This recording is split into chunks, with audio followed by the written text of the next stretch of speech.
Long, long ago, in a deep, dark forest far from civilization, beyond a towering range of, well, you get the idea. It's the kind of place a story like this has to begin.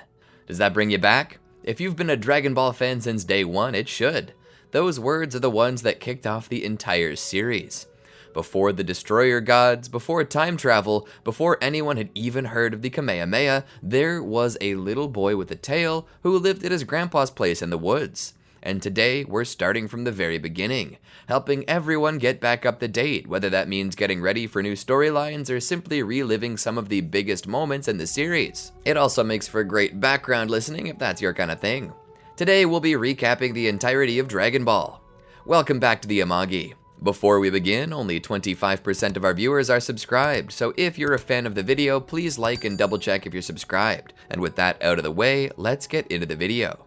The story begins on Mount Paozu with a young boy who has a monkey tail named Goku. He was found by a martial artist named Gohan and was adopted by him as his grandson, who Gohan trained to be a powerful fighter. Goku is now on his own after his grandfather's death and now guards his Dragon Ball that was given to him just before Gohan died.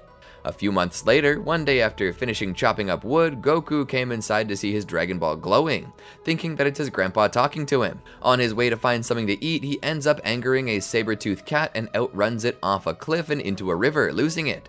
While at the river, Goku strips to put his tail in the water as bait to catch fish. Soon enough, a monstrous fish jumps out of the water. Having no fear of the giant fish, Goku dodges it and kills it with one kick. On his way home, dragging the fish, he gets run over by a teenage girl named Bulma in her car. Goku has never seen a car before and attacks, thinking that it's a monster. He picks up the car and throws it into the distance. In defense, Bulma takes out a gun and fires it at Goku, but due to being so powerful, the bullets only sting him. Goku then starts to charge at her, but stops when she reveals herself to be a human girl, not a monster, as Goku stops and discovers that she is different. Goku was always told by his grandfather to be nice to girls, so he escorts Bulma to his home for dinner. Once there, Bulma sees an item that she's been desperately seeking, which is Goku's Dragon Ball. Goku yanks it away from her, saying that it was his grandpa's. Bulma shows Goku her 2 Dragon Balls that she has, and tells him that there are 7 in total, and that they're spread all across the world. She explains that when they're all collected, they allow the owner to receive one wish. In Bulma's case, her wish is to have a perfect boyfriend, but Goku stubbornly refuses to give all that's left of his grandfather away. Elsewhere, 2 strange figures named Shu and Mai, who are headed by a small blue entity named Emperor Pilaf, find a Dragon Ball in a dungeon and are seeking it to rule the world. Pilaf becomes enraged when Mai tells him that he needs to collect all 7 of them to summon the eternal dragon Shenron. Back at Goku's house, Goku agrees to accompany Bulma on her journey to collect the Dragon Balls. She explains to Goku that she can detect them using her dragon radar. She uses her capsules to spawn a motorcycle that Goku claims to be magic. The two then leave for the closest Dragon Ball. Along the way, Bulma stops to go for a pit stop after riding off a steep hill. Before she can go, a fearsome pterodactyl seizes her, ties up Goku, and flies away. Goku eventually suspects the monster's true intentions and comes to the rescue, taking the motorcycle's reins and driving off a hill into the air. He then takes out his power pole that he's been carrying behind his back and orders it to extend, defeating the pterodactyl by smashing its crest and sending it falling to the ground below. Goku falls safely to the ground and uses his power pole to pin Bulma to a cliff. All this is too much for her, making Bulma pee her pants. The two then head back out on their adventure to search for the Dragon Balls. After continuing their journey, Goku and Bulma end up camping near Skull Valley. While Goku thinks they'll be sleeping in a tent, Bulma pulls out a capsule and spawns a house, which Goku is convinced to be a giant monster. He's also confused about the many things inside, such as lights and TV. Bulma notices that Goku smells really bad, so she forces him to take a bath. While bathing him, she finds out that his tail is real and a part of his body, and that he's in control of it due to the fact that he can scrub his back with it. After his bath, Bulma is stunned about his tail, wondering if all guys really have tails and just hide them, but Goku mentions that his grandpa Gohan did not have one. Bulma then decides to relax in a bubble bath, but it's ruined when Goku barges in and makes comments about helping her since she does not have a tail. Bulma is angered and throws shampoo bottles and other things at him as he runs out. Meanwhile, Emperor Pilaf is enjoying his giant dinner and torturing Shu, making him pay for his own passing of gas. He receives a message from Mai about a glow in Skull Valley, which may have been another Dragon Ball. Emperor Pilaf sends Shu and Mai to go and investigate the situation. Not liking the food Bulma has, Goku decides to go and look for some of his own food to eat. He stumbles into exactly the same valley Shu and Mai are patrolling and knocks them out of their plane, mistaking it for a bird. Once on the ground, the two realize that the glow was really the eyes of all the wolves that live in this valley. Incidentally, Goku saves them by trying to catch dinner for himself. He brings a skinned wolf and a centipede back to Bulma, who screams at him yet again for bringing something so disgusting, so Goku eats it outside. Afterward, while Bulma is brushing her teeth, she asks Goku about his mother and father. Goku responds that he does not know about them, saying that his grandpa found him as a baby all by himself and decided to take him home. Goku then falls asleep while Bulma is still talking to him, which makes her angry. In the morning, Goku wakes up first and decides to rest on Bulma's lap. When he realizes that he feels no bulge, he takes her panties off and exclaims that she has no balls. Bulma wakes up, not realizing what he had meant, and thinks that someone stole the Dragon Balls. While Goku gets tired of watching her brush her hair, he goes outside to train when he meets a strange visitor, a turtle. The turtle says he's lost from his master, who lives down by the beach. Bulma gives him some salt water to hold him off, and Goku offers to take him home, but Bulma tells him the beach is 100 miles out of their way. Goku does not seem to mind and begins jogging down the road with the turtle on his back. Afraid to continue by herself, Bulma follows Goku on a motorcycle. On the way to the beach with Turtle, Goku and Bulma encounter a bear thief who would like to eat the turtle. Goku refuses him and has his first real battle, easily defeating the bear in seconds by proving to be too fast and strong for him. When they get to the beach shortly afterward, Goku bids goodbye to Turtle and sends him out to sea. Turtle tells them to wait, he has a gift to give them. Turtle returns with his master, the Turtle Hermit, Master Roshi, and introduces him to Bulma and Goku. Master Roshi wants to reward Goku with a gift, so he gives him the magical flying Nimbus, a cloud that can fly anywhere but can only be ridden by those of pure heart. Master Roshi tries to demonstrate but falls through it. Goku, of course, rides it with ease. Meanwhile, Emperor Pilaf's next target is Master Roshi's house, because apparently the old master has a Dragon Ball in the vicinity. He furiously tries to unlock the door with a key, but it does not work. Mai bluntly points out that there's a window open nearby. I think there's an old adage about that. At the beach, Bulma also demands a prize from Roshi, despite Turtle's comments that Goku was the only one who helped him. She immediately notices the Dragon Ball hanging from Master Roshi's neck and asks for it. Master Roshi asks her to show him her underwear, but she screams at him instead. After weighing the matter, Bulma consents to doing so. However, unknown to her, Goku had removed her underwear earlier that morning, and she inadvertently exposes her naked body to Master Roshi. Thoroughly satisfied and dumbfounded, Roshi surrenders the Dragon Ball, oblivious to its real power, and Bulma happily scores her 4th Dragon Ball, still unaware of what she had truly done to earn it.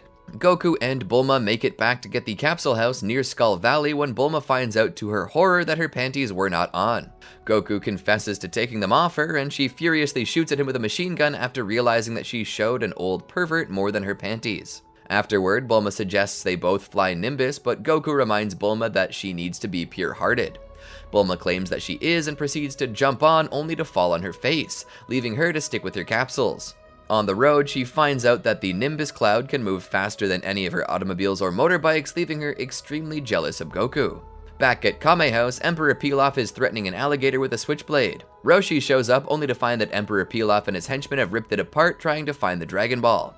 Emperor Pilaf shouts at Master Roshi, asking him where his Dragon Ball is. Roshi shrugs, saying that he gave it to the pretty girl who was just at the beach. Emperor Pilaf goes insane and they hop back into their ship, asking Master Roshi to shove it off the beach for them. He does, but not before ripping a hole in the bottom, which eventually causes their ship to sink to the bottom of the sea. Goku and Bulma continue on their search for the Dragon Balls. An envious Bulma is still upset at not being able to ride the Nimbus cloud, briefly losing sight of the road and falling off her motorcycle off a really steep hill, causing her to drop one of the Dragon Balls and cry. Goku comes to check on her and the Dragon Ball begins to glow. Both of them look ahead and they see Aru Village. Goku decides to check there for a Dragon Ball. The two enter the village only to see no one there. Bulma thinks it's a ghost town, but Goku feels that there are people there.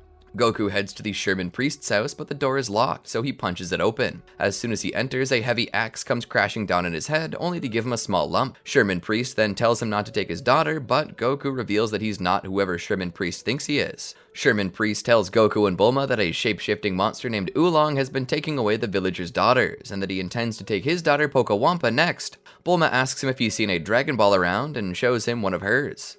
By now, the village realizes that Oolong is nowhere in sight, and are all at the Sherman Priest's front door. Grandma Paozu, an old lady, shows Bulma the 6-star Dragon Ball, and Goku asks for it. The woman refuses, saying it was passed down from other generations. Bulma asks the lady if she can have it if she and Goku defeat Oolong and get the girls back. The village says that Oolong can't be defeated, but Bulma comes up with a plan. Goku dresses up like Pocawampa and waits outside the village. Oolong comes crashing in the form of a devil in a tux with flowers. Oolong asks for Pocawampa to marry him, but Goku, still disguised, does not respond and thinks to himself that he really needs to go to the bathroom. Oolong then changes into the form of a handsome man, and Bulma, watching from indoors, is lured by Oolong's new form. Oolong, who takes a liking to Bulma immediately, debates whether he should take her or the other one. Checking on Pocawampa, he realizes that she is taking a leak, only as a boy can, and finally realizes he's been tricked. Oolong again changes form into a huge Spanish-speaking bull. Goku takes off the disguise and gets ready to fight Oolong, but Oolong runs away at the last second. Goku chases him, and when he gets outside the gates, he sees a small pig. The pig tells Goku that Oolong went to the other side of the town, and Goku runs after him. After Goku leaves, the pig reveals himself as Oolong in his true form. After going to shape-shifting school, Oolong learned to take different forms, but there was one catch. He could only be in a certain form for 5 minutes and no longer. Oolong explains that he had to terrorize the village since he was constantly being dumped by girls and needed some girlfriends. Goku returns to the village and tells the pig that he did not find Oolong. Oolong now takes the form of a giant metal ninja with giant chopsticks and a giant bowl of soup, and tells Goku that if he runs away, he will not be dipped in Oolong's hot soup. Goku says he will not leave, and Oolong accidentally dips his finger into the hot soup and burns himself. From behind, a young boy named Johnny shoots a slingshot at the back of Oolong's neck, but his mother carries him away before Oolong is able to retaliate. Oolong turns back to Goku, who reminds him that he's going to kill him. Oolong asks why Goku thinks he can win, and Goku says he learned karate from his grandpa. Oolong says that if Goku is really good at karate, he can break 3 bricks with one hand. Oolong pulls 3 bricks out of hammer space and piles them up. Goku breaks them with one finger. Suddenly, Oolong turns into a bat and flies away. Bulma reminds Goku that he has to find the lost girls, so Goku calls for his Nimbus Cloud and pursues Oolong. Goku is not far behind Oolong, but Oolong changes form again, this time into a rocket. In the middle of the chase, Oolong turns back into his normal form upon his 5 minutes being up and falls to the ground. Goku ties him up and takes him back to the village. Oolong apologizes to the villagers and then takes him to his shack, which is really a large mansion, and shows the 3 daughters, Sarah, Alexia, and Little Flower. Each girl seems to be living a life of luxury and are asking Oolong for favors. It's obvious that Oolong has spoiled them. Oolong pleads with the villagers to take their kids back, seeing how they are so much trouble. Grandma Paozu presents Goku and Bulma with the 6-star Dragon Ball. Bulma, Goku, and Oolong are in a boat passing through a river. Bulma decides that Oolong and his shape-shifting ability can be very useful in their quest. Oolong then changes into a fish and jumps out of the boat when he hears that the next place they're going to is Fire Mountain. Goku goes after him, but before he can catch up, Bulma lures Oolong back into the boat with a pair of her panties, or money in the Ocean Group dub. Back on the boat, Bulma hands Oolong a vitamin and says that he should take it because it's good for him. The boat then runs out of gas, but Bulma makes Oolong turn into a paddle so they can get to shore. On shore, Bulma finds out her dino caps are missing and yells at Oolong, accusing him of stealing them. Oolong sneaks off, but Bulma makes the piggy sound, which makes Oolong have to use the bathroom. Then Bulma tells Oolong that the vitamin she gave him was really a pig that makes him need to go to the bathroom whenever somebody makes that sound. Bulma has Oolong change into a motorbike, but when Bulma gets on, she falls because Oolong does not get any stronger when he changes shape, and says that it does not matter anyway because he can only hold a shape for 5 minutes. As time passes, they're now walking in Diablo Desert. Bulma eventually throws a temper tantrum because she cannot stand walking in the desert, remarking that she's used to the luxury of her capsules, and she eventually passes out from the heat.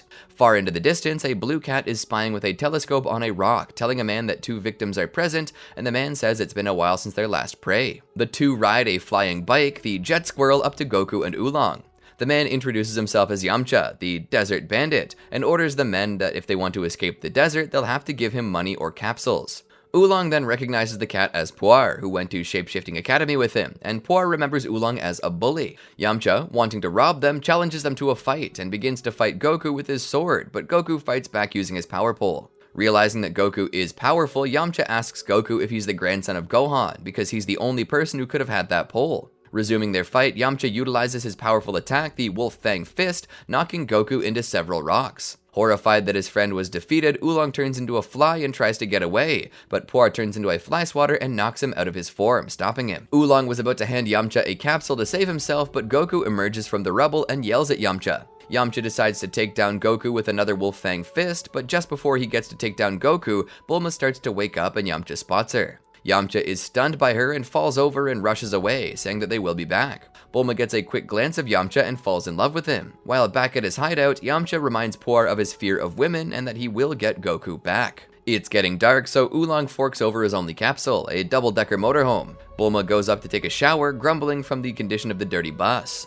At the table, Goku explains to Oolong what the Dragon Balls are for. Meanwhile, outside the van, Emperor Pilaf has sent Shu and Mai once again to retrieve the Dragon Balls. Shu plans to set a bomb on the bus, but it gets stuck to his hand by accident. He sets it to blow up later so they have time to get it off. Yamcha and Puar are sitting on the opposite side, overhearing Goku's conversation about the Dragon Balls and their power to grant wishes.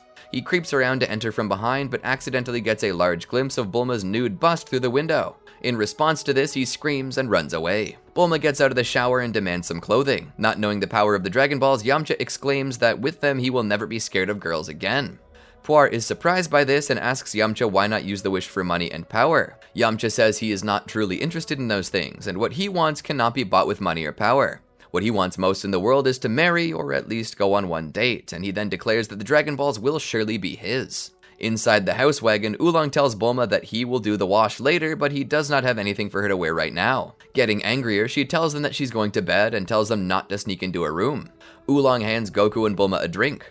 Bulma happily drinks hers, but Goku dislikes his. Oolong tells him it'll make him stronger, which makes Goku interested, so he drinks it. However, what he and Bulma do not know is that Oolong put sleepy grass, a chemical that causes the drinker to fall asleep, in it. With Bulma now getting sleepy and Goku knocked out cold, Oolong slinks into the bedroom where Bulma is sleeping to steal not only the Dragon Balls, but her panties as well. Yamcha and Puar enter next, also wanting the balls for themselves. Puar transforms into a goofy version of Goku while Yamcha sneaks upstairs. Oolong is about to walk back in, but he hears footsteps. Surprised at how quickly Goku woke back up, not realizing it's really Puar, he transforms into a pudgy small version of Bulma and forces Puar to go outside. They each eventually realize what the other is doing and race back to the bus. Upstairs, Yamcha is fondling around in the darkness to look for the balls. He mistakes Bulma's breasts under the blanket for the Dragon Balls and soon realizes what he is really grabbing. The night ends with Yamcha in complete shock, dashing out of the house with Puar while Oolong hides, expecting abuse from Bulma. The next morning, Shu and Mai finally get the bombs strapped to the bus with 1 hour to spare. Bulma wakes up wrapped in a blanket and puts on the only clothes Oolong has in the house wagon, which turns out to be a Playboy bunny outfit. Oolong starts driving when Goku notices a two-seater driving behind them. It's none other than Yamcha and Puar coming to steal the Dragon Balls once again.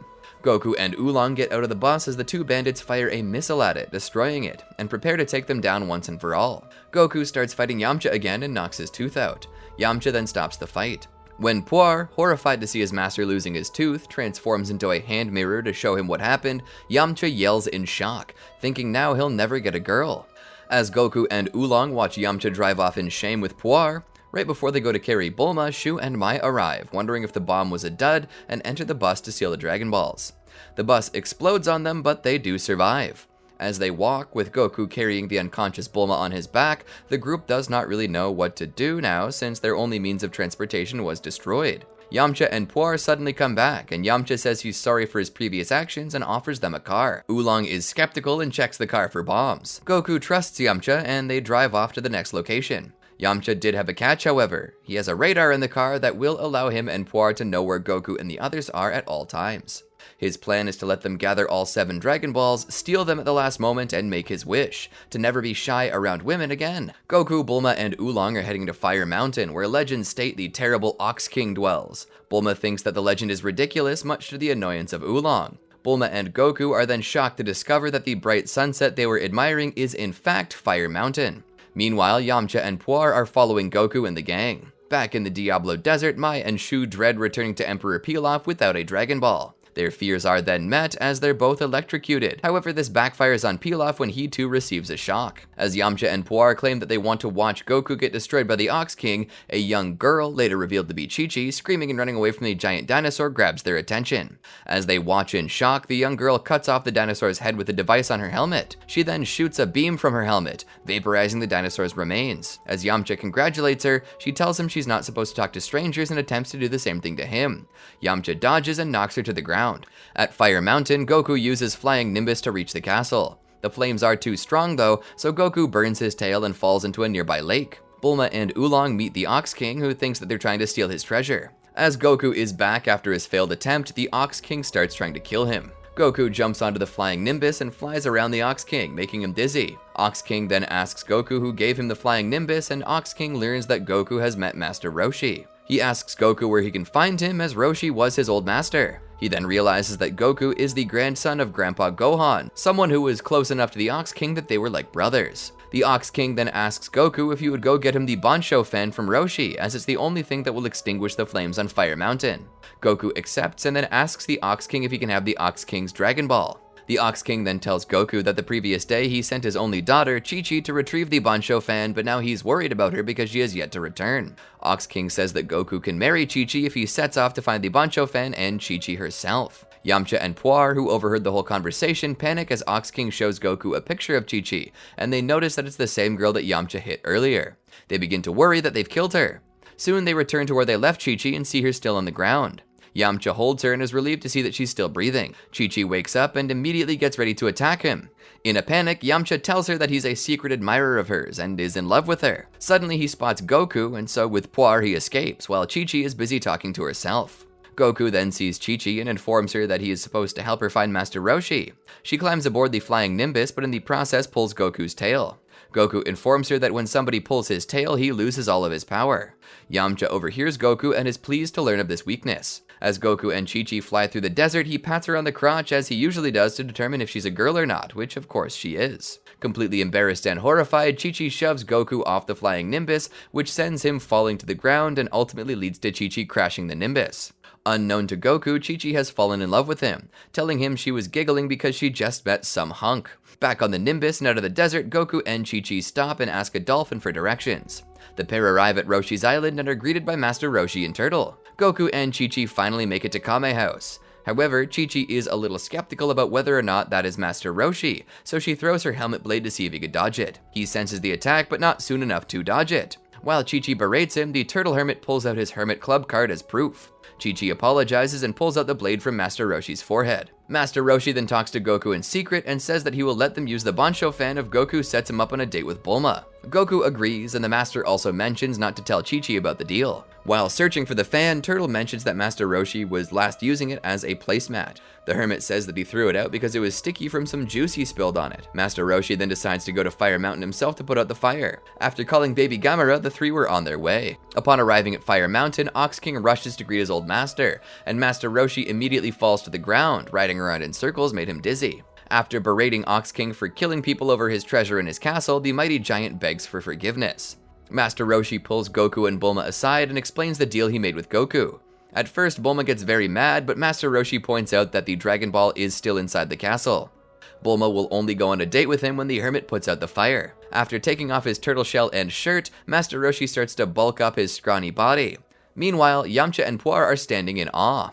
After harnessing his energy and uttering the phrase Kamehameha, Master Roshi releases the energy towards the castle.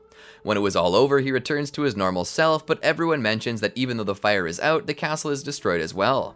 However, Bulma was able to find the Dragon Ball in the rubble. Master Roshi tells Goku that the Kamehameha took him 50 years to perfect. However, Goku manages to perform it within 50 seconds and destroys the capsule car in the process.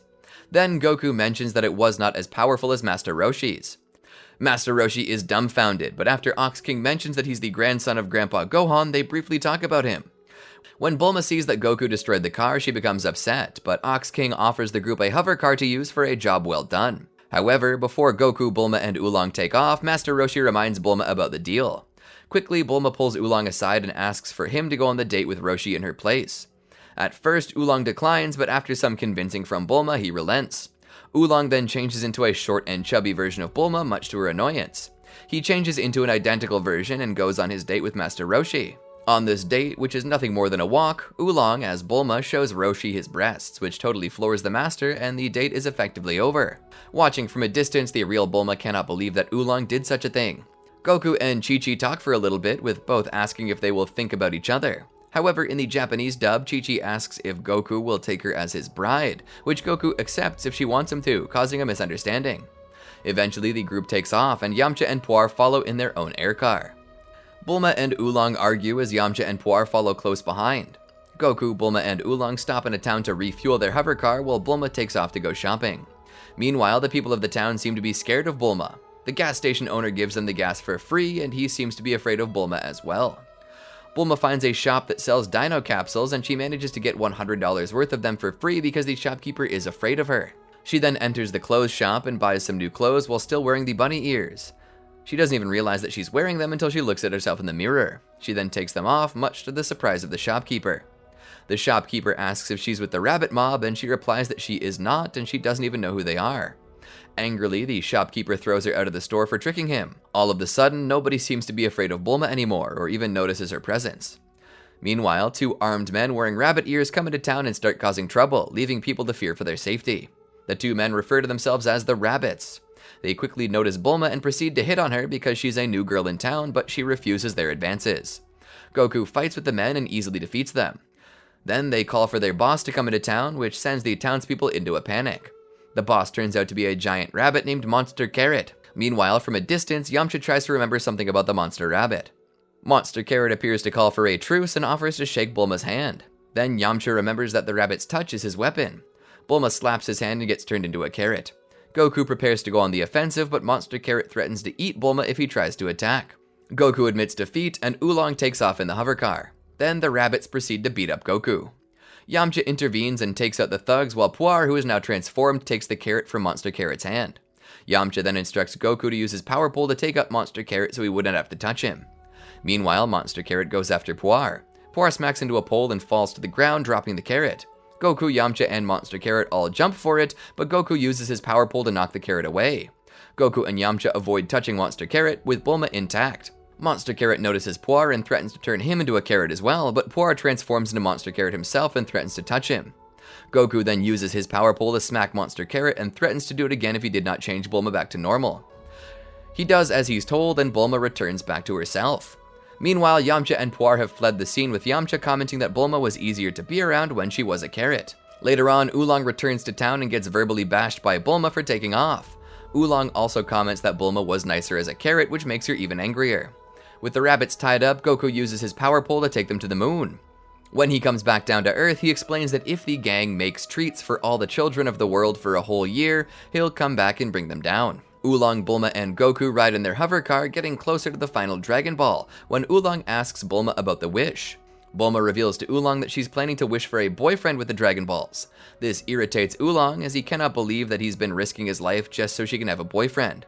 He suggests that they wish for wealth, or at least something that would be beneficial to them all. Behind them, Yamcha and Puar are still following, with Yamcha excited that it's almost time for him to make his wish. Over in Pilaf's castle, Emperor Pilaf threatens Mai to fix his Dragon Ball radar fast, or she will be fed to the alligators. Mai flirts and talks about food with Pilaf to distract him, keeping him off count to give her more time to fix the radar. She detects a Dragon Ball in the castle, and Shu follows the directions she gives him. When Shu finds the Dragon Ball, Pilaf hits him on the head and says that's the one they already have, the one that's literally right behind them. Afterward, a robot bird informs Pilaf of the remaining 6 heading his way and sends Shu and Mai to retrieve them. As Goku, Bulma, and Oolong still pass through the Diablo Desert, Mai, who's standing on top of a mushroom, tells Shu through the radio that they're heading his way. Oolong stops the hover car and tells Bulma to change her wish, which leads to another argument. Shu, who is in a Pilaf machine, destroys the hover car and steals Bulma's case, which has all the Dragon Balls and her dino caps. After Shu and Mai head back to Pilaf's castle, Goku goes off on his own to find the Dragon Balls, but then sees the robot suit Shu used in the middle of the desert. Goku thinks it's a person and attacks it. The robot falls over, so he assumes it's dead and heads back to rejoin Bulma and Oolong. When Bulma finds out that Goku did not get the Dragon Balls, she becomes very depressed and cries. Goku cheers Bulma up by saying that they did not take his Dragon Ball, which he was carrying with him. Yamcha then makes a brave decision and offers them a ride to the Dragon Balls. On their way, Bulma tells Yamcha to shut his eyes, which confuses and frightens him because he thinks she might want to kiss him. However, Bulma simply wants to check her Dragon Radar to make sure that they're on the right path. After doing so, Bulma tells Yamcha that he can open his eyes. Slightly disappointed, Yamcha exclaims that nothing happened, which might have implied that he actually did want her to kiss him. They approach Emperor Pilaf's castle, and Pilaf is happy that he'll finally have all 7 of the Dragon Balls. He decides to put them in a trap. Pillars shoot out of the ground in an attempt to crush them. Bulma is almost crushed when Goku is preoccupied, but Yamcha saves her. As Emperor Pilaf's first trap was a failure, he puts up a wall around them, trapping our heroes. Bulma says she's scared and grabs onto Yamcha, which in turn makes him scared as well. With Goku, Bulma, Yamcha, Puar, and Oolong trapped in Pilaf's castle, Pilaf now has 6 of the 7 Dragon Balls. Not knowing that Goku had the 4-star Dragon Ball, Pilaf sent Mai and Shu to search the Dragon Team's hover car for the 7th ball. While Goku and Yamcha try to punch their way out of the prison, they soon find that they're being watched by none other than Pilaf himself. Bulma then makes fun of him and is grabbed by one of his machine claws. For doing that, Emperor Pilaf was going to give Bulma something known as the treatment. Trying to make it sound scary, he blew her a kiss, then threw her back in prison with the others. Pilaf then decides to gas them with yellow number 3.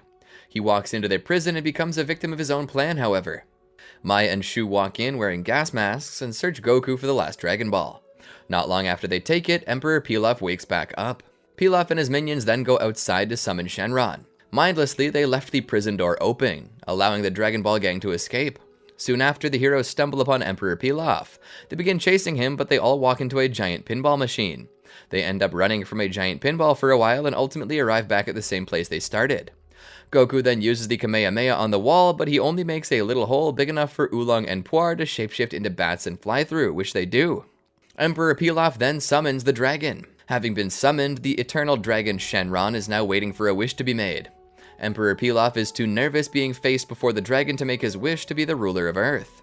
Right before he makes his wish, Oolong rushes up to the eternal dragon and wishes for the world's most comfortable pair of underwear to prevent Pilaf's wish from being made. The Dragon Balls turn to stone and scatter all across the world, not to be found for another year. This annoys Goku, as the former has now lost his grandfather's prized possession.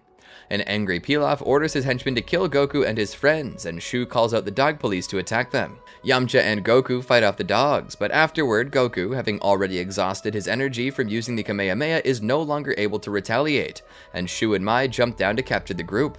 The group ends up in another prison. This time it's 3 feet of solid steel to put a damper on any escape plans. Pilaf plans to fry them in the morning with the sun. It's a full moon, and Goku tells them that a terrible monster comes out on a full moon and wants it trampled over his grandpa Gohan. Although the others are unsure, they tell Goku not to look at the moon, but he immediately gazes at it. At first, there doesn't seem to be an issue, but then he transforms into a mighty beast, breaking them out of their prison in a devastating rampage. Goku, who had turned into a great ape after looking at the full moon, breaks out of Pilaf's cell and starts to destroy the castle. Pilaf, Shu, and Mai, who are all sleeping, wake up and realize that something is destroying their castle. Pilaf gets angry and tells Shu and Mai to do something about it. Shu and Mai are only in their pajamas and have no choice but to throw objects that are in the bedroom at the giant ape, such as pillows and slippers, obviously having no effect.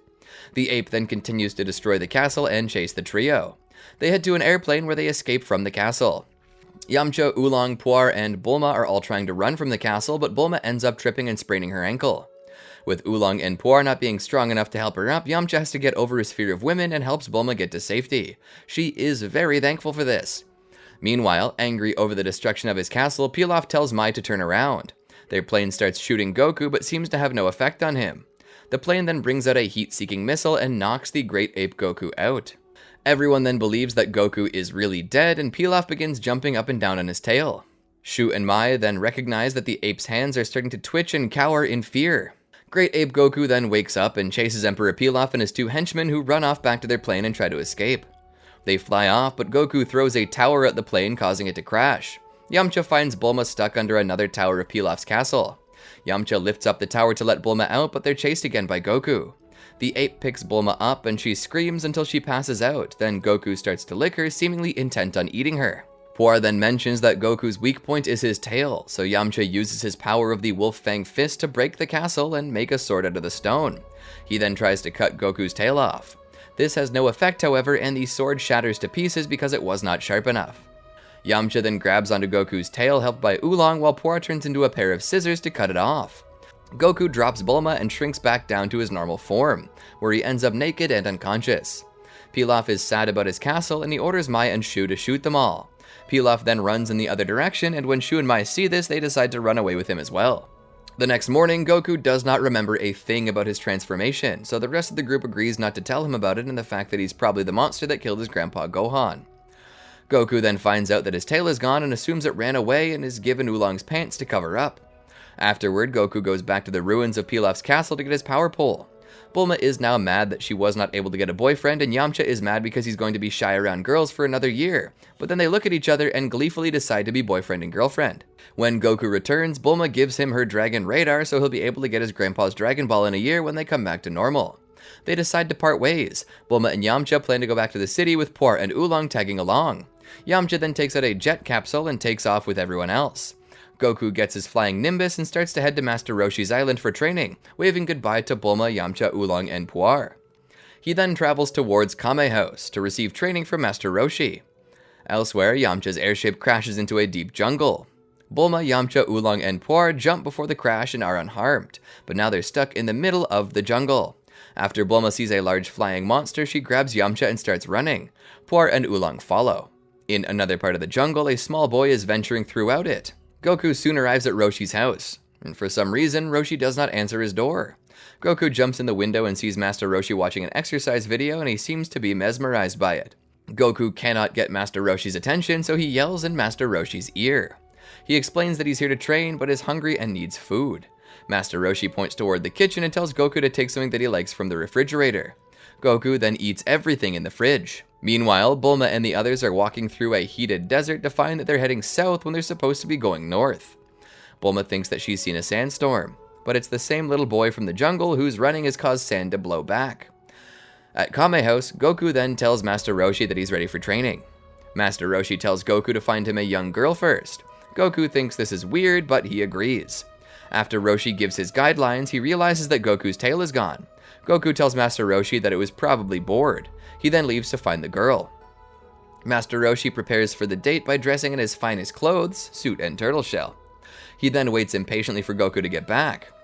Goku arrives only to bring back a very large woman. Meanwhile, the small boy is now traveling by boat across the ocean. Back at Kame House, Master Roshi shows Goku the type of girl that he wants. Goku understands and leaves to find her. He returns soon after with a pretty girl. Master Roshi then tells Goku to ask her to walk with him. Goku agrees and soon returns to tell Master Roshi that she does not want to walk but instead swim.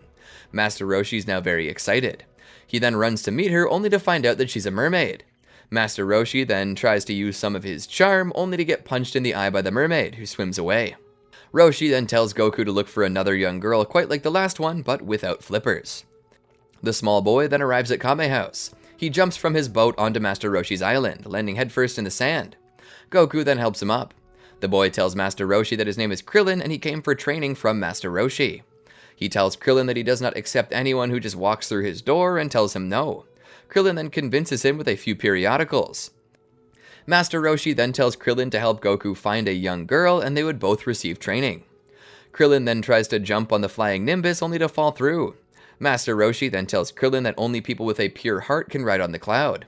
Out of guilt, Krillin reveals that he has much more naughty magazines than he brought for Master Roshi and decides to give them all to him, much to the Master's delight. Goku and Krillin are traveling on the flying Nimbus to search for a girl. Meanwhile, in a western saloon, an innocent girl comes in and sits down. A large cowboy is waiting for a woman by the name of Launch, who is a fearsome thief and robber. This sweet, innocent girl does not fit the bill, but then she sneezes.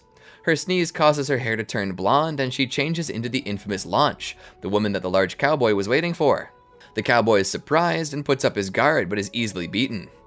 Launch takes out everyone in the saloon and leaves toward the railroad tracks. There, she derails a train and steals money from one of the cars. She quickly flees the scene. The police chase her and fire their guns, but their aim is way off. Launch then throws a grenade, destroying one of the cop cars. She then prepares to shoot the police car, but at that very moment she sneezes. She turns back into a sweet, innocent girl. The policemen get out of their car to arrest Launch. Coincidentally, Goku and Krillin venture deep into the desert in search of a girl for Master Roshi. Goku hears the innocent girl yelling for help and he goes to check things out. When they arrive, Goku defeats the two policemen with ease. After the rescue, Goku and Krillin decide that she would be good for Master Roshi and the trio head back to Kame House. Upon arrival, Goku takes Master Roshi out of the bathroom to meet her. Master Roshi is stunned. He then asks her to wear the Master Roshi training armor, which is nothing more than black lingerie.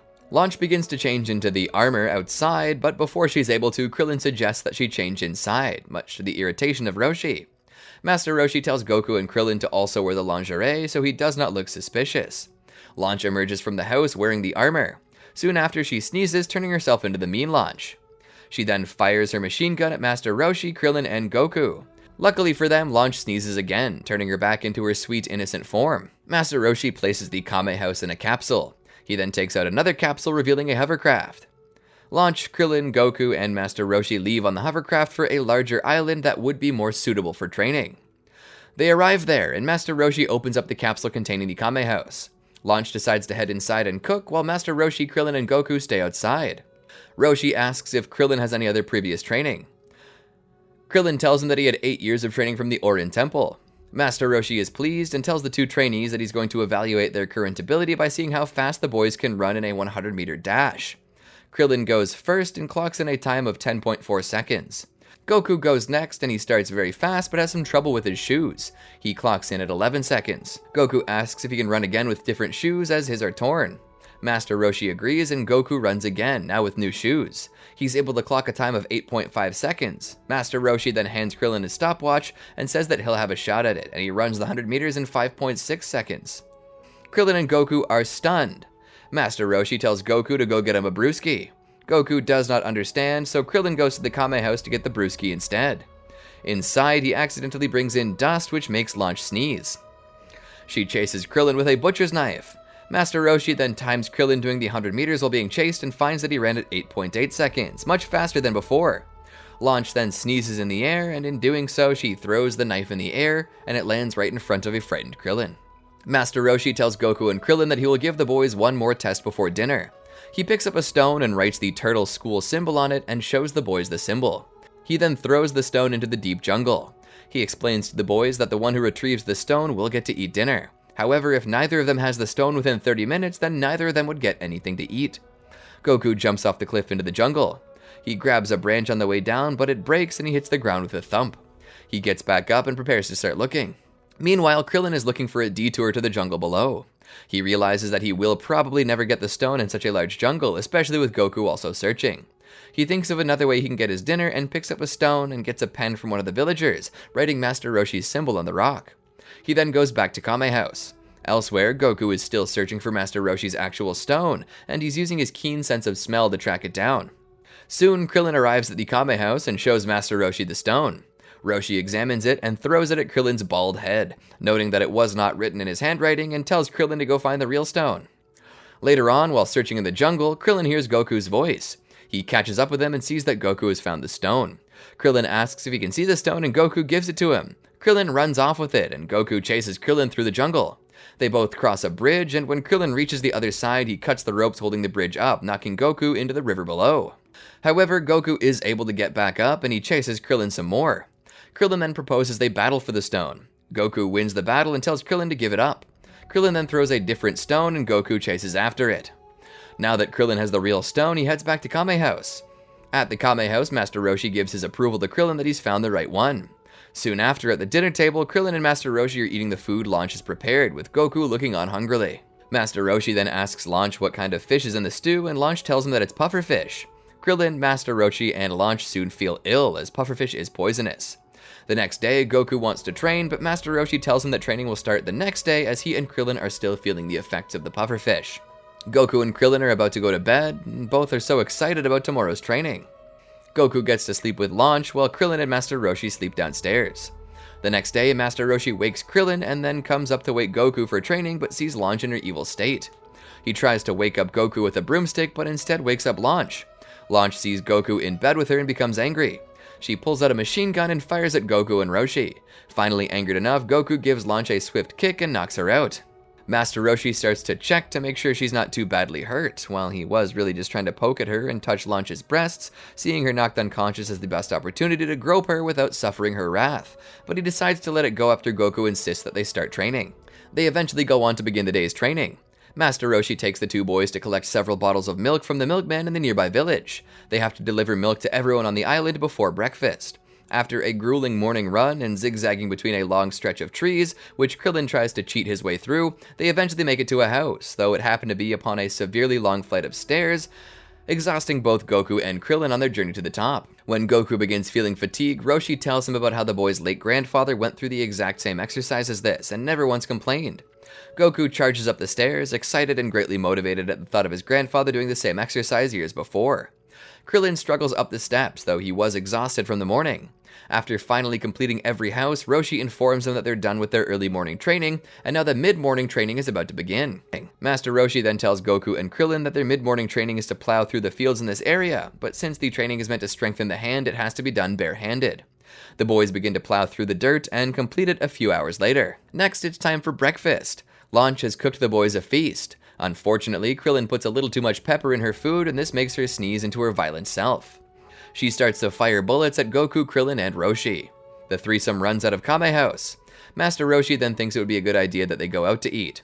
After breakfast, the boys have to study until lunchtime. Master Roshi explains to them that a strong body is a waste without a smart mind. After lunch, Master Roshi proposes that they take a nap for a few hours before they resume their training. The three of them discuss the upcoming World Martial Arts Tournament. After napping, the boys are now going to do construction work. Construction work would help them with their muscle and balance, and for them to earn some money on the side. Master Roshi tells the boys that they do not have to use their hands to dig, but just no power tools.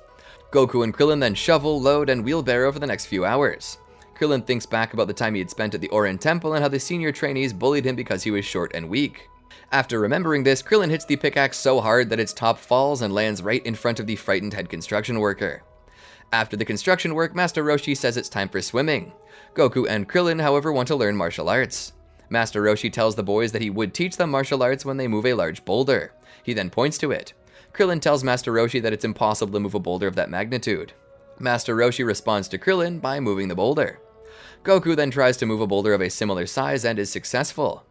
Roshi then tells Goku that he pointed at the wrong one, showing them an even larger boulder. He tells them that if they're able to move that boulder, they will get martial arts training from him. Roshi then instructs Goku and Krillin to do 10 laps of swimming in the lake. However, swimming in this lake is no cakewalk as sharks patrol it, and the boys swim for their lives as sharks chase them. After this rigorous training, their next exercise requires them to be tied up with rope to a tree. Master Roshi explains to the boys that sometimes one is cornered and must dodge the enemy. Goku asks what he and Krillin would be dodging. Roshi then hits a beehive and hides behind a tree. The bees then begin to give chase to Goku and Krillin. After that, they're both covered in bee stings from head to toe. Master Roshi tells the boys that their first day of training is over. Krillin then asks Master Roshi if the training tomorrow would be as tough as today. He responds to Krillin by saying that it would be more difficult, as now the boys would be wearing 50-pound turtle shells on their backs. With the aid of his training, Goku and Krillin will be tough enough for the World Martial Arts Tournament. As the days and months roll by, the training gets harder and the boys become stronger.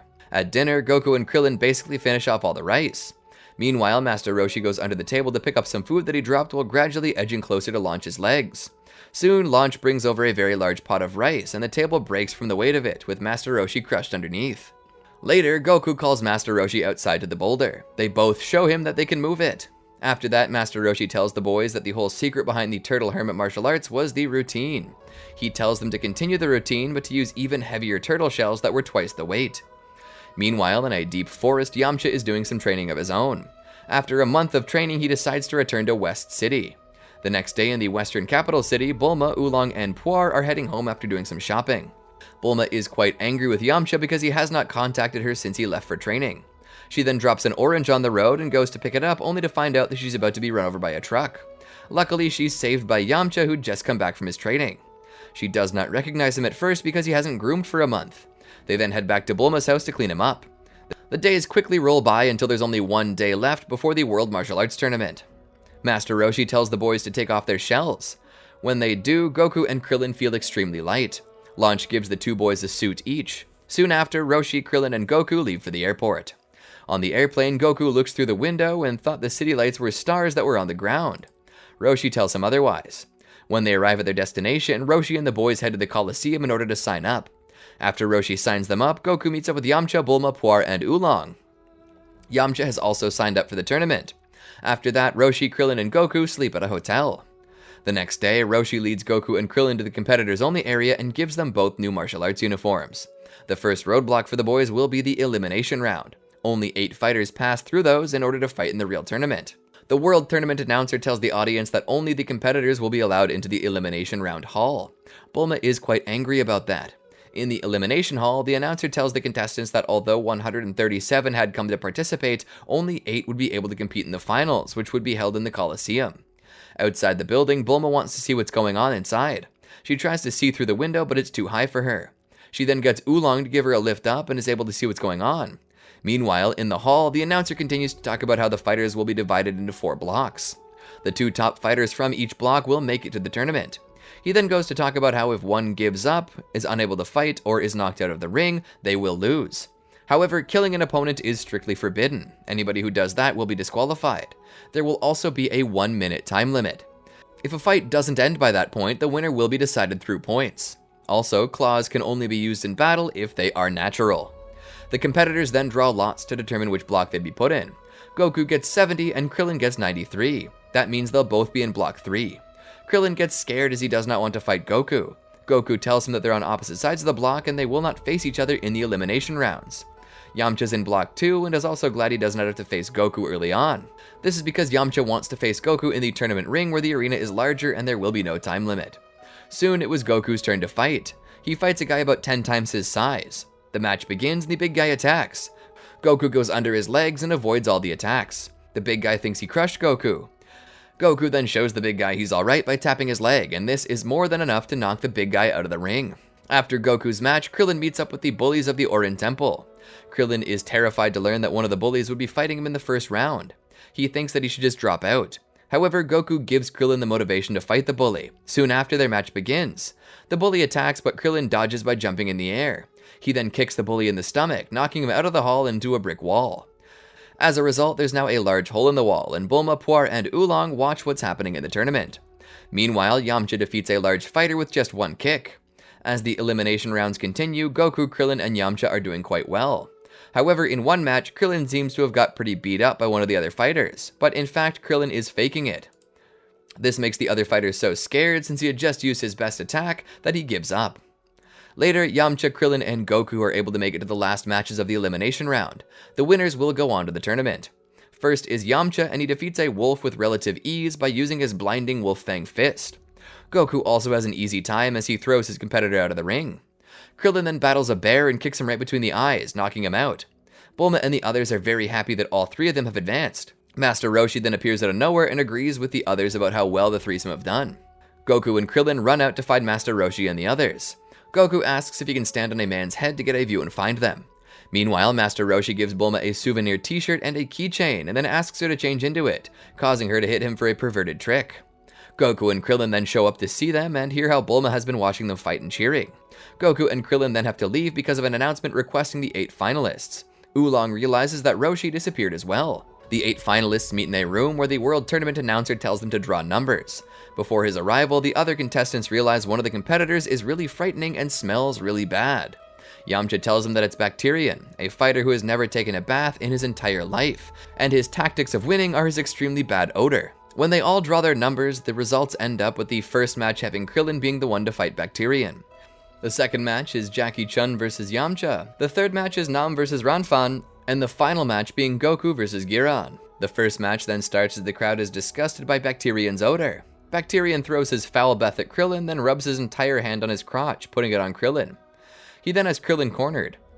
Krillin runs under his feet, but Bacterian jumps on Krillin over and over. When Krillin catches him, Bacterian lays an extremely strong, powerful, and foul-smelling fart all over Krillin. Bacterian then gets cocky and sits on Krillin and rubs his butt on him for a while. Bacterian sticks his foot into Krillin's face, making it further unpleasant. Everyone watches in suspense. Bacterian proceeds to roll Krillin back and forth with his right foot.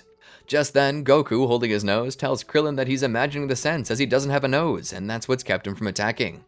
Using this bit of knowledge to his advantage, Krillin quickly recovers. Bacterian hawks up some spit and unleashes his finisher, the deep-throated, mucus-filled Logi of Death. However, Krillin dodges the smelly glob of spit and snot and kicks Bacterian in the chest, downing him to his back.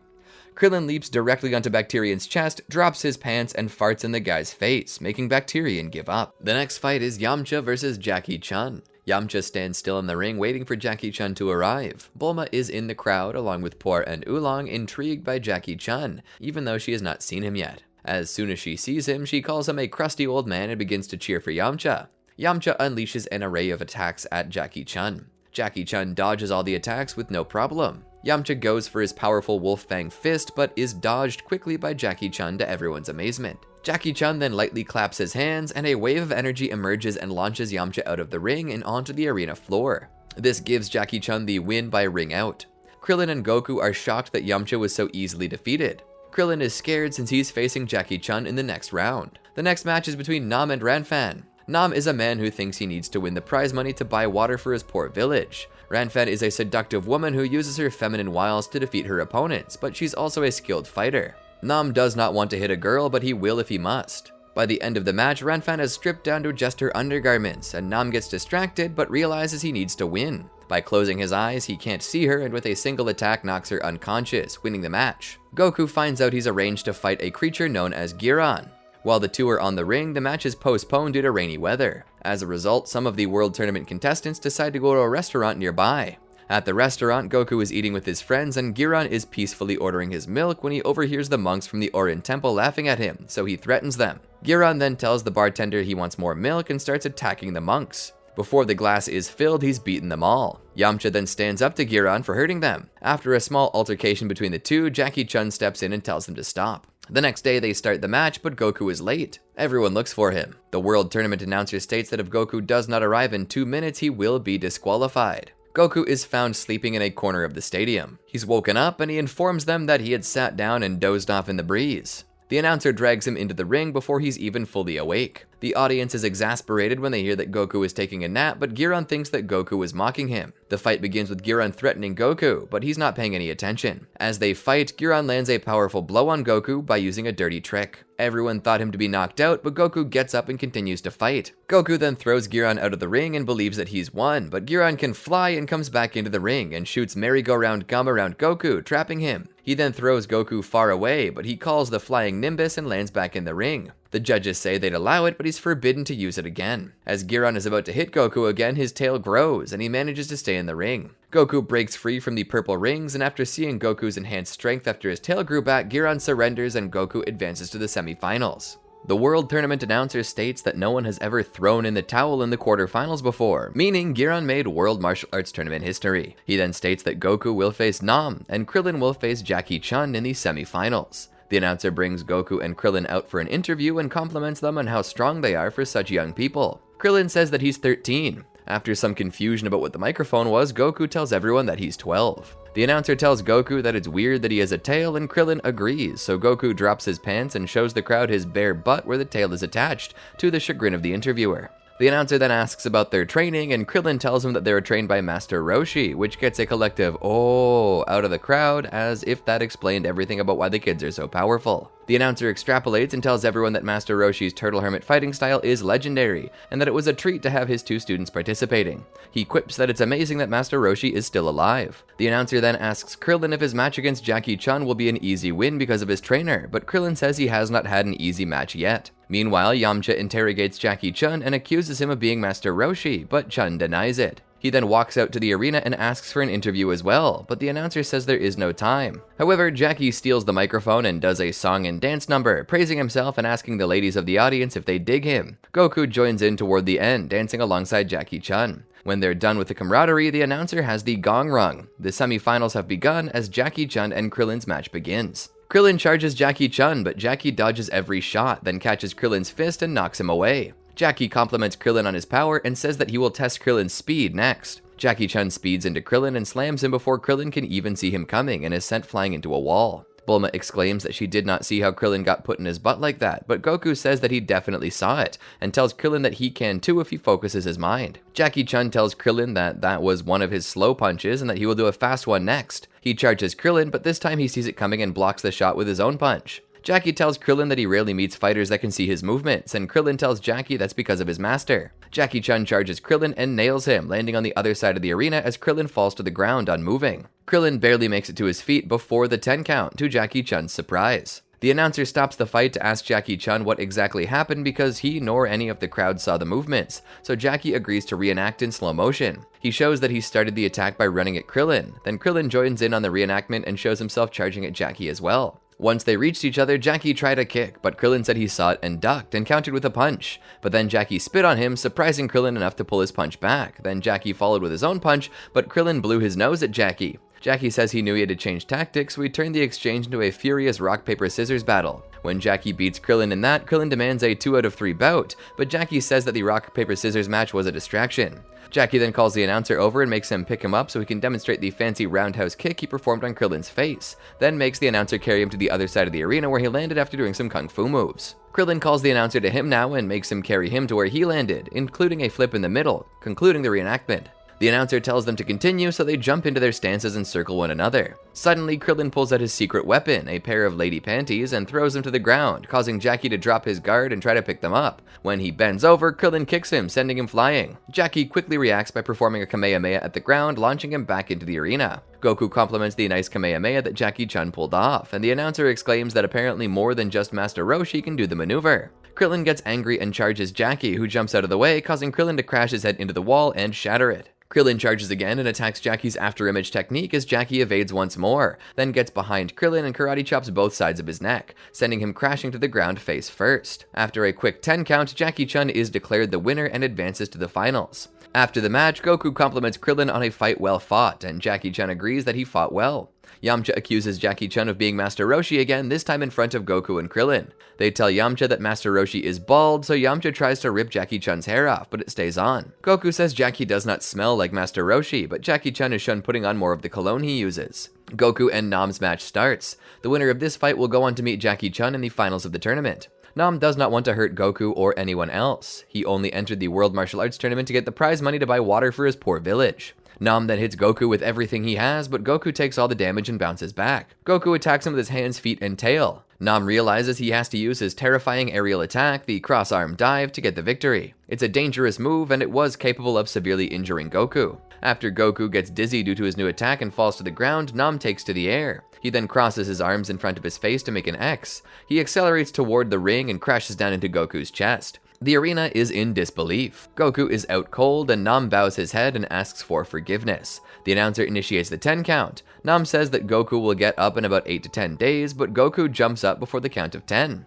After a while, Nam goes for his attack again. Goku follows him into the air. The duo fight on the way down. Goku has an idea, so he drops down ahead of Nam. Nam thinks Goku made a huge error and crosses his arms again for the aerial attack. Goku swiftly moves out of the way and Nam crashes into the ring. Goku jumps toward him and kicks Nam out of the ring and receives the victory. The finals are set, but poor Nam still has no water for his village. Jackie-chan approaches Nam secretly. Jackie-chan reveals that he is really Master Roshi and he has glued the wig to his head. He tells Nam that he knows about his problem because he read his mind. He gives Nam a capsule to fill with water and take home. Nam is grateful and he asks why Master Roshi was in disguise. He says that he wants to win the tournament so that Goku and Krillin cannot. If they win and are declared the strongest, then they would think that there would be no reason to train anymore. If there's someone out there stronger than them, like Jackie-chan, they will train harder to try and beat him. Nam then asks if there's any way he could repair him for the Dino Cap. Yamcha comes over to Jackie-chan and starts saying that Jackie is Master Roshi. Jackie-chan points into the crowd saying that Master Roshi is in the crowd, so it's impossible for him to be Roshi. Yamcha is surprised when he sees the turtle hermit sitting in the crowd. Shortly after, Master Roshi walks away and removes his beard and sunglasses, revealing himself to be Nam. Nam advances home as the crowd is pumped up for the final bout. Jackie-chan and Goku start their match. Goku starts to tease Jackie-chan, and Jackie-chan tells Goku not to be disrespectful to his teacher. He quickly covers up for this. Yamcha says that since he knows Jackie-chan is not Master Roshi, he's confident Goku can beat him. Krillin does not think so. He explains that Jackie-chan beat the two of them with no effort. Goku asks if Jackie-chan is Master Roshi's brother, but he lies and tells Goku that he's Master Roshi's cousin. Goku then tries a Kamehameha, but Jackie says that Goku cannot handle it. They both charge theirs up and the two waves clash. The entire ring is lit up, but both fighters seem to be okay. Jackie-chan then uses a double after image and Goku punches the image. Jackie-chan gets behind him and kicks him into the wall. Goku gets up and tries a triple after image. Since Jackie-chan only did a double, he does not see Goku come down from above, and Goku smashes him. Jackie-chan then walks around the ring as if he were drunk. He hears Bulma and Yamcha warn Goku that Jackie-chan is using the drunken boxing technique. Goku tries to block, but it does not seem to work. Jackie-chan finally stops, but then Goku starts acting mad. He starts crawling around and acting like a monkey. He blocks Jackie-chan's punches and trips him with his tail. On the ground, Goku starts to punch and kick. Goku tells him that he's using the crazy monkey attack. Jackie-chan gets up and waves his hands around, gathering up energy for his next attack. Jackie-chan starts waving his hands around. Goku stares in his eyes and falls asleep. Jackie-chan tells everyone he used a hypnosis technique. They start the countdown, but Bulma comes up with an idea and cries out, "Dinner!" Goku wakes up suddenly, leaving Jackie surprised as well as annoyed, both over not having knocked him out and Goku's reaction, where he was running around asking where his food was, ignoring his opponent. Goku decides to use his rock, scissors, and paper technique on Jackie-chan.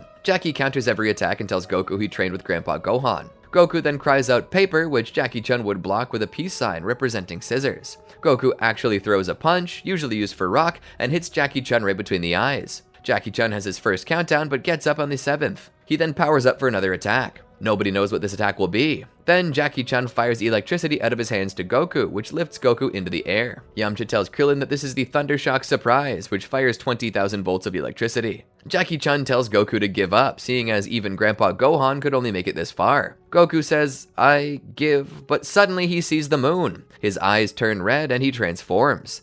Bulma, Oolong, Yamcha, and Puar are scared because at Pilaf's castle, Goku transformed the same way into a great ape. Goku transforms and breaks free from the Thundershock Surprise, and Jackie-chan screams, saying that nobody could break free from that attack. The now transformed Goku begins stomping on the World Martial Arts Tournament building. Everyone flees in fright, but the World Martial Arts Tournament announcer says that he has to stay because he is the referee. What commitment!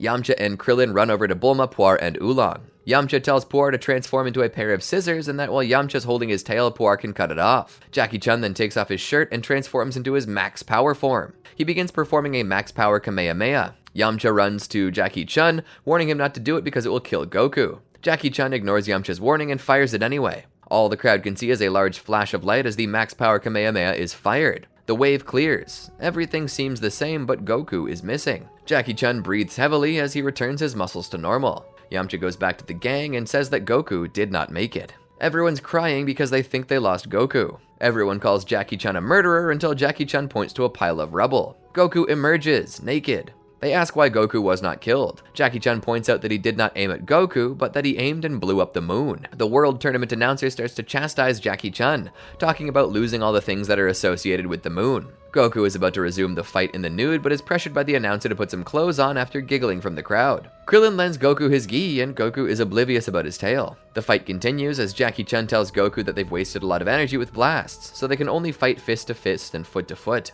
They fought and got very tired. Jackie-chan tries to find Goku's weakness. He says that Goku has a small body and short legs. He asks Goku for a final blow as they both jump and kick each other. They both end up fainting on the ground. The announcer says that according to the rules, the first one to get up and claim themselves the champion wins. Goku gets up first but says, "I am the world champion," and then he faints. Sentence fragments are not allowed, so they do not give him the win. Jackie-chan comes up, takes a deep breath, and reigns himself the world champion. He tells Goku that his legs were longer so he could dig his foot more into Goku's face. Jackie-chan takes his prize of 500,000 zeni, quickly changes back to Master Roshi, and imagines himself using the money to buy a bunch of girls. Master Roshi says he's very proud of his students, and Master Roshi, Goku, Krillin, Yamcha, Puar, Oolong, and Bulma go out to dinner. Goku's consumption of 57 full-course meals made Master Roshi spend his prize money on the meal, which cost 470,000 zeni, leaving only 30,000 left over. The episode starts out with Goku, Krillin, Master Roshi, Bulma, Yamcha, Oolong, and Puar deciding where to go after the tournament. Krillin decides to stay with Master Roshi, which disappointed Master Roshi because he was planning to do something with Launch. Bulma, Yamcha, Oolong, and Puar decide to go back to the city. Goku decides to look for the 4-star Dragon Ball, still believing that it is really his grandpa Gohan. Because of this, Bulma lets Goku borrow the Dragon Radar. The scene then cuts to Krillin and Master Roshi wandering around a city, where Master Roshi is looking at women's underwear and Krillin is eating ice cream. Meanwhile, Bulma, Yamcha, Oolong, and Puar are driving across a desert. At the same time, Goku is riding the Nimbus.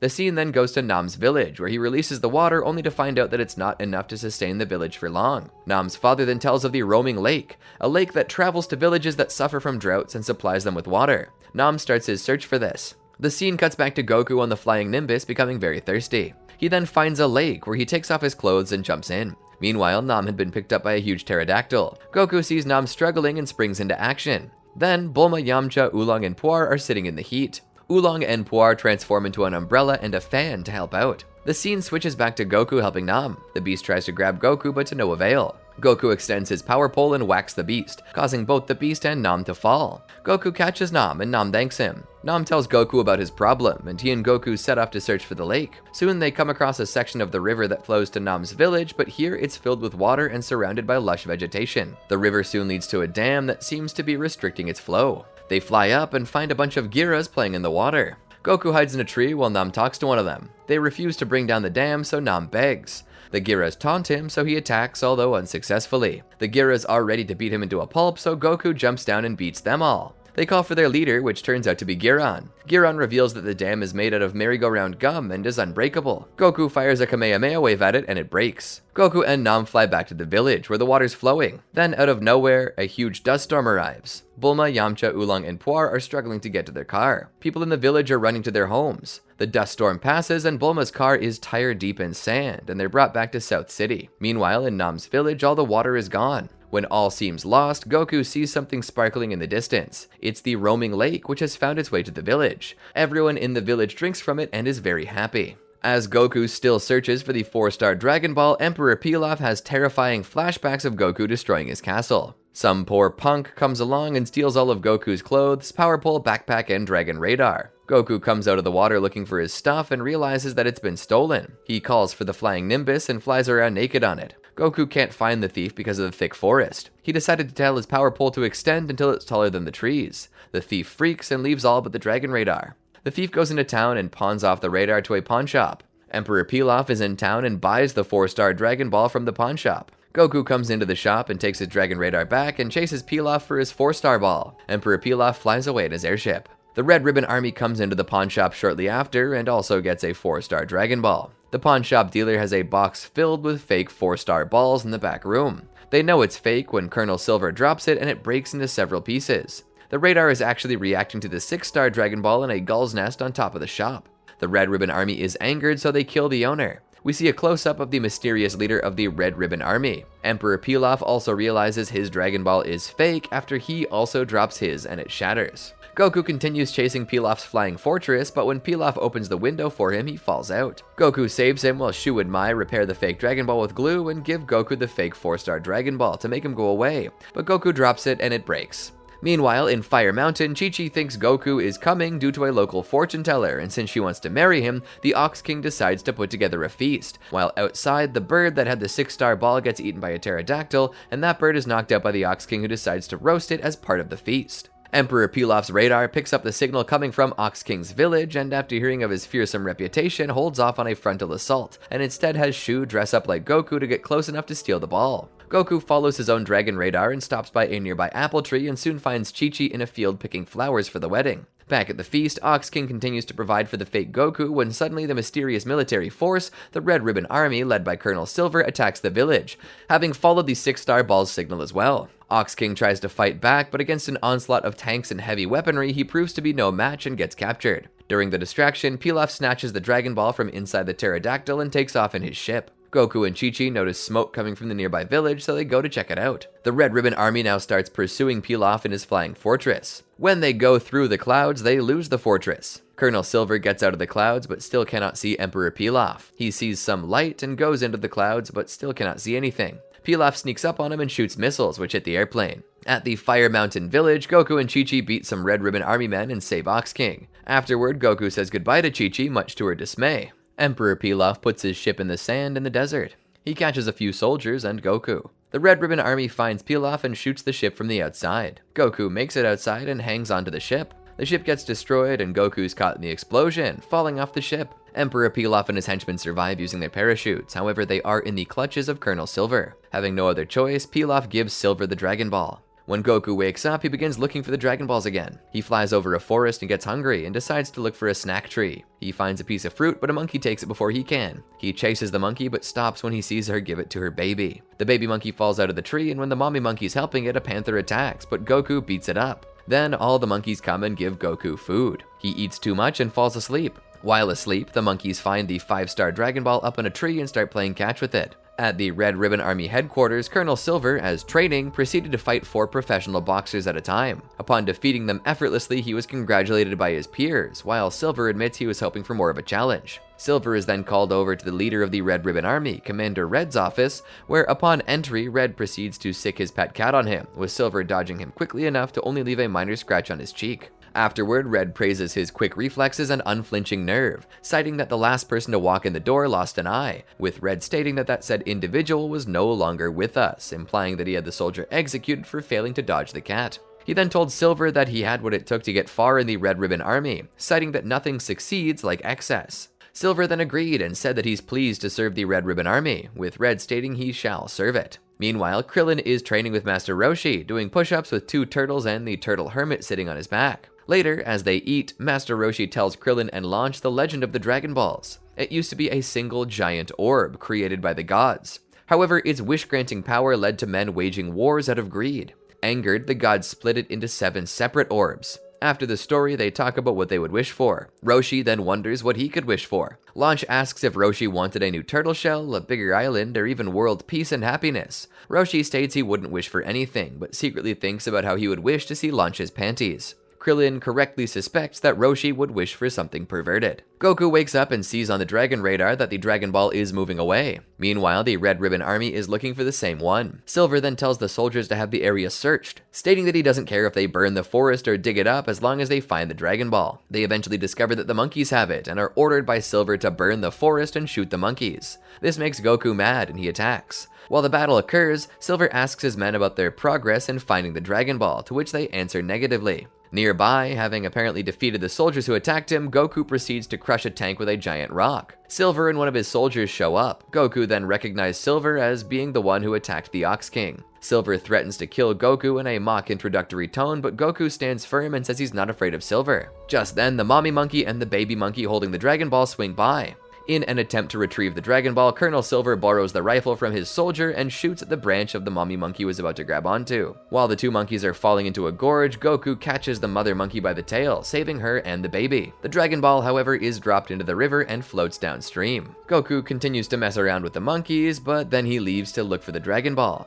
A storm starts and both Goku and Colonel Silver's goons stop searching. Inside of Colonel Silver's cabin, he and Staff Officer Black are talking through transmitters. Colonel Silver says that the river is overflowing and that the Dragon Ball could wash up on shore and that they'll continue in the morning. In the morning, the search resumes. However, 2 guys are snoozing and are rudely awakened by Silver's gun. They talk about how pointless the search is when Goku comes and finds the Dragon Ball in less than a minute. They try to steal it only to be easily beaten by Goku. Then Silver comes up and blows up the flying Nimbus with his rocket launcher. Goku gets mad and beats him up when he's down. He then takes some capsules from Silver's cabin and finds a robot and a plane. Goku has the robot pilot the plane to the north. Meanwhile, at the Red Ribbon Army headquarters, Commander Red receives news of Colonel Silver's loss. He has Silver brought before him. Silver asks for a second chance, but Red says that there's no second chance in the army. Then, Staff Officer Black says that Goku is moving into General White's territory and radios General White to warn him. Meanwhile, the robot systems crash due to the cold of the northern mountains, and the plane goes down. After having crash-landed in an airplane in the Northern Territory, Goku freezes from the sheer cold. A little girl drags him back to her house in Jingle Village. Elsewhere at Muscle Tower, General White orders 2 of his particular thugs from the Red Ribbon Army, a human sergeant and a dog soldier, to follow the trail left behind in the snow. The little girl who brought Goku back to her house is revealed to be named Suno, and she sets him by the fire and gives him a hot drink when he wakes up. When she asks him what he was doing back there, he says that he's after the Dragon Balls. Suno and her mother worry and ask if he's part of the Red Ribbon Army, although he assures them that he's not. He shows them the Dragon Ball he already has in his possession and tells them of its purpose and his previous experience with Shenron. Meanwhile, the scouts are going house to house, terrorizing an elderly couple in the process while looking for Goku. They eventually find Goku at Suno's house in the bathroom and try to kill him. He comes out of the bathroom and beats them up. Suno and her mother explain that the Red Ribbon Army is treating villagers like slaves and making them search for the Dragon Balls, and if they do not work, then they will kill their village chief who they've captured. Goku promises to save the chief and storms out of the house, but quickly returns due to the freezing cold. Suno gives him some warm thermal clothing and Goku sets off again towards Muscle Tower, where General White has set up headquarters. Using his power pole, he defends himself from a barrage of bullets heading his way and uses it to defeat all those in his path before reaching the entrance to the building. Goku enters Muscle Tower in hopes of rescuing the village chief. Inside, he comes across 4 guards who see no threat in Goku, but he defeats them pretty quickly. Meanwhile, General White and Ninja Murasaki are watching and are pretty amazed by Goku's powers. They talk of a Major Metallotron, whom no one has ever beaten. Goku goes up to the 3rd floor where he meets Major Metallotron. Metallotron is quite big, so he thinks he can easily kill Goku, but Goku dodges his punch by leaping up to the ceiling. Goku then lands on Metallotron's shoulder and knocks him out with a punch. Goku declares, "That was easy, I bet I'll find the chief in no time," not noticing Metallotron coming, ready to fight him back. As Goku yells in excitement, going up, Metallotron grabs Goku and starts to crush him, telling him going down, but Goku gets out of his grip. After Metallotron fires a missile from his mouth, Goku realizes he has to get serious and fires a Kamehameha. It blows Metallotron's head off along with most of his shirt, but he continues to go after Goku. Metallotron fires his fist at Goku. Goku takes the punch and avoids Metallotron's other fist. He pokes some holes in Metallitron, but he's not stopping the machine. As Goku tries for another Kamehameha, Metallitron stops moving because his battery is dead. Goku then goes up the stairs to the 4th floor where he meets Ninja Murasaki. He walks about complaining about how dark it is. Kunai start flying toward Goku, but he dodges all of them. The lights come on and a forest is revealed. Goku hears the voice of Ninja Murasaki. Goku then realizes where it's coming from and barely dodges Murasaki's kunai. Goku picks up a rock and says that it's his turn. Murasaki starts jumping around quickly, but Goku hits him with a rock into a tree. The ninja says he'll never find him, but Goku finds him behind a flag. Then Murasaki asks Goku to close his eyes and count to 30 while he hides. Goku counts to 25, but gets stuck on 26. He opens his eyes to see that Ninja Murasaki's about to hide under a hollow rock. Goku restarts his count to 30. Once he's finished, he immediately starts searching for him. He looks everywhere for the ninja, but can't seem to find him. He walks into a house and looks under a board to see a lot of dirty magazines. He then goes back outside to see a pipe underwater. Goku goes back into the house and gets a teapot off the stove. He takes the teapot and pours it down the pipe. Ninja Murasaki jumps out of the water and yells at Goku because he burnt his tongue. Murasaki tells Goku to follow him to see if he can keep up. When Goku does indeed keep up, it surprises the ninja. He throws spikes onto the ground and Goku steps on them. Goku then runs back to the house where he finds some sandals. They keep running until Ninja Murasaki runs out of breath. Then they start to fight as Murasaki pulls out his sword and Goku uses his power pole. Ninja Murasaki jumps into the air and is about to lunge at Goku, but Goku sticks his power pole into the ground and moves away. Then Ninja Murasaki lands on the pole as it goes up his behind. He starts to scream in pain and jump around. When Goku slices his sword at him, Murasaki challenges Goku to fight him unarmed. Goku accepts, but Murasaki hid a metal boomerang behind his back and uses this to attack Goku. Goku dodges it, but it comes back and hits him in the back of the head. General White and Murasaki are pretty excited, thinking Goku's finally dead. However, Goku gets up, screaming, "Ow!" Ninja Murasaki is extremely shocked and runs away when Goku attacks. He tosses throwing stars at Goku as he's running away, but they all hit a tree that Goku ran behind. Goku takes the stars and runs into the house that Ninja Murasaki ran into. He throws the stars at the ninja, but he blocks them with a wooden mat on the floor. Thinking Goku's out of stars, he begins to taunt Goku, but Goku is holding another star and he hits Ninja Murasaki right in the forehead.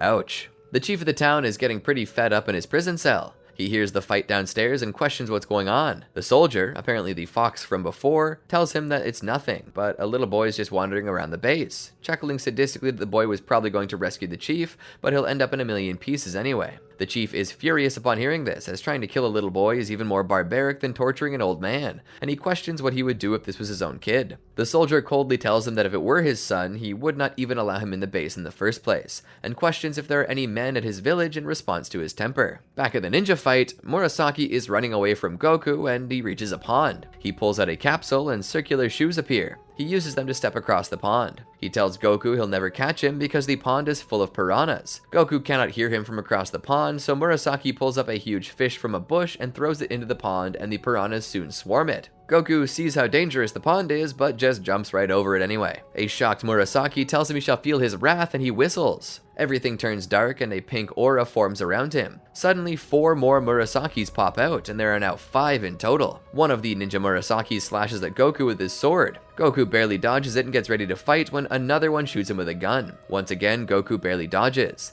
All 5 of them attack, with swords, guns, and blowguns. Meanwhile, Suno's father arrives home searching for one of the Dragon Balls. When he hears the story of everything going on, he cannot believe a mere boy is taking on the Muscle Tower. Back inside, Goku dodges more bullets, knives, and swords. When one Murasaki throws a chain around Goku's power pole, Goku pulls the guy into a tree. After dodging more bullets, Goku hides in a tree but is soon spotted. Then some talking goes on, and Goku finds out that all the Ninja Murasakis are actually brothers. All of them attack Goku at once, but Goku draws his power pole and uses his double image to take out 3 of them. Then, while the other 2 are talking, he uses his power pole to take out a 4th. Murasaki then retreats to the 5th floor as Goku chases him. There, he releases the ominous Android 8 from his cell as Goku looks on in disbelief. Android 8 has many chains around him, but he breaks them after getting out of his cell. Ninja Murasaki orders Android 8 to attack Goku, but Android 8 refuses because of a fault in his programming causing him to hate violence. Android 8 also thinks what the Red Ribbon Army has been doing is wrong. Then Murasaki pulls out a remote, saying he'll blow him up with it if he does not obey his orders. Android 8 still refuses, and just before Murasaki pushes the remote button, Goku jumps up, flips, and hits the controller out of his hand with the power pole and smashes it. He then hits Murasaki into a wall. Android 8 and Goku talk for a while, then Android 8 reminds him that he was going to save the chief of the town. Meanwhile, General White is extremely angry and calls all his units to get ready for combat orders. 5 remaining soldiers then swarm over the area. Meanwhile, Goku is stuck in the maze room of the Muscle Tower. He keeps wandering around until he ends up back where he started. It's then realized that General White can move the walls of the maze. Android 8 shows up saying he knows the way out. Goku follows him and suddenly Android 8 stops and says many soldiers are coming. Suddenly the 5 soldiers all rush out to try and further delay Goku from getting to the next floor. Goku jumps and pushes one soldier, which creates a domino effect with 2 others, eventually knocking them into a wall. After dodging some bullets, Goku punches another soldier down. Android 8 also accidentally attacks the first soldier. After the fight, they continue through the maze when 8 figures out that General White is moving the walls. They use what they know to trick White and get around his little wall trick. They head up to the 6th floor where General White is located. After some talking, General White pushes a button that opens a trapdoor. Android 8 and Goku then fall into a pit. The room that they fall into has nothing in it except for skeletons. General White tells Goku to hand over the Dragon Radar and the Dragon Ball. Goku refuses, so White closes the hatch. A wall opens up and they see a huge monster eating some food. The monster is Bouillon. In Jingle Village, Suno finds a small animal under her bed and returns it to its parents. Back at Muscle Tower, Goku attacks the monster and is bounced off from its body. Goku fires a Kamehameha, but it bounces off of Bouillon's body as well. Eventually, Goku gets an idea and punches a hole in the wall and icy winds come in. Goku gets cold and goes into Android 8's jacket for warmth while they wait it out. Bouillon then gets very cold and covered in ice. Goku gets out of Android 8's jacket and kicks Bouillon. When Goku kicks him, the monster shatters into many pieces. Goku then jumps back up to General White's floor and makes his power pole extend so Android 8 can come up with him. When they're both up safely, Goku tells them that they better release the Jingle Village chief. Goku defeated Bouillon and now both he and Android 8 are in the control room again. Now General White decides to fight Goku for the Jingle Village chief, thinking that Goku has wasted his energy fighting Bouillon. Goku starts by kicking him in the shins. Classic move. General White is running around screaming. Android 8 wants White to stop but is hit by General White's sweater. General White now has a sleeveless black shirt on. He uses the old "hey, look over there" scheme and hits Goku, but Goku smiles and said he's tickled by the punch. Goku punches him back and White goes flying. White notices Goku's tail and grabs it. Goku then loses his energy and Ader gasps. White spins Goku around on his tail and slams him into the wall. After a few minutes, Goku regains his energy and hits General White on the floor. White sees a gun on his desk, picks it up, sneaks it into his back pocket, and surrenders. He opens the door for the chief. The chief is listening in at the door. He looks like a bald-on-top Einstein. He's now listening to an invisible door. After noticing everybody, he goes to get his coat, and Ader sees General White pull the gun. He does the old take chief hostage by pointing a gun at his face scheme. He says that if Ader joins his side, he'll let the chief go, but Ader has to kill Goku to get on his side. Goku tries to get the chief out, but White shoots at him. He hits Goku and the impact knocks him out. Ader gets really mad. His eyes turn white and he approaches General White. White tries to shoot, but his gun is broken. Ader knocks him out of the control room, out of Muscle Tower, and out of the Snowland. Both Chief and Ader approach Goku. Goku opens his eyes and says that he's hungry. Once they get out of Muscle Tower, Ader says he must do one more thing. He strikes blows all around the tower, causing it to collapse. At Suno's house, Suno sees the Chief and Ader coming. She finally sees Goku inside Ader's coat. The 3 of them approach Suno's house. She and her parents come out. Suno's father says Ader looks like his mother-in-law. Finally, the village is peaceful. With that all said and done, Goku eats like a pig. At the dinner table is also Android 18, Suno, the Jingle Village chief, and Suno's parents. Suno offers that Goku and Ader stay. Goku says he must go on, which brings him back to say he never got the Dragon Ball he wanted. Android 8 says he found it and gives them the 2-star Dragon Ball. He explains that he found it in an ice cave near Muscle Tower, but refrained from handing it over to General White when he learned that White was going to kill the villagers once he recovered it. Goku is happy, but not that thrilled since it's not the 4-star.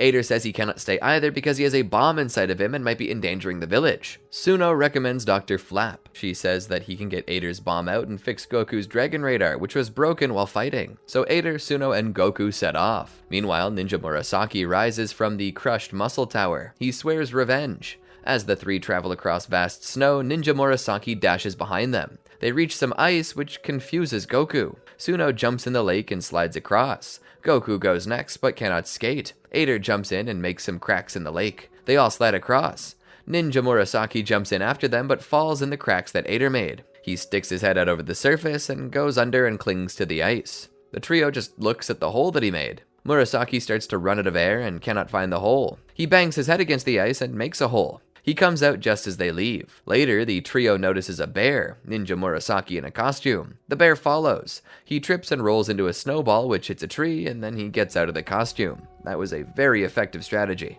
At last, the group reached Dr. Flap's house. Dr. Flap recognizes Ader and stares off into space for a bit. He eventually says he will. As he goes into his room, Murasaki is lying on his bed. Dr. Flap says he quit the Red Ribbon Army a long time ago. He tries for the door, but Ninja Murasaki throws spikes at it. Suno goes into the room and is held hostage by Ninja Murasaki. He says if Dr. Flap does not steal Goku's Dragon Balls from his bag and then kill Goku, Suno will be killed. Ader wakes up in the lounge to see Dr. Flap stealing Goku's bag. Goku wakes up and they both take after Dr. Flap. When they get to the room, Ninja Murasaki takes the bag and rides away in his snowmobile. Goku takes after him. The other three just sorta watch. Goku catches up behind the snowmobile. Murasaki goes faster and Goku uses Kamehameha to cause an avalanche. Ninja Murasaki manages to stay ahead pretty well, but eventually trips and gets covered in snow. Goku gets his bag and opens it to reveal his dinner. The Dragon Balls are in fact still at Suno's house, where her parents and the village elder are observing them. He walks back. It takes a lot of patience, but Flap unscrews the bomb and Goku saves it from blowing up. Flap says that Goku's Dragon Radar is too technically advanced for him, so Goku decides to go back and see Bulma. As they leave, Dr. Flap says to himself why he was not going to tell Ader he actually put the bomb in. Goku finds the bomb and throws it away.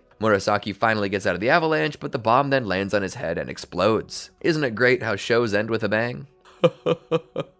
Goku spends the night at Suno's house. In the morning, he goes to walk to West City so Bulma can fix his radar. After telling an old man about the flying Nimbus being destroyed, the man says that Nimbus clouds can't be destroyed. Goku then calls for Nimbus and it appears. After saying his goodbyes, he leaves. However, back at Red Ribbon Army headquarters, Commander Red is pissed that the Dragon Balls are going away so fast. Goku makes it to the city and gets off the Nimbus. He then looks around for Bulma. He asks about her, but nobody seems to know her. Goku then gets in a cab to go to Bulma's house, but the cab driver tells him to get money. Across the street, a person is taking on fights. Whoever can beat him will get 100,000 zeni. Goku fights and starts beating him with ease. Seeing what Goku can do, the fighter gives up. Two people want his money, so they bring him to an alley and try stealing it, but Goku beats them up too. He then asks a lady if she can show him to a police officer, so she brings him. Goku goes in and gives the lady all the money. The officer finds who Bulma is on his mini-computer. He gives Goku a free ride to her house. When they arrive, they see that Bulma's house is huge, and she's the daughter of the president of Capsule Corporation. Goku's in the city at Capsule Corporation looking for Bulma so that she can fix his broken Dragon Radar. When she returns home from school, she greets Goku and invites him inside Capsule Corporation along with the accompanying policeman. Inside, Goku meets Dr. Brief for the full time before going up to Bulma's room where she fixes his radar and shows off her new invention, the Microband, which shrinks her down to a fraction of her size. She is accidentally stepped on when Bulma's mother, Bikini, enters the room bringing drinks for the pair. Here, Goku finds out about Yamcha and Bulma's problem because Yamcha is being noticed by other young girls. Meanwhile, a master thief named Husky is hired by the Red Ribbon Army to steal the 2 Dragon Balls in Goku's possession. Bulma shows Goku a tour of the city on the flying Nimbus. Bulma shrinks herself with a microband and rides in Goku's shirt because she has no purity in order to ride the cloud. After taking a tour through the shopping district, they meet up with Yamcha, Puar, and Oolong before heading for the newly built amusement park, Dreamland. Puar and Oolong tell Yamcha about how bad Bulma is for him, and Bulma pops out of Goku's shirt and yells at Yamcha for talking behind her back. They all head toward the park when Goku senses someone, but ignores it and just heads on, though it does turn he's being watched by Husky. Everyone heads on down to Dreamland. Bulma sees that a lot of girls like Yamcha and leaves the group. Goku and his friends get past while no one was looking. Husky steals tickets from other people. On a ride, Husky throws a walnut at Goku, but he catches it. As they explore, they see a woman, Husky, getting attacked by 2 people, her henchmen. Goku saves her, and she acts as if she's grateful, telling them that she's a gypsy and will tell their fortune for free. She says that he was in Muscle Tower and that he has 2 hidden balls in his clothing. Goku, being naive, pulls down his pants and reveals his human balls.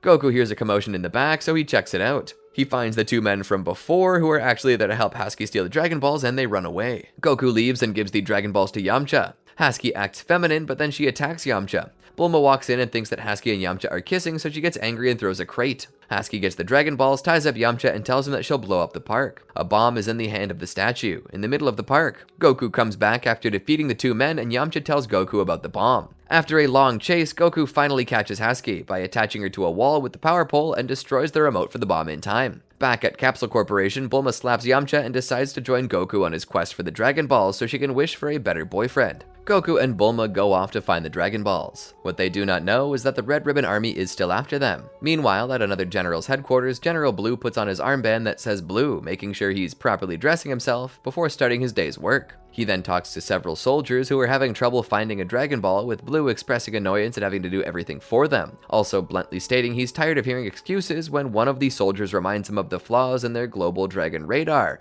regarding narrowing down the Dragon Ball's location. He eventually deduces the reason why they aren't finding it is because one of them was too busy picking his nose. The soldier tries to explain himself, but Blue will hear none of it, citing the soldier has the evidence in hand and orders for him to be executed. After hearing the gunshot, Blue states it was a beautiful sound, before ordering a crocodile soldier to disinfect the area, with the soldier clearly out of fear getting right to it and grabbing a disinfectant bottle to spray the area. He then receives a message which has a picture of Goku. He finds out that this child beat both Colonel Silver and General White.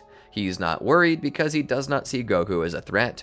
Goku finds out the Dragon Ball is underwater. They land on an island and Bulma changes back to a regular height. As Bulma gets out her Dino Cap case, she sees that there is only one left, noticing that she's mixed hers with her father's. She tosses the capsule only to get several dirty magazines, which Bulma reacts angrily to, declaring that men are animals and tearing up the magazines.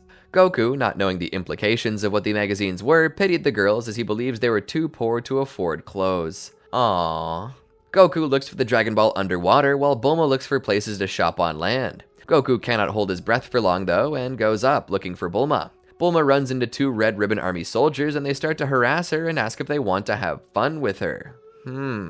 She attempts to flatly refuse them and cites that she's 16, suggesting that they wait. After sarcastically accepting her proposition, they start to chase her in their planes. Goku finds her and then knocks them down. General Blue is amazed that one little boy can defeat two of his officers. Goku then decides to go to Kame House for help. Meanwhile, Master Roshi is fishing on Turtle's back, only to sneeze violently, which he deduces is because a pretty girl is heading his way. Goku and Bulma find the Kame House to get a submarine. Master Roshi's happy to see that Bulma was there. Krillin and Launch are at a market to get groceries. While grocery shopping, Launch sneezes and starts attacking people. Since they took the submarine with them, Goku and Bulma will have to wait. Goku and Turtle get seafood and find Turtle's son. Master Roshi gives Bulma a lot of drinks to make her go to the bathroom. The Red Ribbon Army are still tracking Goku, with Blue also threatening to kill anyone who fails to bring him a full report in 2 hours. They eventually track Goku to Kame House, and they think Kame House is his base. Blue sends a soldier to look for it. Blue also privately vows while crushing a flower that he will make sure that he's not the 3rd Regiment to be wiped out by Goku,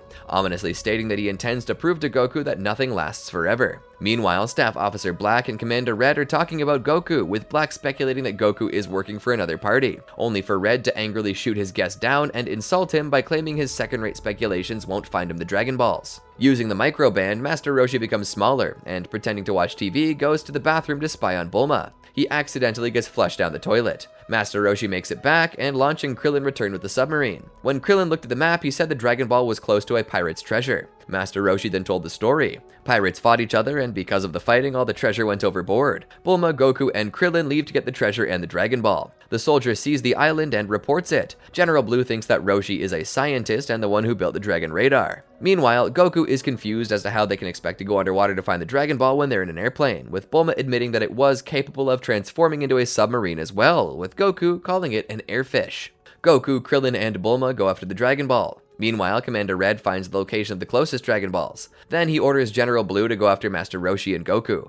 Back at the base, Blue uses binoculars and analyzes Goku's attempts to find a Dragon Ball, musing to himself that Goku finds it so he could steal it from him. A soldier attempts to deliver an urgent message, though he ends up reflexively backhanding him into a wall, and then after realizing his mistake, scolding the soldier for coming up on him from behind, warning that it's very difficult to sneak up on a general and keep the soldier's teeth. The soldier, after apologizing, then supplies General Blue with a message where Red gave the go-ahead to commence the operation. He immediately calls for his men. Blue then splits his soldiers into 2 groups. As he will lead Company A to go after Goku, he orders Company B, led by Captain Dark, to invade the base, Kame House. He then makes it clear to Dark before departing that he needs to lose the excess weight as he won't stand for overweight soldiers in his unit. He then gives the assembled soldiers a speech detailing how they are currently at the crossroads for success and greatness, and that each of the soldiers represents the best the Red Ribbon Army has to offer. That their actions today will determine how that legend will unfold, before ordering them to find the enemy, pluck him out, and let his bones pave the way to glory of the Red Ribbon Army. Blue then closes by stating that they can fail themselves, but warns them against failing him, also proceeding to crush a flower from his vase in his hand in front of them and to drop the petal remains on the table as a demonstration of what will happen should they do so. He then issues a scramble order throughout the base, with all soldiers being deployed to airbase and docks. Captain Dark then, after being told that a woman and an old man were the only people at the base, confidently states that they're guaranteed success.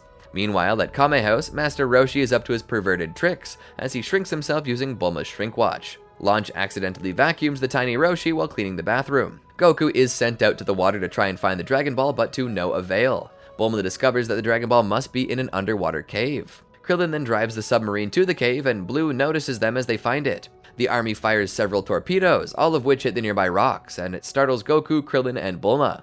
Goku realizes that the army must have been responsible for the attack out loud, and Krillin and Bulma realize in horror that Goku was referring to the Red Ribbon Army, with Goku explaining that they were also looking for the Dragon Balls and noting that they were dangerous and mean about it.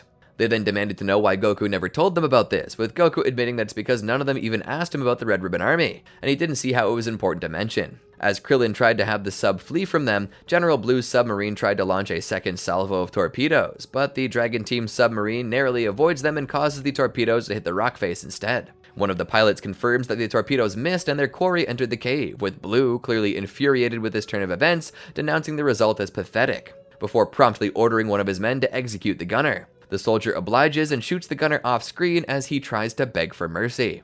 After several tense moments of the sub pursuing them, including their getting a lock for a third salvo, the Dragon Team miraculously manages to get through the small alcove in the narrowing cave, ultimately forcing Blue's sub to deter pursuit, much to the Dragon Team's joy. However, Blue, clearly undaunted, bemusedly asks if they truly think they could get away from him, and he orders the deployment of the mini-sub, personally volunteering to lead the unit. At the Red Ribbon Army headquarters, Red and Black are discussing the progress of them locating the Dragon Balls. Red exclaims that General Blue was supposed to be a brilliant tactician, and that he made sure the Red Ribbon Army was composed of the best minds of every conceivable industry, and despite that, they're still chasing Goku, a child, for the Dragon Balls, which he points out should have been in his possession months earlier. Black agrees with him, though Red talks back and tells him that the latter doesn't understand anything, and orders him to make sure that unlike Black, General Blue understands. Captain Dark's company attacks Kame House. They descend upon Master Roshi. Roshi asks about who they were before pointing out that he pays his taxes. Upon learning their identities, he then recognizes them and mentions that he's heard of them via various unflattering titles, including Jerk Squad, Dirtbags, and Red Ribbon Slimeballs, the last of which being his personal favorite. Dark then reminds Roshi that the Dirtbags have them outnumbered and outgunned, with Roshi also quipping that he's outwhipped upon seeing Dark's whip, implying that Dark must use it on his soldiers during training day. Dark then admits that he actually has the whip in hand to deal with enemies, not his own soldiers, before vaguely threatening Roshi not to toy with him. He then orders his men to tear Kame House apart for the Dragon Ball, with Roshi implying that Dark is lacking in the ball department in a different way. Roshi takes out most of them with ease. One soldier holds Launch at gunpoint, but Turtle comes in and rubs a leaf on her nose, allowing her to sneeze and change form. Launch then easily defeats the soldier, keeping Kame House safe. Meanwhile, Krillin is driving the submarine while they try to escape from General Blue.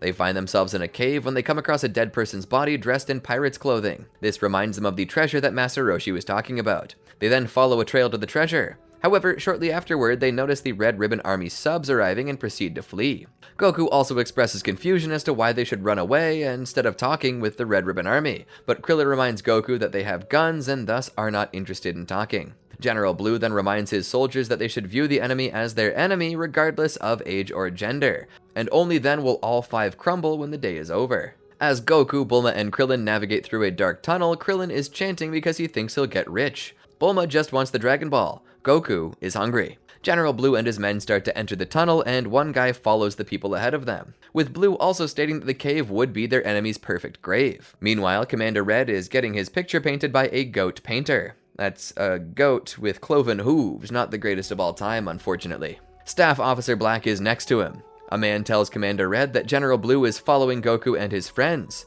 Commander Red gets mad. The guy leaves. The goat finally finishes. It shows Commander Red actually being tall, sitting in his chair next to a very short Staff Officer Black. Staff Officer Black gets kinda weird and Commander Red yells at him for laughing at him. Meanwhile, Bulma is complaining that the tunnel is too long. They finally make it out of the tunnel then. They came across a room with dots on the floor and holes in the walls. They think it's weird. Krillin, excited, steps on a dot. An arrow shoots through the hole above his head. They figured that if you step on a floor dot, an arrow will come out. After making a joke about Krillin being short, Goku jumps across and says it's easy. Krillin says he can do it too because he also trained with Master Roshi. Bulma, however, is not so sure. Krillin ran and jumped. He flew across and hit the ceiling. His head hit the last couple dots and some arrows fired. After rubbing his head a couple of times, he joined Goku on the other side. Bulma complains that she can't jump, so they decide to extend the power pole. Bulma grabs on and it pulls her across. She complains it's going too fast. Goku slows it down, but then she complains it's shaking too much. Anyway, when she gets off, Goku says she's out of shape. Bulma yells at him while they continue through another tunnel. This is when one of General Blue's men saw them leaving. He went to General Blue and the other men and told them that Goku and the gang were not too far off. General Blue orders the men to charge at full speed while he walks behind more slowly. He then expresses confidence that the Dragon Ball as well as the pirate treasure will soon belong to the Red Ribbon Army. Suddenly, General Blue hears some screams. He approaches the dot room and concludes his men were killed by arrows. He steps on a dot and an arrow comes. He thinks that the pirates could find their way around here and searches for a secret passage. He finds a button and a piece of rock crumbles to reveal just such a passage. Goku and the gang reach a room where light shines through some skulls. Bulma wonders if it's a trap. At that moment, they fall through the floor. Goku grabs onto the ledge, Bulma grabs onto him, and Krillin grabs onto Bulma's shorts. Bulma has to explain to Goku what lava is. Meanwhile, she is yelling at Krillin for wiggling because her shorts are starting to slip down, revealing her humorous underwear. Goku lets go and he, Bulma, and Krillin fall. Goku uses his power pole to push them up and out of the hole. They have to creep by the hole and down another tunnel. Meanwhile, General Blue steps into a lake to find a big electric eel shocking him. General Blue gathers up his energy and suffocates the eel. He continues on. Right now, both parties have reached the same point. In the tunnel, General Blue got right behind them. He states that he might handle the three himself and then bitterly says he'll make sure to outsmart Goku. They reached a port with a giant ship. Bulma thinks that the only way to the treasure is down into the water. General Blue runs and hides behind more boxes. Blue then decides to postpone confronting and killing the three until they had led him to the pirate's treasure and the Dragon Ball. Goku notices something in a group of boxes. As they approached it, two small lights turned on. Two claws started to move. A giant pirate robot comes on out. It chases Goku and the group. It slashes its claws and Goku and Krillin jump and Bulma ducks. General Blue gets scared. As the robot continues to chase the trio, it seems that the pirates left more than treasure. Goku and Krillin begin their battle with the pirate robot as General Blue watches from the hallway, admitting that despite them being kids, they were very skilled in fighting and that he was impressed. Goku and Krillin throw normal punches and kicks until Krillin is punched in the face. Krillin then watches with Bulma and Goku fights alone. Goku uses many headbutts on the pirate robot's chin. The robot then shoots out bullets, so Goku retreats to higher ground. The pirate robot glides on the water to shoot Goku. Goku manages to make the robot crash into walls, but is still unable to win. Krillin and Bulma find a machine that shoots out missiles. They shoot one at the pirate robot, but instead hit Goku. The missile makes the ceiling fall on Goku, which causes the floor he was on to break. The pirate robot decides to chase Bulma and Krillin, and none of the other missiles hit it. While they run, General Blue stays in the hallway. The robot shoots bullets as they go upstairs. Bulma and Krillin find a hallway and go into a room. Meanwhile, Goku gets up as General Blue stays and is impressed, considering him a worthy opponent. They find a computer room, with Bulma admitting that she wished her father, Dr. Brief, was present, due to computers being considered priceless antiques to him. The pirate robot finds them, and so does Goku, using the power pole to get to the window. Goku uses the power pole to bring Krillin and Bulma down. While they run away, the robot goes down the stairs. When the pirate robot gets down the stairs, Goku does an aerial attack, killing it. Bulma and Krillin run past the door that General Blue's behind. Blue follows them and, to spice things up, makes a fake arrow to send Goku down the wrong way. Goku runs there and makes the wrong turn. Krillin and Bulma find a well that they go in. General Blue follows, albeit reluctantly, as he does not want to get wet due to not having packed his bikini trunks and his field kit, and having to take off his uniform, though he does admire his reflection upon taking his top off, and Goku continues going the wrong way. Bulma and Krillin continue swimming. General Blue follows. Goku runs down in the wrong direction, and the cave closes in on him. He finds a trapdoor and falls on through. He falls on a bouncy thing, which is an octopus named Octopapa. Meanwhile, General Blue, Bulma, and Krillin make it to the surface. General Blue stays in the water, so he is not seen. There are 3 treasure chests, but once they get there, a statue turns on by itself. Octopapa tries to hit Goku with his tentacles, but none hit. The octopus grabs him and says he's going to eat him. Meanwhile, General Blue, Bulma, and Krillin make it to the surface. The statue throws swords everywhere. Bulma hides. Krillin gets one of the swords out of the ground and hits the others with it. One comes out of its face and heads right for Krillin. The octopus tenderizes Goku, and Goku gets a large rock and throws it at his snout, thinking that it is his mouth. Octopapa destroys this and then shows Goku his mouth. He is ready to eat. Krillin knocks the sword away. The statue is out of swords. Krillin checks the middle chest. A pirate dummy comes out and shoots bullets. Goku manages to do one more attack, the Kamehameha, which defeats and roasts Octopapa. Goku is starving and decides to eat it. It's probably pretty tasty. The dummy runs out of bullets and Bulma heads for another chest. This one has a key in it and they see a keyhole in the statue. They put it in and gold comes out. General Blue then comes out of the water to get the gold, making it by him, with Blue asking if he thinks so and Krillin answering that he knows so. Krillin decides to fight. While Goku's eating, he hears noises of Krillin getting hurt. He goes into the water to get him. General Blue pounds Krillin and bangs him into the walls. He then mocks Krillin's white underwear and asks if he's wearing a diaper. Bulma then tries to get Krillin to surrender, but Krillin refuses, citing he's fine overall and that Blue's just a big sissy. Blue, hearing this remark, then tells Krillin to bring it on while referring to him as Diaper Man. However, Blue dodges all of Krillin's attacks and then elbows him, to Bulma's horror. Eventually, Krillin uses an afterimage technique, catching Blue off guard before managing to throw one flying kick in the face.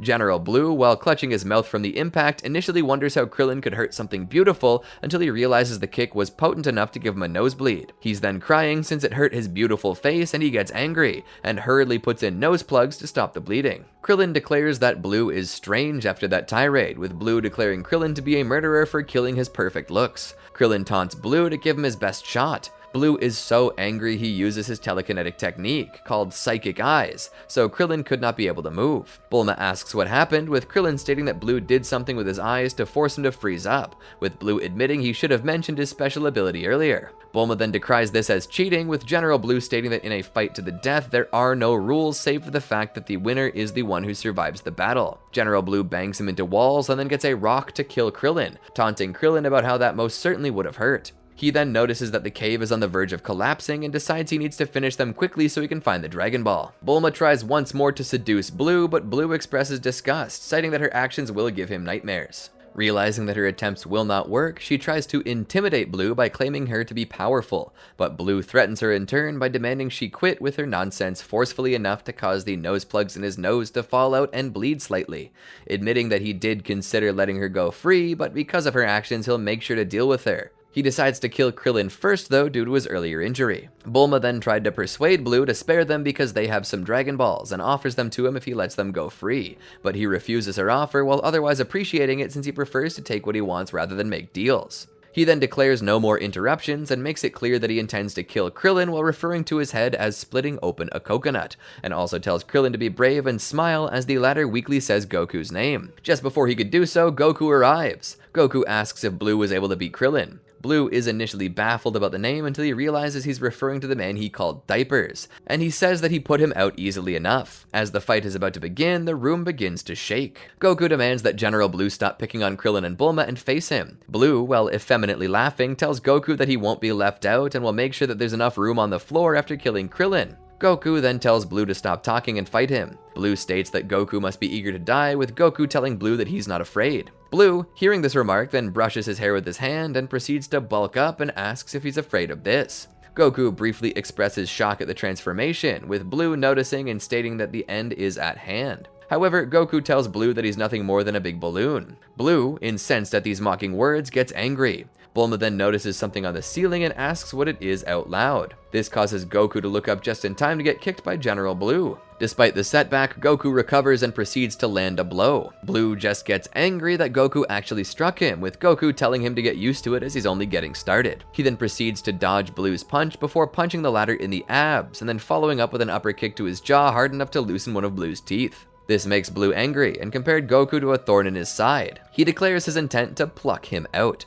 He then proceeds to use the Psychic Eyes technique on Goku and beats him up, starting with his kicking Goku around and eventually opting to punch Goku in the head. After noticing the cave rumbling and thus bad weather, and expressing disappointment since he was just starting to have fun, he decides to go for the abridged version, which is using a capsule to conjure up an M37 shotgun and pointing it dangerously close to Goku's head. Blue then, in a manner similar to addressing children, threatens to blow Goku's head off unless they tell him where the Dragon Ball in the cave is. Bulma then tells him that according to her dragon radar, the ball is in the pool nearby. Blue is then elated, admitting that it was the last place he would look, and tells them that the Red Ribbon Army gives them their thanks for their cooperation, before deciding to kill Goku anyways as per his orders. However, when he notices a mouse run by him, he panics and loses concentration. After General Blue lost focus when he was scared by the mouse, Goku breaks free from his look into my eyes ability and demands to know why he's scared of just a mouse. Blue then protests that it wasn't just a mouse due to its tail size, and he admits that he hates rodents. Goku then demands that he stop whining and fight fair.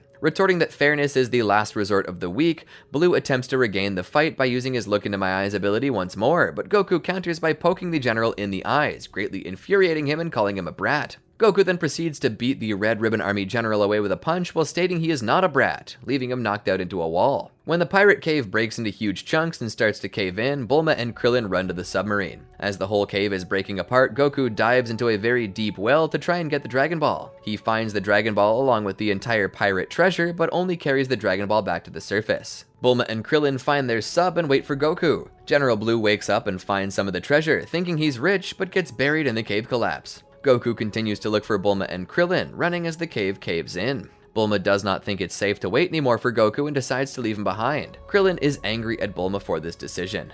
Goku desperately tries to find his way out of the never-ending labyrinth. This underground pirate cave is just about ready to collapse. Leaving Goku, Krillin and Bulma decide not to get trapped underneath the ocean forever. As time goes on, Bulma starts to get impatient and is convinced that Goku's dead. Krillin pleads that he knows Goku will show up any minute. Just as the cave gives out, Goku speeds out of the demolished maze and jumps into the pirate's submarine for a quick escape. Goku has successfully retrieved the 3-star Dragon Ball and defeated General Blue thanks to the help of a mouse. Unfortunately, it's still not his Grandpa Gohan's 4-star ball. As the group tries to make their dramatic escape, Bulma has to dodge huge boulders that fall in her path until one finally seals up the exit. It looks like they've reached a dead end, but Goku narrowly spots a second opening and they jet for freedom. The cave is really falling on them now, and with their bad luck, the sub has run out of power. So Goku decides there's only one thing left for him to do. Everybody take a deep breath, Goku says, and shoots a huge Kamehameha wave to propel the submarine all the way out of the cave and the ocean.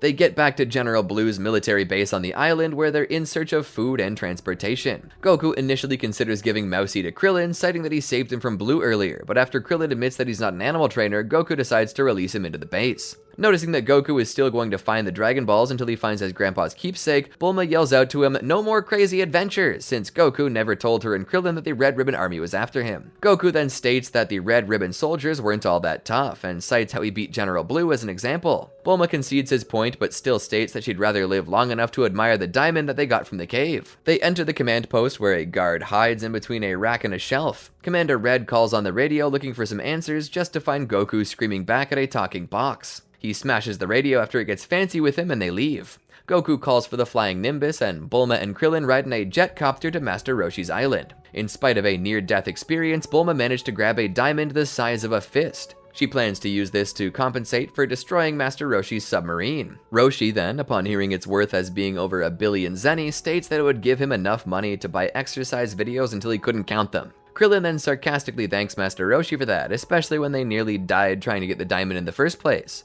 with Roshi stating that this was merely theoretical. As Turtle and Roshi argued, Launch in her blonde form steals the diamond. Roshi is left stammering. Still alive, General Blue pops his head out of the water. He swims back to his base, yells at the guard for incompetence, and kills him, also promising that he can sleep anytime he wants to after accepting his apology. Blue then takes off in a jet copter armed with nothing but a roll of rope. He speeds off after Goku in search of revenge and the Dragon Balls. While on the way there, Blue tells himself that life is too short, or at least the Dragon Ball gang's lives were too short. After locating the house with binoculars, he proceeds to jump out of the jet copter with his rope, landing on his feet and ducking behind the house just out of view of the others. He then plots his revenge while looking at the rope and getting a sinister grin. Goku, Krillin, and Bulma are taking a break inside the Kame house. Goku decides he was still determined to find his 4-star Dragon Ball, but Bulma said that she did not want to go on any more adventures. She asked if she could borrow Roshi's airplane, but realized that this was impossible after Launch had already flown away in it.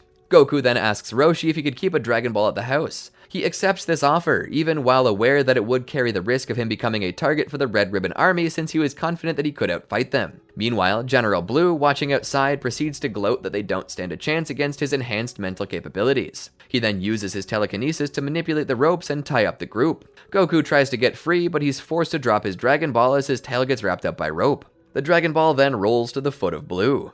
At that instant, the trio recognizes Blue, with the latter two expressing disbelief as they thought he had died as the evil general laughs.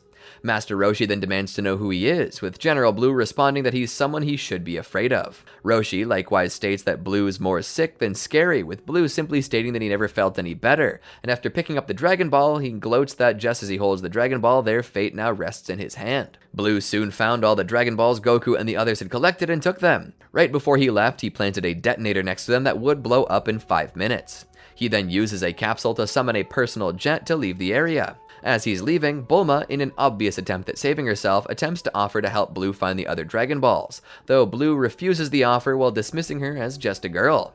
Master Roshi then offers to join in her stead to Turtle's shock. Blue then sarcastically says goodbye and states his need to collect a reward requires him to leave instead of staying and watching their death. Luckily, launch arrived when there was only about a minute or two left. At first, she thought it was a joke, but Goku told her that it was not a joke and that he needed for her to untie him fast and that there was no time to explain.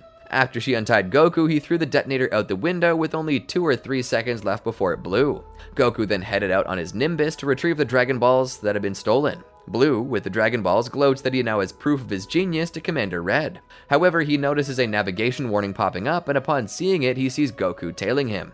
He expresses disbelief that Goku is even alive, let alone keeping up with him on a cloud. He eventually finds Blue and follows him, and after a while of following, he ends up in a mysterious town. In the town, a little girl named Arale was racing Gachan. At the coffee pot, which is the local cafe, Akane, Sukutsun, Obachaman, and Pisuke were having a conversation about spring break when they ended up hearing the plane blasting through the town. While flying over the town, the inhabitants looked at Goku and Blue, and eventually Goku falls to the village because Blue tricked him with his jet engines. There he meets Arale. General Blue is so smug, having got rid of Goku, that he does not notice the mountain before him until the very last minute, and he crashes his plane. While hanging out with Arale, she asks if Goku wanted to play, but he said he couldn't because he has to find the Dragon Balls. She asks what those are, but Goku does not answer this and calls his flying Nimbus. After the plane crash, General Blue gets up. He noticed Goku and wondered how he could have survived that fall. Goku then notices the mountain where the plane had crashed, and Blue jumps off the mountain so Goku will not find him. Goku then lands on the mountain and decides to look under the plane for the Dragon Balls.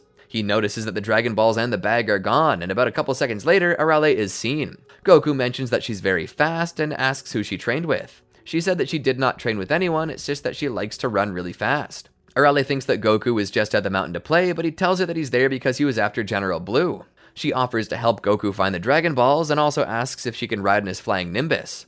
Goku says yeah, no problem, if it lets you. She then manages to get on the cloud, and Goku continues the search for the Dragon Balls. As this happens, General Blue runs into some strange people in Penguin Village. He notices a guy driving a car and asks him to get out. The guy does so and says, "I'm assuming you didn't stop me for my autograph." He enters a nearby phone booth and returns a couple seconds later with a superhero-like costume on. He threatens Blue after breaking a tile with a karate chop, but Blue just walks over and crushes the phone booth with his bare hands, scaring the guy out of his wits. He offers himself as Blue's assistant, but he replies that he has plenty of lackeys. Blue asks where he can get an airplane, and the man tells him of Senbei Norimaki. The guy gives him directions, and Blue asks if he can use the guy's car. He says, certainly. We then see a woman on a motorcycle speeding past, and she's stopped by a police officer, to which she says, "What did I do this time?" The officer tells her that it was for speeding. He then writes her a ticket. Goku lands where the police officer is and asks the officer to catch General Blue for him. He also mentions that General Blue is a member of the Red Ribbon Army. When Goku tells him that, the officer gets scared and drives off. When his car breaks down, Blue attempts to fix it when Obachaman runs into him and offers to help him fix it. As Obachaman attempts to fix it, Blue ends up starting to crush on the boy, calling him his type, and he leans in to kiss him. However, before he could get the chance to do so, Obachaman reveals that he fixed the car. Blue, while still obviously crushing on him, then offers to thank him by taking him for a bite to eat, though Obachaman admits he doesn't need anything in return because he was doing what anyone would have done. Blue then requests that he at least let him buy him some pretty clothing. This is politely declined due to needing to get back to making deliveries just before leaving, as Blue tried to insist he stay. Blue then bitterly states that Obachaman was little more than a country bumpkin anyway. Shortly afterward, Blue runs into some officers who ask for his license and registration, and he said that he does not have them on him. They try to arrest him, but Blue ends up getting the handcuffs off by breaking them with his bare hands. When they try to shoot him, he kicks the guns out of their hands and also hits the car to show how strong he is. He then takes off with the officer's car since he had already damaged it. He evades Goku, but Arale, who was just behind him, accidentally smashes into the car, sending it flying. Before he regained consciousness, the Gachans had eaten the car whole.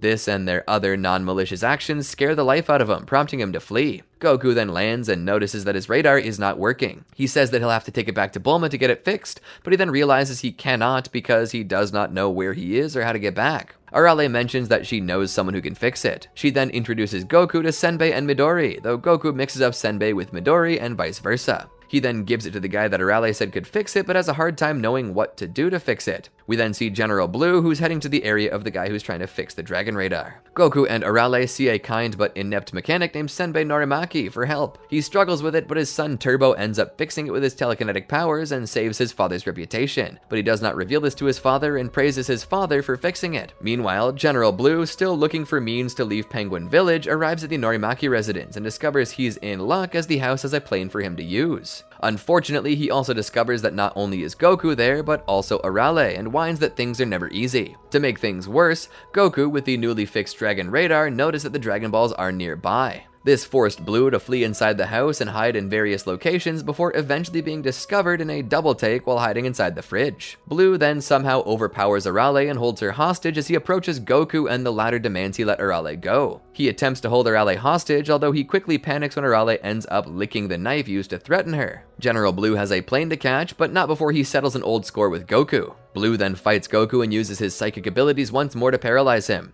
He also takes the opportunity to taunt Goku about how he doesn't have anything that Blue can't take away while stealing his Dragon Radar. As he prepares to finish him off by impaling Goku with a sharpened tree trunk, not wanting to leave without killing him, Arale, being told by Senbei to show Blue how she plays tag, shows up and fends Blue off with her Arale kick. She then easily defeats Blue, launching him into the sky far, far away. Seeing that General Blue still had the Dragon Radar, Turbo Norimaki takes Senbei's plane apart to make a new Dragon Radar for Goku. General Blue finds a telephone booth and informs the Red Ribbon Army headquarters that Goku is still at large, and although he lost the Dragon Balls to Goku, he nevertheless managed to steal his radar, even confirming that it's in his hand during the call. Mission Control then tells Blue to return to HQ immediately, although Blue reluctantly tells them while holding back tears and with difficulty that he will take a while to return as he does not know where he is. General Blue rides a camel through the middle of the desert, cursing about his damaged hair and vows to exact revenge on Goku for every single split end.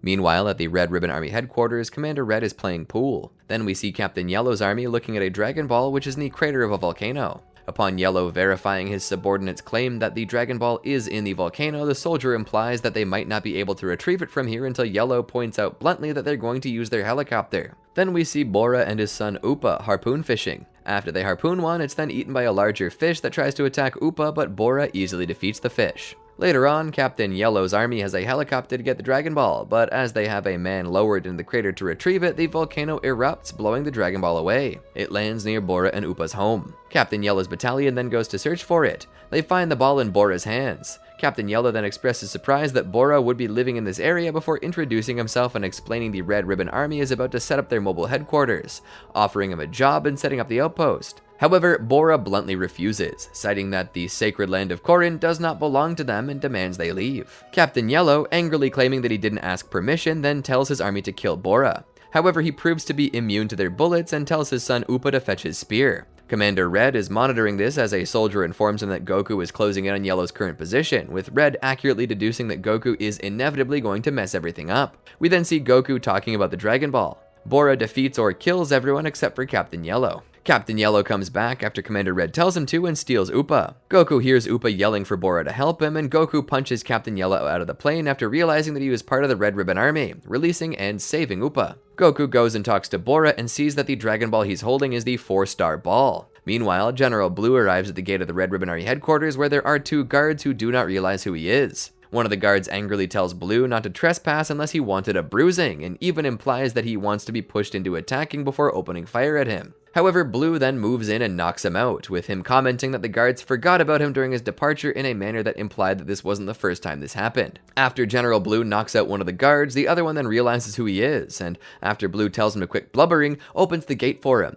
You can then see Mercenary Tao talking to Commander Red. While Commander Red talks with the infamous mercenary Tao, Blue arrives in Red's office, stating he's returned for duty. Commander Red, furious over Blue's recent failures, then demands to know how Blue managed to consider returning. Blue, misinterpreting the question to mean how he literally managed to return, attempted to explain that it was a hassle that involved stealing a plane and then a car, but it was cut off by his commanding officer, who elaborated that Blue should not have returned, especially considering that he failed to get the Dragon Ball from Goku. Blue attempted to explain that Goku was tricky, but Red would hear none of it. Blue then explains that despite not actually ending Goku or even the Dragon Balls, he still managed to steal his radar before unveiling it, and explained its properties of easily honing in on the balls, and it being extremely accurate. Black expresses surprise at its small size, and Blue adds that he could use it to find the Dragon Balls in no time. Red, however, is unmoved, stating that he'll acknowledge that Blue has a good find in the radar, but he still failed the specific objective of retrieving the Dragon Balls themselves, and thus he's considering following the policy of those who fail, facing severe consequences.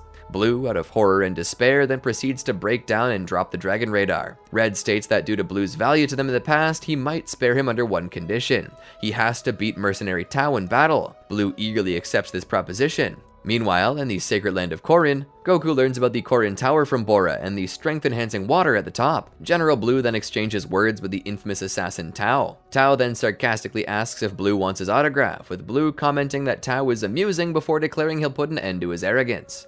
Tao then tells Red that he expects a fee for this battle as well, and he simply doesn't work for free. Red then tells him to get on with it. Blue then tells Tao he should bring out a weapon just in case, though Tao claims he won't even need his limbs, let alone a weapon to kill Blue. He'll just use his tongue. Blue expresses doubts about this before Black tells him to start their fight. Blue, while laughing, proceeds to go on the offensive against Tao. However, Tao not only manages to dodge every move, but proceeds to get in behind Blue, startling the latter. Blue acknowledges that he has some skill before asking if he can handle the next attack before proceeding to use his special ability. He then asks how he likes being paralyzed while laughing. However, Tao cracks his own neck before casually asking what that was all about, much to Blue's horror and Black and Red's shock. Blue then recklessly attempts to rush at Tao, clearly panicking, before Tao proceeded to dodge, and just as he earlier claimed, kill Blue with his tongue on his temple before stating that the problem's licked.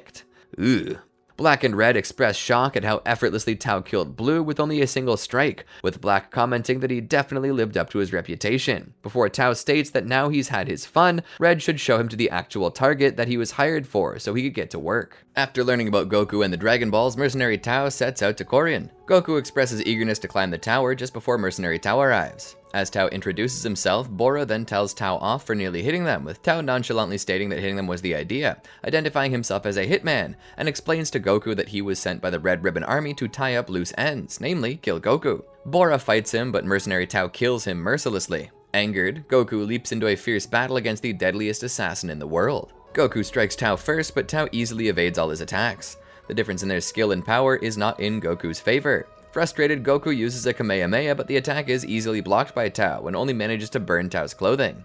Tao, enraged, retaliates with an aimed Dodon Ray at Goku's heart, which killed him.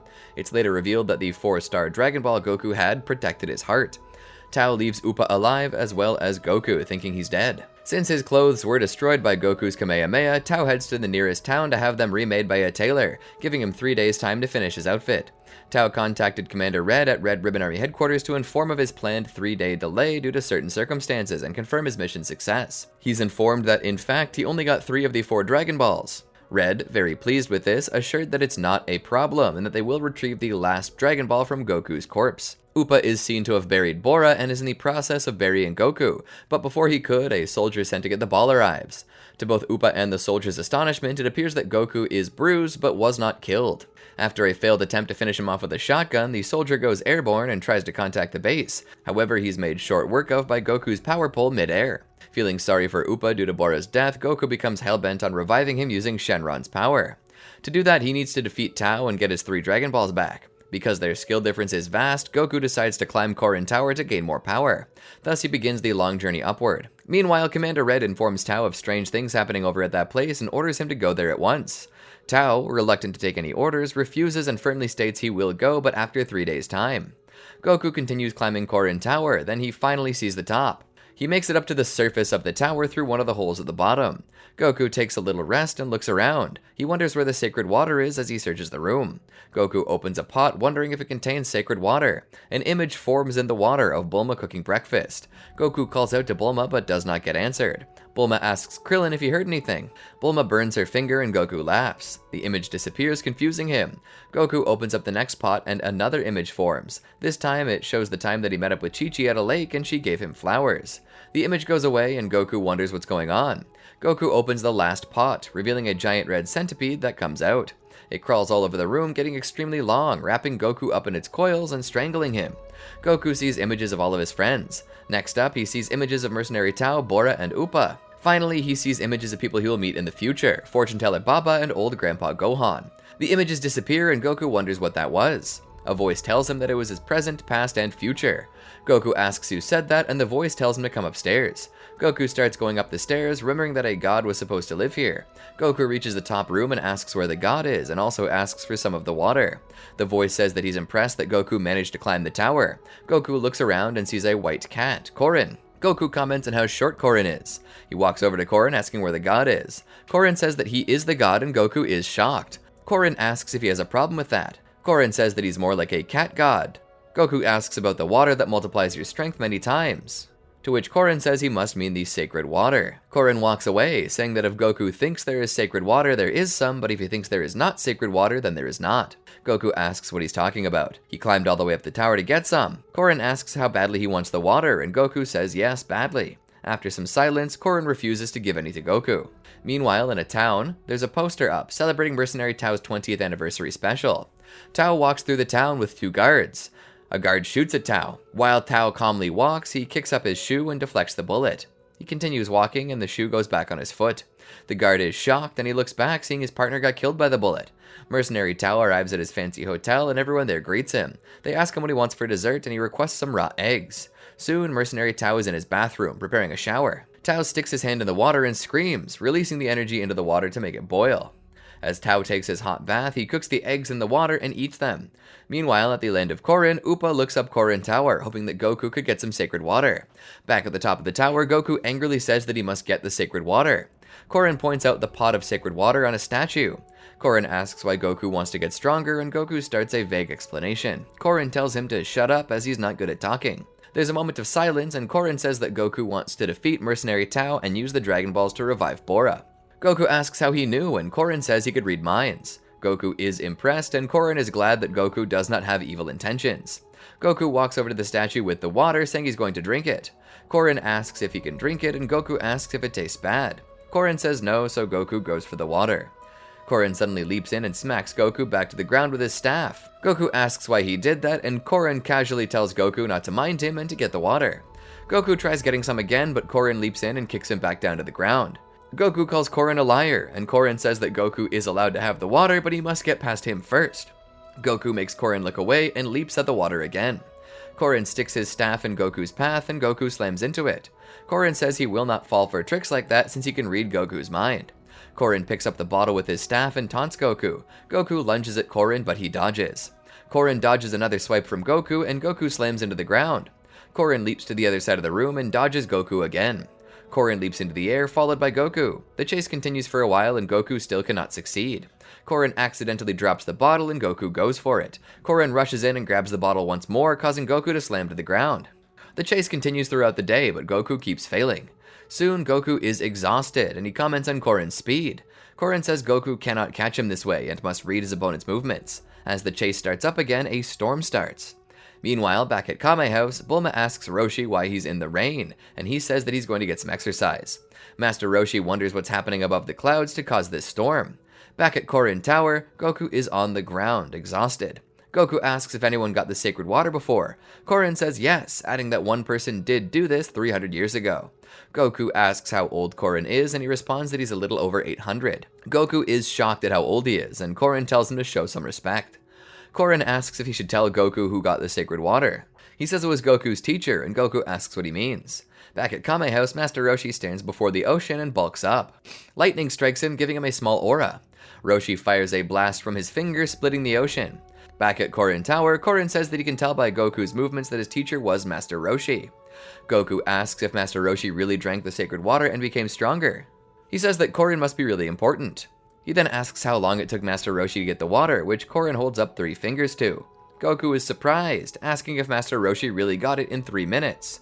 Korin says no, it took him 3 years. Goku is in shock. While Goku continues to get the sacred water, Korin throws the 4-star Dragon Ball out of the tower, thinking that it's garbage.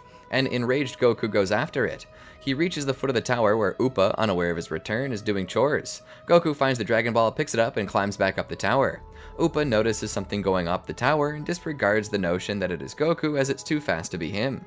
Goku reaches the top of the tower faster this time and reprimands Korin for throwing his grandpa's Dragon Ball out. Goku doesn't seem to know that he's become stronger and faster than before, because it only took 3 hours for him to make the whole trip up the tower, down and up again. This is confirmed by Korin, who is aware and impressed of Goku's quick return. Later, when Korin is asleep, Goku gets the opportunity to steal the sacred water from him, but chooses not to do so, as it would be unfair.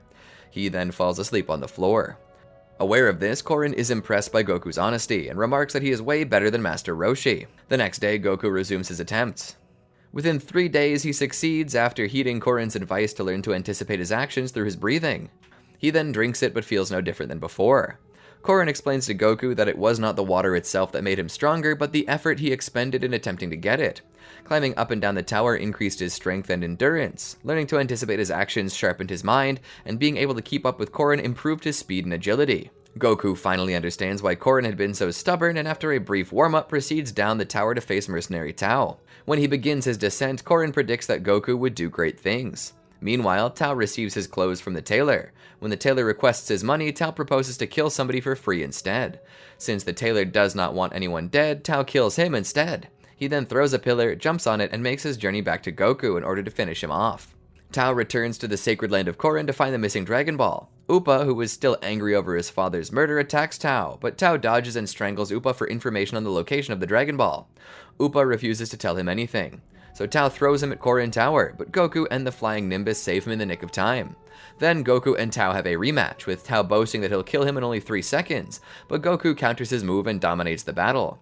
Tao is stunned as to how this is happening, as it's only been 3 days since he utterly defeated him last. Goku explains to him that he'd spent his days training atop Korin Tower, to which Tao believed to just be a myth. Goku effortlessly fights with the mercenary, kicking him in the stomach and hurting him in the process, sending him flying and kicking him to the ground. Meanwhile, back at Kame House, Krillin continues his training while Bulma works on a scouter drone which she plans to use to track down Goku. As he pops out of the ground, Tao gets mad at Goku that his second suit was torn off and tells him how difficult it's going to be to find another decent tailor. Goku tells him that he should worry about his fighting, not his looks. Tao then launches a Dodon Ray, which Goku blocks with his hands. He then uses a capsule to bring out a sword, which he uses to attack Goku, though he breaks it in half when he strikes it with his power pole. When mercenary Tao learns that Goku's strength increased while atop Korin Tower, he kicks a rock toward Upa in order to distract Goku long enough for him to begin his climb up himself in order to become stronger. Until then, Goku and Upa wait for him to come back. Goku and Upa have dinner and then go to bed. Upa is confused about why Goku's not worried about mercenary Tao drinking the sacred water. Meanwhile, Bulma's Dragon Radar is being scrambled by the Red Ribbon Army, but so is the army's radar. As Tao reaches the top of the tower, Korin draws some water from a barrel, picks his nose, and drops the booger in a cup, and then spits in the cup a few times before handing it over. Before Tao drinks the water, he fires his Dodon Ray at a pillar, which has absolutely no effect. He then drinks the cup of water and fires at the pillar again. This time it cracks, but Tao is not satisfied. He's confident that Korin has duped him, so he decides to drop a barrel of water on Upa, who is waiting at the tower base. Korin first tries to reason with Tao and tell him the truth, that even Goku just drank tap water, but Tao does not believe him. Finally, Korin destroys the pillar himself, claiming that it just took a while for Tao's ray to take full effect. He lends Tao a black nimbus to ride down with, so that he doesn't gain extra strength from climbing down the tower, and slips the cloud out from under him about halfway down, causing Tao to fall the rest of the way. Tao, thinking to himself that he is much stronger, decides to fight Goku. He appears to have the upper hand at first, but then Goku stops toying with him and nearly kills him. Tao even uses Crane-style Assassin Strike, but even that doesn't work. Tao tries to beg for mercy, but just as Goku drops his guard, he throws a frag grenade at him. Goku, however, kicks it back at Tao and the grenade explodes, seemingly killing him. Goku then sets off for the Red Ribbon Army stronghold to recover the Dragon Balls and bring Bora back to life. As Goku is flying off toward the stronghold, Colonel Violet uses the Dragon Radar that General Blue recovered from Goku to find the 7-star ball and make a narrow escape from a local tribe. She returns to the Red Ribbon Army stronghold and hands the ball to Commander Red in exchange for her fee.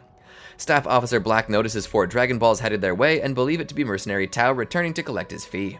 Meanwhile, Bulma completes her work on the scouter drone, which she plans to use to track down Goku. Master Roshi misuses it by having it fly over a nearby beach to spy on the ladies, but instead gets an accidental glimpse of a man. Bulma successfully finds Goku with the drone, and Launch is able to determine that he's headed toward the Red Ribbon Army headquarters, and Bulma has the drone scout further ahead to be sure. The Red Ribbon pick up the moving object on a radar and attempt to take it down, but the little drone proves to be too swift for their weaponry. It's eventually shot down by their defenses, although not before it confirms that Goku is indeed going in the direction of their headquarters. Master Roshi decides to go rescue Goku, so Bulma creates a makeshift phone and calls Yamcha for transportation, who decides to accompany Roshi along with Launch, Oolong, and Puar.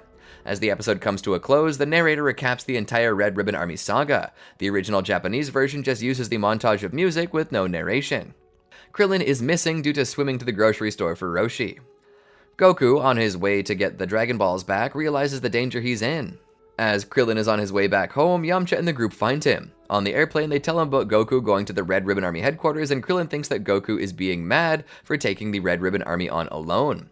Oolong comments about the relationship of Bulma and Yamcha and asks them about their wedding, but Bulma tells Yamcha she's still mad at him. Goku arrives at the headquarters and destroys a helicopter, which reveals his presence to Commander Red. He sets up his defense comprising of AA missiles and heat seekers. The defense system attacks Goku, but Goku manages to avoid all of it. He enters the headquarters and attacks the soldiers. Then we see Colonel Violet perturbed by Goku.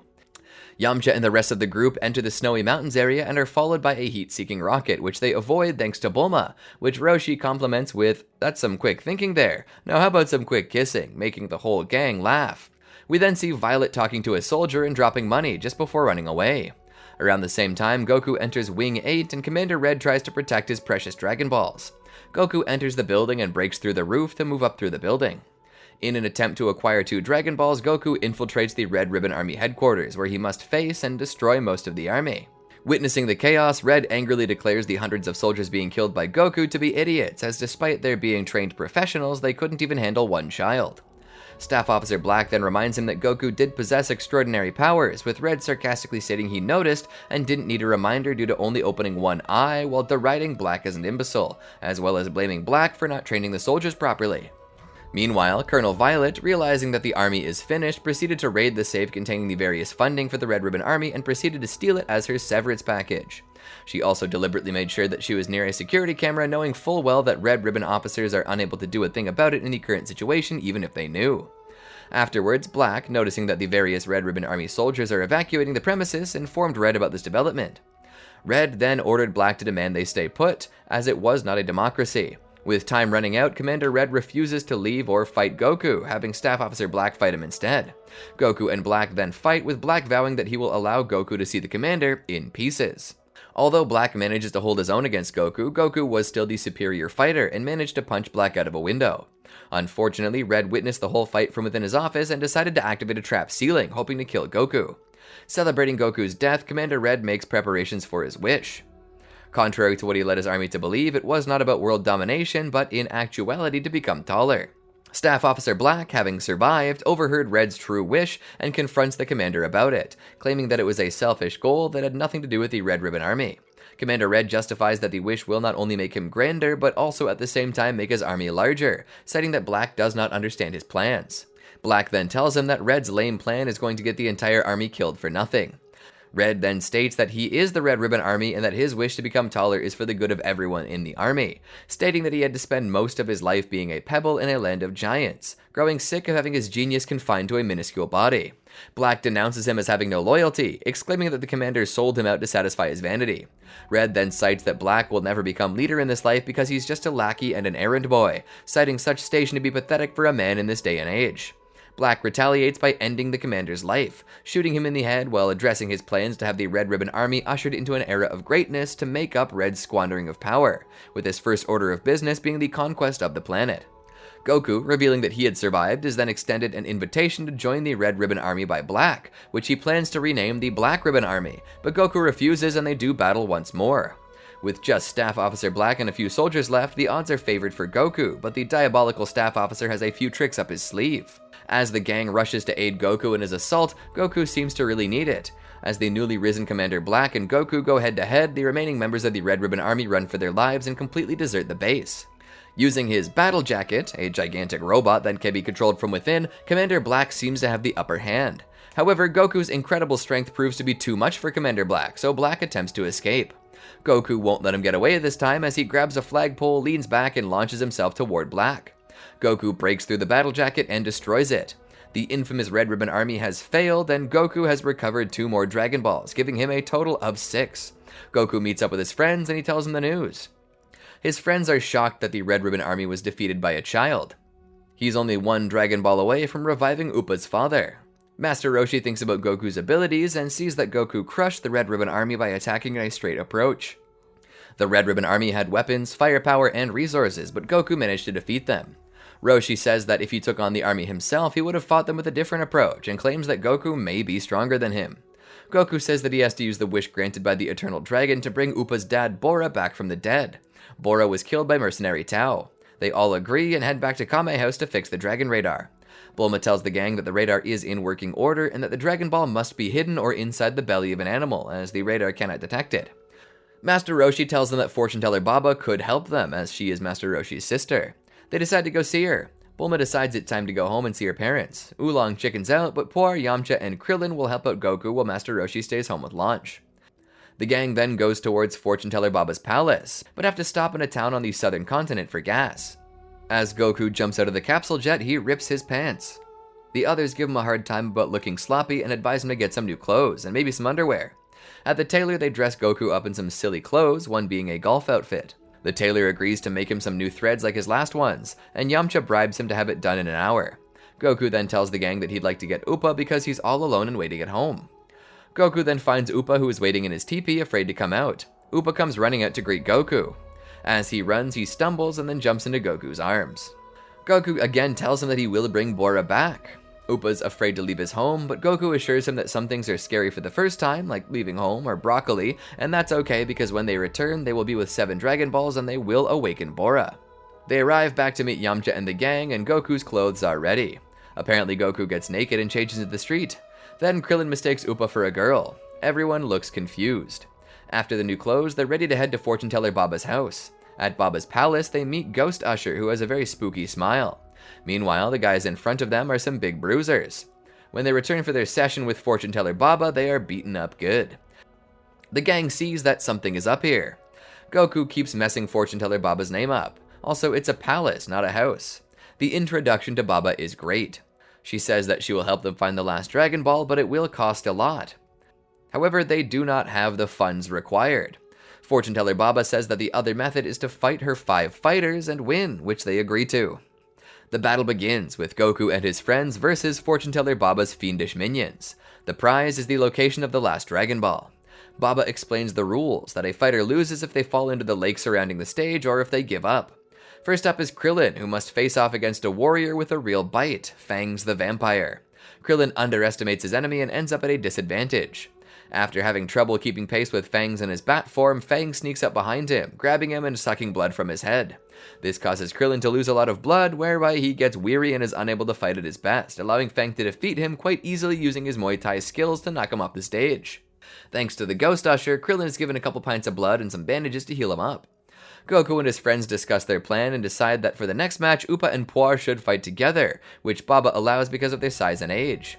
Despite not having any real skill in battle, the two use a series of anti-vampire attacks, with Upa exposing Fangs to garlic breath and standing in the form of a Christian cross, while Poir transforms into a hedgehog to avoid Fang's deadly bite. This results in the vampire's defeat when Poir transforms into a giant hand and slaps Fangs into the lake when he attempts to flee. Yamcha is the next up on stage, and he asks Baba where his opponent is. Baba says he's already there with him, causing Yamcha to believe that his opponent's a bug, but soon he finds out he must face a hard-to-see opponent, see through the Invisible Man. He gets punched around while Yamcha hits nothing but air, but then Krillin has an idea and asks Goku to quickly bring Master Roshi and Bulma. When all else fails, Yamcha relies on his other sense, hearing. The tables soon turn when Krillin and the others start supporting See-Through, who starts to respond verbally to Krillin. The Invisible Man loses his element of surprise and starts to be beaten by Yamcha, who can hear where he is. But just as the odds start to favor Yamcha, Baba starts to sing an annoying song, made even worse by her hideous voice, to cover up the noise of the Invisible Man. The Invisible Man doesn't waste any time and continuously pummels Yamcha while he's caught off guard by Baba's song. Krillin knows Yamcha can't take much more and sends Goku to retrieve Master Roshi and Bulma. When they arrive, Krillin then reveals Bulma's breasts to the perverted turtle hermit, causing blood to spew from his nose. The blood drenches the Invisible Man, who becomes visible. Yamcha quickly defeats his opponent and claims the victory. With 3 fighters to go, the gang eagerly await their next match in the Devil's Toilet. Fortune teller Baba brings Goku into a secret room where See-Through brought Goku foods before activating a trap. Goku manages to counter the trap, which consisted of bricks falling from the ceiling, and throws a brick back at See-Through. After a long, repetitive chant and all the smoke is cleared, a sarcophagus is revealed. Fortune teller Baba's fighter has finally awakened from its eternal slumber. The fighter that Fortune teller Baba conjured is a mummy called Bandages. This is the 3rd fighter in today's match, renowned for never letting an opponent defeat him in battle. First up, Yamcha. Yamcha is confident that if he can keep moving, his speed and quickness will prevail and the mummy will not touch him. Little does he know that Bandages has more than enough speed as he runs circles around Yamcha. Yamcha cannot lay a hand on the mummy and gets hammered. Even his Wolf Fang fist proves ineffective. Suddenly, Yamcha catches Bandages off guard, trips him, and sends him falling to his doom. Bandages the mummy is not out yet though, as he shoots the bandages that cover his body like a rope, swinging back onto the platform. As the mummy resumes his unmatched assault, Goku and the gang can hardly stand to watch the gruesome battle before them. This is especially true for Appa, since he feels responsible for getting Yamcha into this mess. So Appa pulls out an axe in an attempt to help, but Master Roshi explains that the only person Yamcha is fighting for is himself, and his pride refuses defeat. After Yamcha becomes tired, Bandages the mummy ensnares him in his signature move, the stretching bridge technique. As Yamcha struggles to keep his back from being broken in two, Puar flies off in a desperate attempt to save Yamcha by turning into a woodpecker, pecking at an invisible giant until he's set free. Yamcha is then sent falling towards the deadly acid in the Devil's Toilet. As he falls, Goku extends his power pole and catches Yamcha just before he touches the acid, saving his life. Now all eyes are set upon Goku as he steps up to this menace to avenge Yamcha's defeat. Bandages the mummy feels a bit hesitant to fight Goku upon seeing his impeccable posture. Nevertheless, he attacks after Goku declares that he's about to make the first move. He lands 3 hits on Goku, causing the young warrior to fall. Goku's friends get worried while Bandages and Baba are delighted, believing Goku to have been knocked out. Goku, however, gets up easily and reveals that he was just warming up. Bandages, enraged, continues attacking, but Goku easily dodges these moves and makes jokes, which only makes the mummy angrier. Baba's warrior then prepares a powerful attack, launching his bandages towards Goku, binding him. After a long struggle, Goku jumps down just beyond the deadly toilet water and breaks free. Goku defeats the mummy with a single punch. Goku's next opponent is a demon called Spike the Devilman. Spike seems easy to beat and he nearly falls in the toilet. While Yamcha and Krillin comment about how weak Spike is, Master Roshi corrects them, saying that he was a 2-time champion of the World Martial Arts Tournament. After being on the losing end of the battle, Spike prepares to use his Devil Might Beam to finish Goku, and Roshi tells Goku to avoid it at all costs. Master Roshi briefs the others on the story of Spike's Devil Might Beam, a technique that transforms an opponent's own negative thoughts into destructive beams that can annihilate anything in their path. Spike fires his Devil Might Beam at Goku, though he resists the beam entirely, so Spike fires a stronger one. Goku resists this one as well. It turns out that the attacks have no effect on Goku due to him not having any negative thoughts in any way, shape, or form, stunning Spike and the others watching above. Spike then brings out a trident and uses it to attack Goku. A mysterious man wearing a fox mask and a halo on his head is shown nearby watching Goku closely. Goku almost falls in the Devil's Toilet but climbs up on the other side of the bridge and surprises Spike. Goku finishes Spike with a mighty kick, which slams Spike into the ceiling and embeds him into the wall. After Goku's victory, Baba summons her final fighter, who requests to Baba that he and Goku be allowed to fight outside where they could have some fresh air, to which Baba complies. On their way out, Goku has a weird sensation about the fighter he's about to face, noting his smell that makes him feel at ease. Roshi senses some familiarity with the fighter as well as the fight begins. The last match in Fortune Teller Baba's tournament has begun, and it quickly proves to be a fight for the ages. The masked fighter is extremely powerful, even by Goku's standards. The longer the fight rages on, the more worried Master Roshi becomes, recognizing further and further the familiarity of the masked man's style, posture, and techniques. The two warriors exchange blow after blow until Baba's fighter uses a Kamehameha attack to everyone's surprise. Roshi realizes this could only be one man. Goku, meanwhile, has been able to down his opponent using his own Kamehameha, and his friends begin to celebrate prematurely. Goku asks the warrior to give up, but the latter simply laughs and grabs his tail, his only weak spot, causing his energy to drain. Roshi says that no one other than them should know about Goku's tail being his vulnerability. Yamcha, likewise, notices that Goku's opponent fights as though he does and knows everything about him, which Roshi confirms. Roshi states that he now knows who the man is, after seeing how he and Goku are mirror images. Meanwhile, Goku seems to be in a world of trouble as his opponent has his tail and keeps slamming him on the ground back and forth again and again, while Upa and the others watch on anxiously. Bulma tells Roshi to help Goku, but the latter says the battle must continue as is because Goku's opponent is none other than Gohan, the deceased grandfather of Goku. Grandpa Gohan repeatedly slams Goku against the floor as his friends painfully watch on, wondering why his own grandfather would put him through so much pain. Bulma demands that Master Roshi help his student, but the latter refuses, saying that Goku's grandfather has a purpose behind his actions and was never a reckless man. Meanwhile, Emperor Pilaf is trying out his new power suit, while Shu and Mai spy from his satellite on Goku, learning from the battle with his grandpa that his tail is his weakness, something they plan to exploit. As it turns out, Pilaf has the final Dragon Ball and has jammed the Dragon Radar using a Dragon Radar-proof box. Back at Fortune Teller Baba's palace, after being slammed several more times, Goku's tail eventually rips off. While it causes Goku pain at first, he's more than willing to continue the match. Gohan surrenders and reveals his face to Goku, who runs toward him, embracing him and breaking down in tears as his friends look on happily. Bulma tells Gohan of her adventures with Goku and the Dragon Balls, and Gohan is happy for Goku that he's found some good friends and traveled the world. Upa asks how he can ask for his father to be brought back to life when Goku's grandfather is dead as well, though Gohan chooses to stay dead and vanishes after a farewell. Fortune Teller Baba then reveals the exact location of the last Dragon Ball as promised. It's being transported in a red car, and Goku looks on happily knowing that the final Dragon Ball is within his grasp. Goku is pointed towards the location that he needs to travel in, and he gives Upa 6 of the Dragon Balls to hold while he's away. Goku flies his flying Nimbus after Emperor Pilaf's car located on the city street to get the last Dragon Ball. Pilaf is headed to Fortune Teller Baba's palace in hopes of procuring the other Dragon Balls. He now knows Goku's weakness, having seen the feed on the monitor that came from his satellite, and now wants to cut off Goku's tail to weaken him. Goku finds the car and lands on top of it and recognizes his previous enemies. Pilaf challenges Goku to a battle, with his Dragon Ball against all 6 in Goku's possession, and they perform a pinky promise. Pilaf, Shu, and Mai each get in their power suits. The machines are unaffected by Goku's first attacks. The machines corner Goku and Shu burns his clothes off. To Pilaf's horror, he finds that Goku has no tail. Pilaf, Mai, and Shu combine their power suits into a titanic machine. However, using a Kamehameha, Goku blasts the arm off of Mai's power suit. Mai ditches her broken power suit and rides Pilaf's and Shu's, which combines into something resembling a bird with increased running speed, and the trio flees. Shu fires a missile, but Goku throws it right back, destroying the power suits. Pilaf gives Goku the 1-star Dragon Ball, and Shu gives him his clothes while covering his private area since Goku's outfit was destroyed. Goku flies back to Fortune Teller Baba's palace, having now received the final Dragon Ball from Emperor Pilaf, and takes Upa, who is holding the other 6 Dragon Balls, to the sacred land of Korin so his father can finally be revived.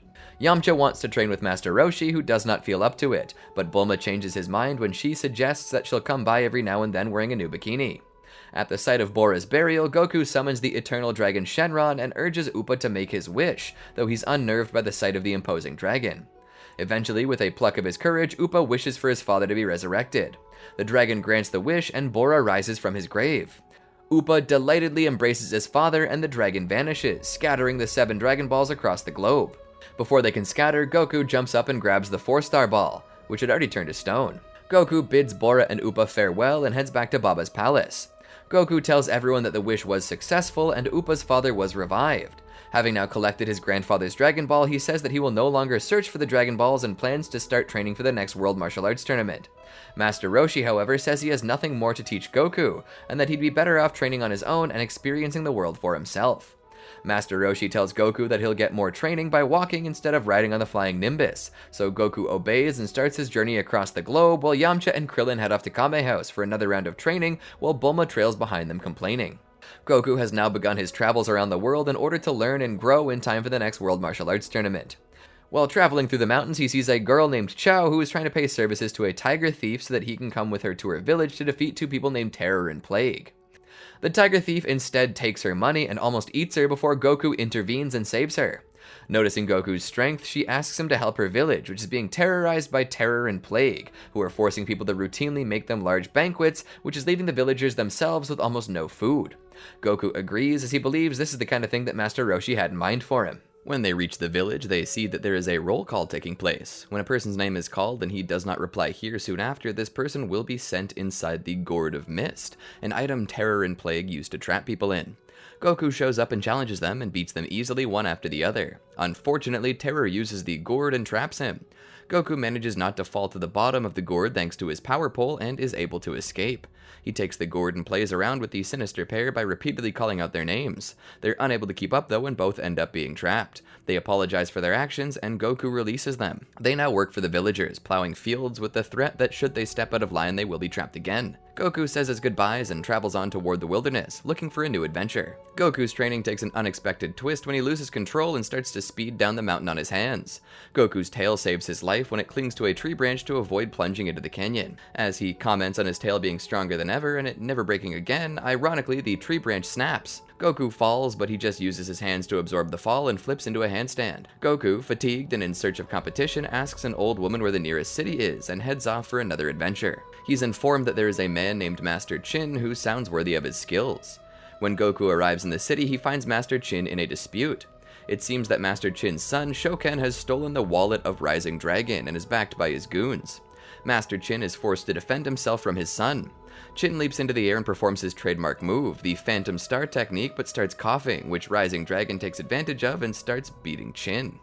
His brother Sky Dragon shows up and slaps him and apologizes for his brother's rude behavior. After the skirmish, Goku asks for a session with Master Chin and he accepts. They barely have a match. After they briefly attacked each other in the air, Chin's sickness catches up with him again. Goku and Shoken put him to bed and make small talk. Goku asks the name of the trick he used against the thugs. Shoken answers that it was the Phantom Star technique and his father created it. Master Chin goes on to explain that the technique uses an energy that projects an image that does not exist, much like the afterimage technique. Shoken butts in and his father scolds him as he's not ready for such a technique. Goku, on the other hand, is capable because of his training and discipline. The conversation quickly shifts to Master Chin's dilemma, which is that he has a very bad condition and is in no shape to fight for the title of Master of Martial Arts. Sky Dragon's Panther Fang School and his brother Rising Dragon have driven all his students away by threatening them. The only chance he has to bring them back is to win the Master of Martial Arts title. His condition worsens and he's in need of medicine. Goku volunteers to get it, but is warned by Sky Dragon and his gang as they may be eager for a little payback. As fortune has it, Goku passes the restaurant Sky Dragon and Rising Dragon happen to be eating at. Rising Dragon attacks Goku. Goku dodges with ease and tricks him into falling in the river. Sky is not pleased. He hits Goku without warning. Goku attempts one more try and gets hit even faster than last time. Sky then declares Goku unworthy and leaves. Back at Sky's Panther Fang dojo, his pupils become punching bags as he tries to give them a lesson in combat. It seems even with his hands tied behind his back, no one can beat him, so he offers to use no legs as well.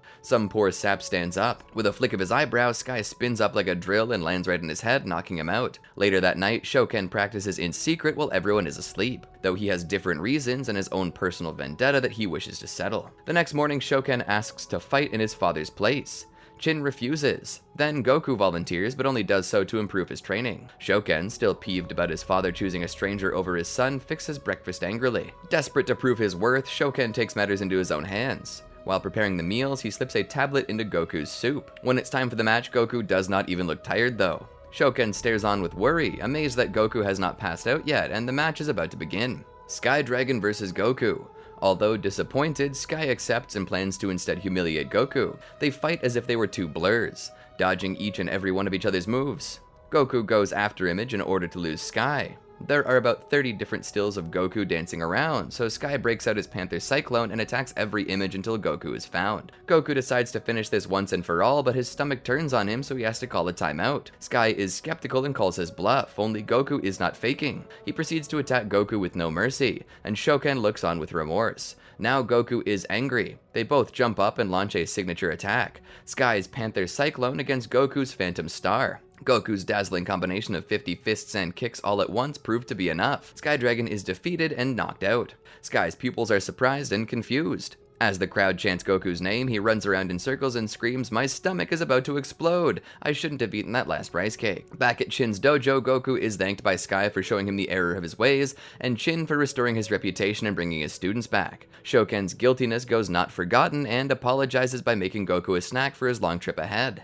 In her castle, Princess Misa is kidnapped by a demon. While still training for the next World Martial Arts Tournament, Goku reaches Fiend Village. Avoiding traps meant for the demons who terrorize the village, he reaches the castle. At first, King Cress, ruler of the land, has doubts that Goku will succeed, but he recruits him to face the powerful leader of the demons, Shula, after seeing his fighting skills. The next day, the king escorts Goku to the portal. Goku cannot pull Shula's sword from the door, so he enters the gate to the demon realm. Back at Kame House, Launch is getting agitated with Master Roshi, while Yamcha and Krillin are hard training and delivering milk, avoiding the local dinosaurs. In the demon realm, Goku meets the guards Gola and Melee, who caution against fighting Shula, who intends to marry Princess Misa. Then Goku reaches Shula's place, and with his intention to fight Shula, he defeats the first demon in a tournament held for the ceremony, which shocks everyone. Shula then enters the ring, striking Goku. They exchange blows, followed by Goku charging a Kamehameha. Just as Goku's about to launch it, Shula is shown grabbing Melee's kunai, which she presumably threw to distract him. This is followed by Goku's Kamehameha, which temporarily blinds him and the other demons. Goku then throws Misa on his shoulders and escapes with the help of Melee and Gola. Goku pulls out Shula's sword and seals the portal, saving the village from the demons. The episode ends with a party celebrating the princess's return. Goku finds some people running away from their village, but their vehicle's brakes have broken and are dangerously hurtling down a mountain. Goku saves them, and they tell him of a monster named Ino Shikacho who is terrorizing their village. Meanwhile, at Kame House, as Krillin and Yamcha spar, Master Roshi tells Bulma of the creature Ino Shikacho, who belonged to him and his friend when he was young, and how dangerous and out of control he was. Goku goes to the village and finds two men, one of whom has a third eye, who defeated Ino Shikacho. The villagers pay them 100,000 zeni for their services. Later, Goku finds them in the woods with Ino Shikacho around a campfire. Goku realizes that they only pretend to kill the monster to get money. The three-eyed stranger fights Goku and is quite surprised by the latter's speed. He chops down a tree which falls on Goku, supposedly killing him. He and his partner then leave. A girl named Tenmin walks up to him, saying that she found him unconscious in the woods. Goku goes to the next village and finds the two strangers pulling the same trick. Goku says that they are friends with Ino Shikacho, but they trick the villagers into believing Goku is friends with them. Goku picks up Ino Shikacho and runs off, but the villagers catch him. The girl who saved him appears and clears up the situation. Goku leaves this journey on to the next, with another friend. 3 years later, it's the day before the World Martial Arts Tournament. Goku sees three guys beating someone up in Fukuro Forest, so he steps in and fights them. After they run away, the guy he saved, Konkichi, the one being beaten, is very thankful for Goku. Konkichi takes Goku to the Yaoi airport so he can fly to Papaya Island, the site of the tournament. However, Goku has no money for plane tickets and needs 30,000 for both himself and Konkichi. They go to a carnival in the nearby town to win some money off some of the games. Goku plays a game of High Striker, not even using the hammer. He easily beats the rigged game and wins enough money for his ticket as they plan to head back to the airport. Goku sees fortune teller Baba and Ghost Usher, so he stops to talk. Konkichi runs off when it appears Baba is suspicious of him and his intentions, but is caught by the same guys as before. Meanwhile, at Kame House, Master Roshi and everyone else are dressed and ready to leave to begin their journey to Papaya Island. Konkichi is forced to rob a bank, but he gets caught having been framed. He admits to Goku that he was a criminal, but he wants to change. He apologizes to Goku, who forgives him. Baba tells Goku where the three men went, so he takes off after them.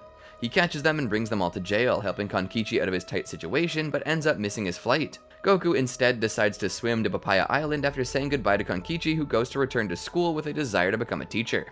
Goku swims through the ocean and asks some people in a boat where Papaya Island is, because he lost his way. The people point in the direction of the island and Goku thanks them, swimming off. Meanwhile, in an airplane headed towards Papaya Island, Yamcha is looking forward to the tournament. Puar claims that Yamcha will win, but Krillin tells him not to forget about him. Yamcha promises to show the results of his 3 years of training. Bulma asks if they've forgotten about Goku. Launch, in her evil form, has the urge to hijack the plane, and Turtle tells her to resist it. Master Roshi seems to be in pain and suddenly tells the stewardess that he has to go to the bathroom, shocking everyone. The stewardess refuses because they will be landing soon. Roshi tells him to hurry and land the plane. The stewardess nervously agrees and rushes off. The others pretend not to know Master Roshi. Goku finally arrives at Papaya Island and is very hungry. He climbs a tree and eats some fruit. Some tigers are below, so Goku tosses the fruit to them. The tigers do not want the fruit and they start attacking Goku, also tearing up the black gi he took from Shu 3 years earlier. The plane lands at the Papaya Island airport. Yamcha, Bulma, Puar, Oolong, Turtle, Krillin, and Launch all impatiently wait for Master Roshi to return from the bathroom. He returns and says that he had a hard time getting it all out, which embarrasses everyone. They all get into taxis and leave for the tournament. Soon they arrive in front. Krillin says that this brings back memories and Yamcha agrees. Krillin and Yamcha sign in and Master Roshi asks the registering man if Goku has arrived yet, but he's not. Krillin wonders what Goku is doing, and Master Roshi hopes that he did not forget that the World Martial Arts Tournament was today.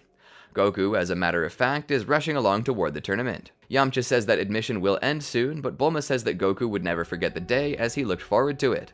Launch wants to enter the tournament, but Turtle tells her that no weapons are allowed. Master Roshi secretly steps over to the registry man and tells him to sign in Jackie Chun. The man is confused, and Master Roshi takes off his sunglasses to show that that is him.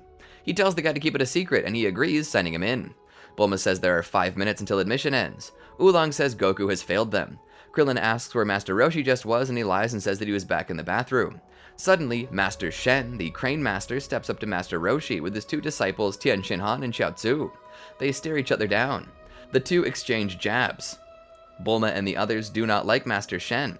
Shen says he heard a silly rumor that Master Roshi's disciples did quite well in the last tournament, so he brought his own disciples to show them what real martial arts is. He adds in that one of his disciples will win.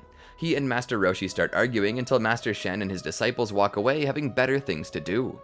Bulma and the others just glare at them. Oolong says there's only 1 minute left until admission ends. Bulma tells Puar to turn into Goku and sign in. Suddenly they're all happy to see the actual Goku rushing in, now in a Tarzan uniform, meaning that he must have slaughtered those poor tigers. He happily greets them all, and Master Roshi goes to sign in Goku in the nick of time. Bulma asks why Goku is so filthy, and he asks if this is really Bulma. Master Roshi steps in, angrily asking why Goku didn't use the flying Nimbus to get here. Goku says Master Roshi told him not to use the flying Nimbus so he could train. Oolong asks if Goku swam here, and Goku says yeah. The others are shocked because Yaoi is on the other side of the world.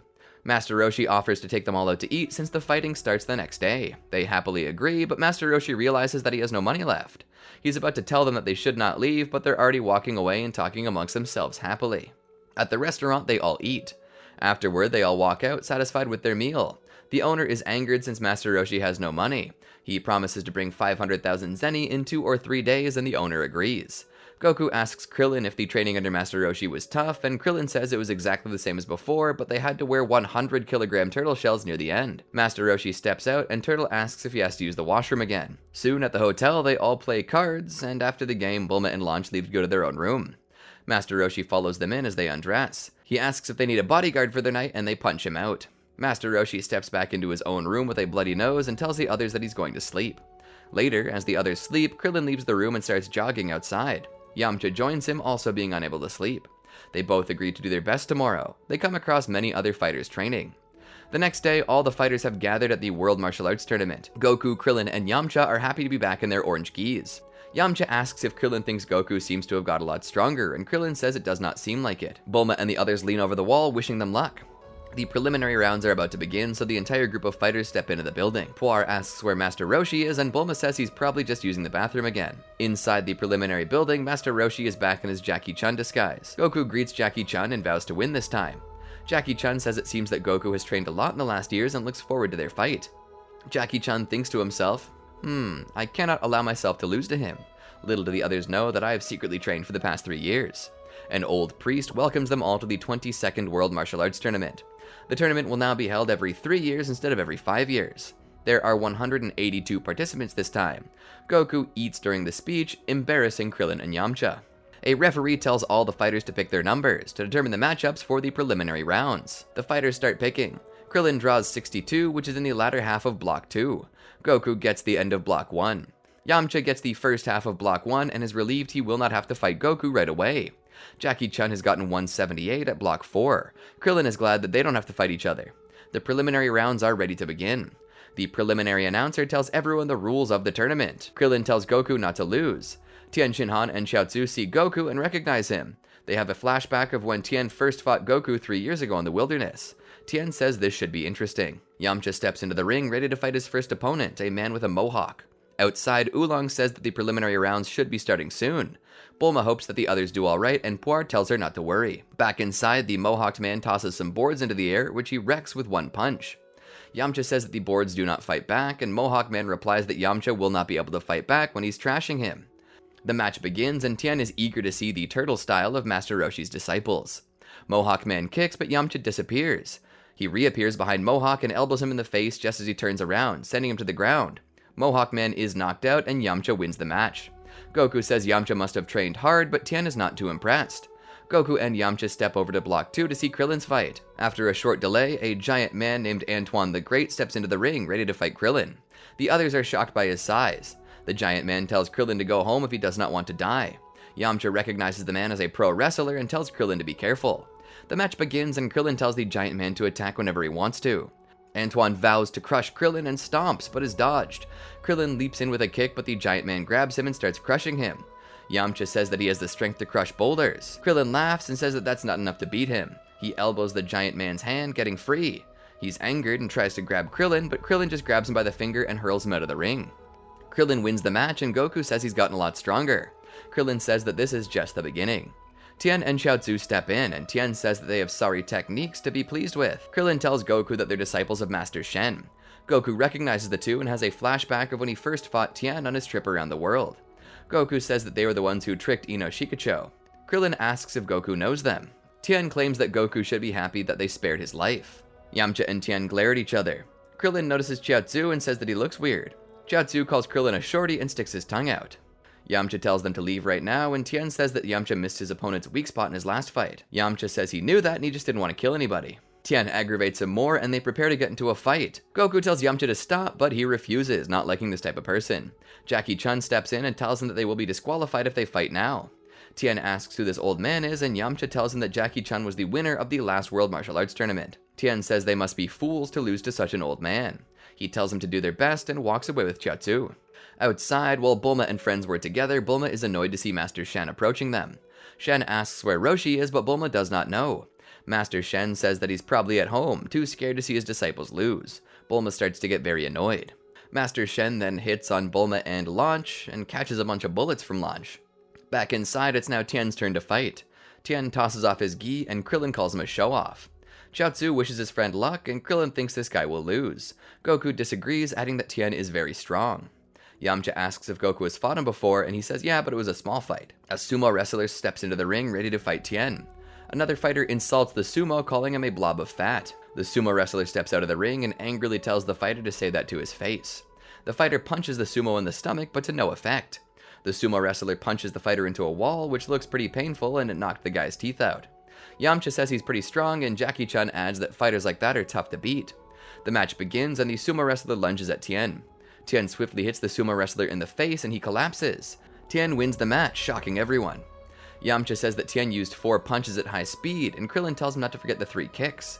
Goku says that he's good, but Krillin says he was not that great. In his mind, Tien calls Krillin a fool as he was not using his full strength. Goku is up next, and he steps into the ring. Krillin, Yamcha, and Jackie are eager to see Goku's progress from the last 3 years. Krillin says that he does not look very strong, and Jackie Chun recognizes the guy as King Chappa. Yamcha says that King Chappa is supposed to be an amazing fighter. Jackie Chun adds that King Chappa won the last tournament he entered with so much ease that he was not hit at all. Yamcha says that Goku has a small chance of winning if he's careful. King Chappa tells Goku not to worry as he will not kill him. Goku thanks him. The match begins as Goku and King Chappa are ready to fight. Goku lunges at King Chappa and punches him in the chin. Everyone is surprised by Goku's speed. King Chappa says you're no ordinary kid.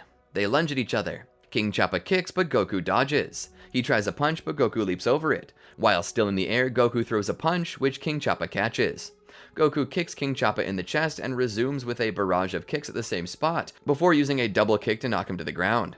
Everyone is shocked once again. The angered King Chappa gets up. He tells Goku not to hate him because experiencing loss is a part of training. He unleashes a barrage of fast-paced punches, seeming to have 8 arms.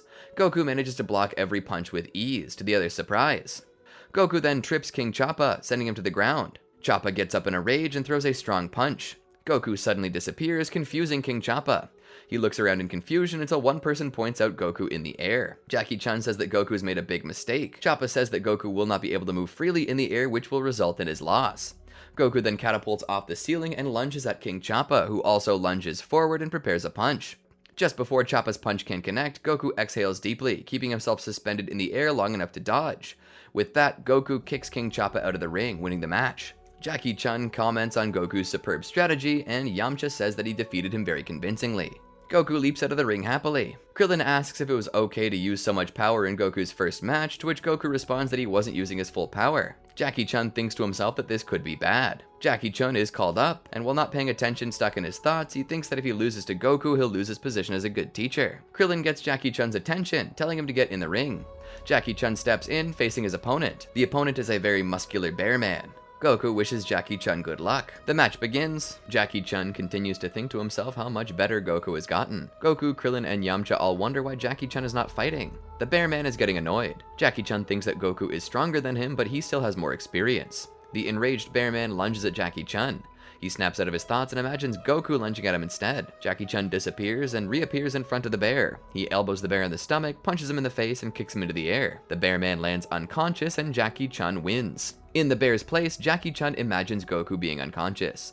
He fades back into reality, realizes what he's done, and apologizes for getting carried away. Goku says Jackie Chun is really great, and Yamcha adds that he's a lot sharper than last time. Krillin says Jackie Chun will definitely make it to the final rounds. Yamcha says this will be quite a tournament. The fights continue. Goku dodges punches and kicks from a large tiger opponent and hurls it out of the ring. Krillin dodges a barrage of punches and knocks out his fat opponent with a kick. Jackie Chun pummels a Foxman until he forfeits. Yamcha pummels a kickboxer opponent with a kick in the buttocks. Tien Shin Han tells Chiaotzu that he's doing well but keeps making mistakes.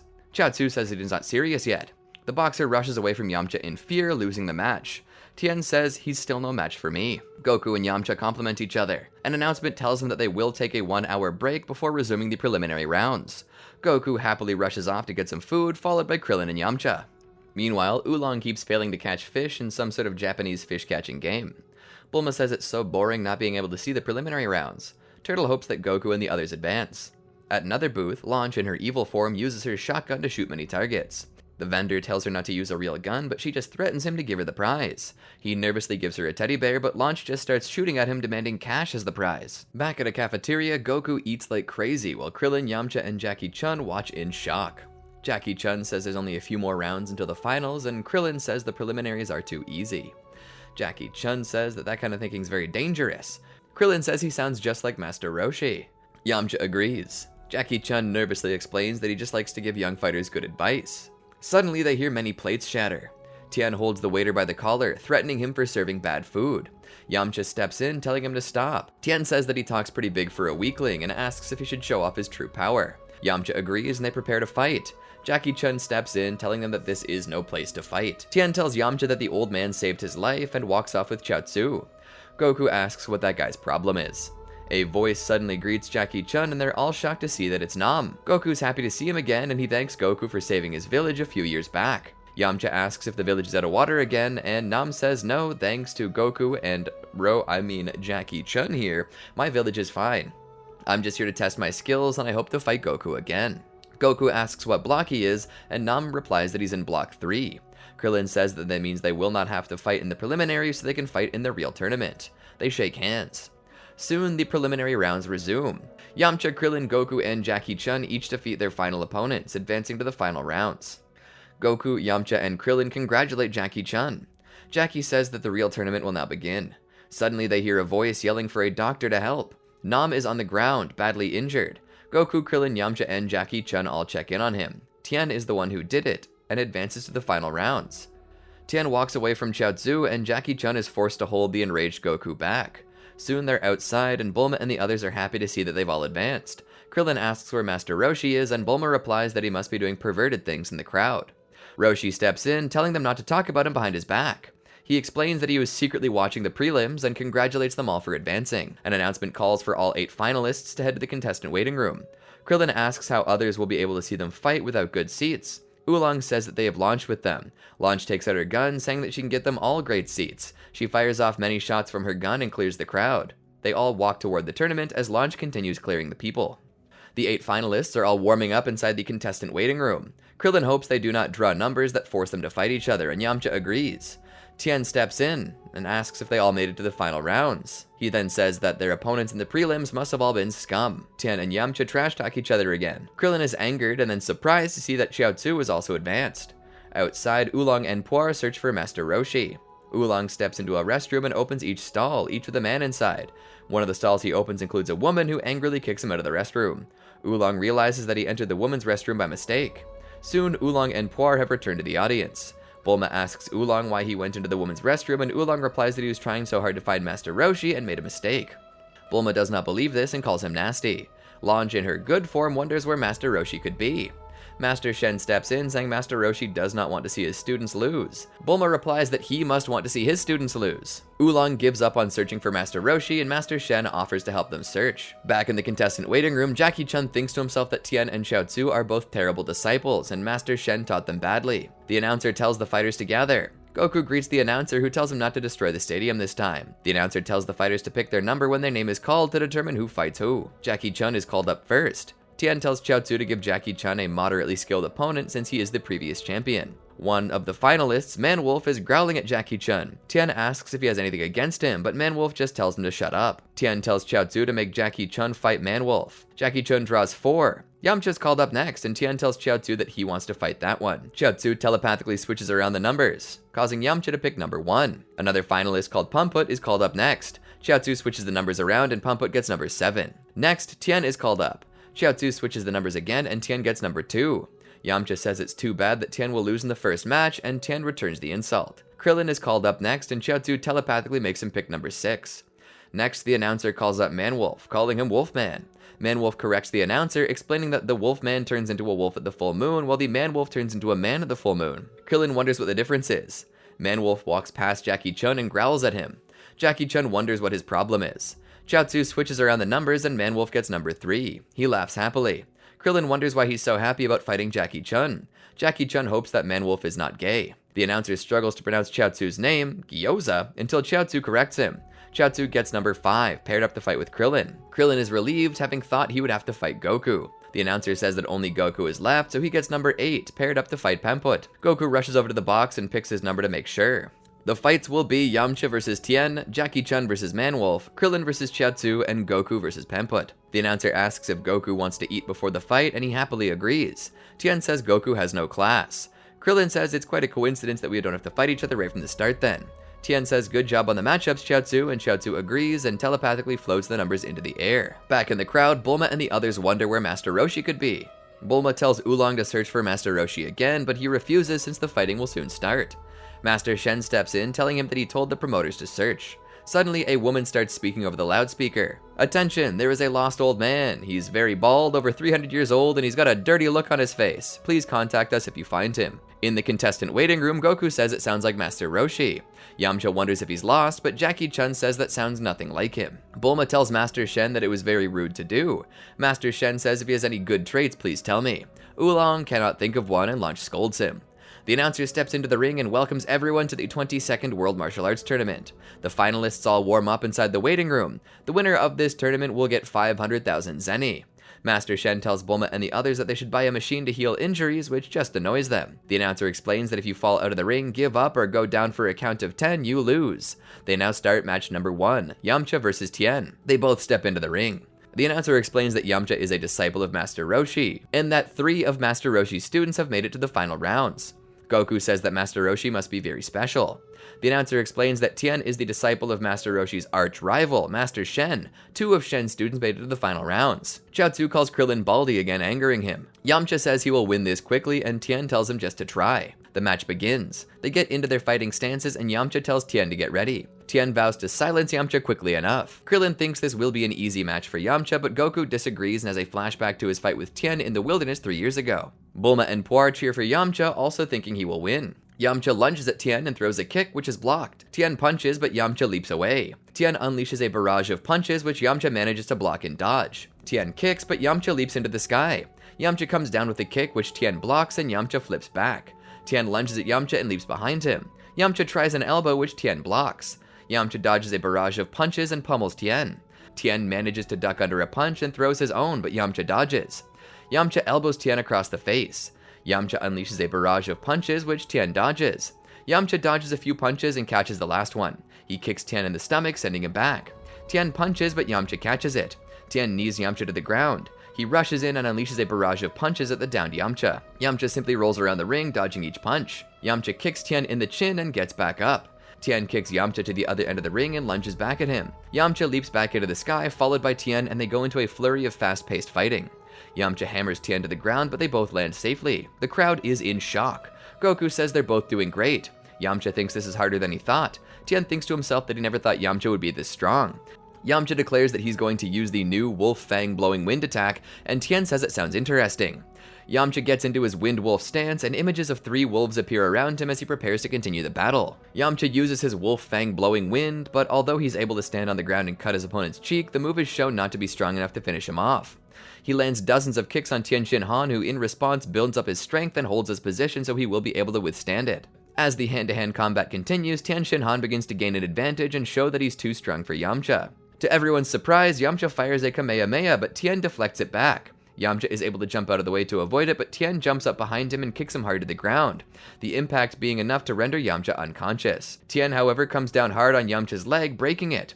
Once Tien is declared the winner, Puar rushes in and transforms into a flying carpet to transport Yamcha to Papaya Hospital. Goku is angered over Tien's merciless move as the match has already been decided by the fall and vows to avenge him. Tien speaks with Chaozu, believing that he's just defeated the strongest student of the Turtle School and now their victory is all but assured.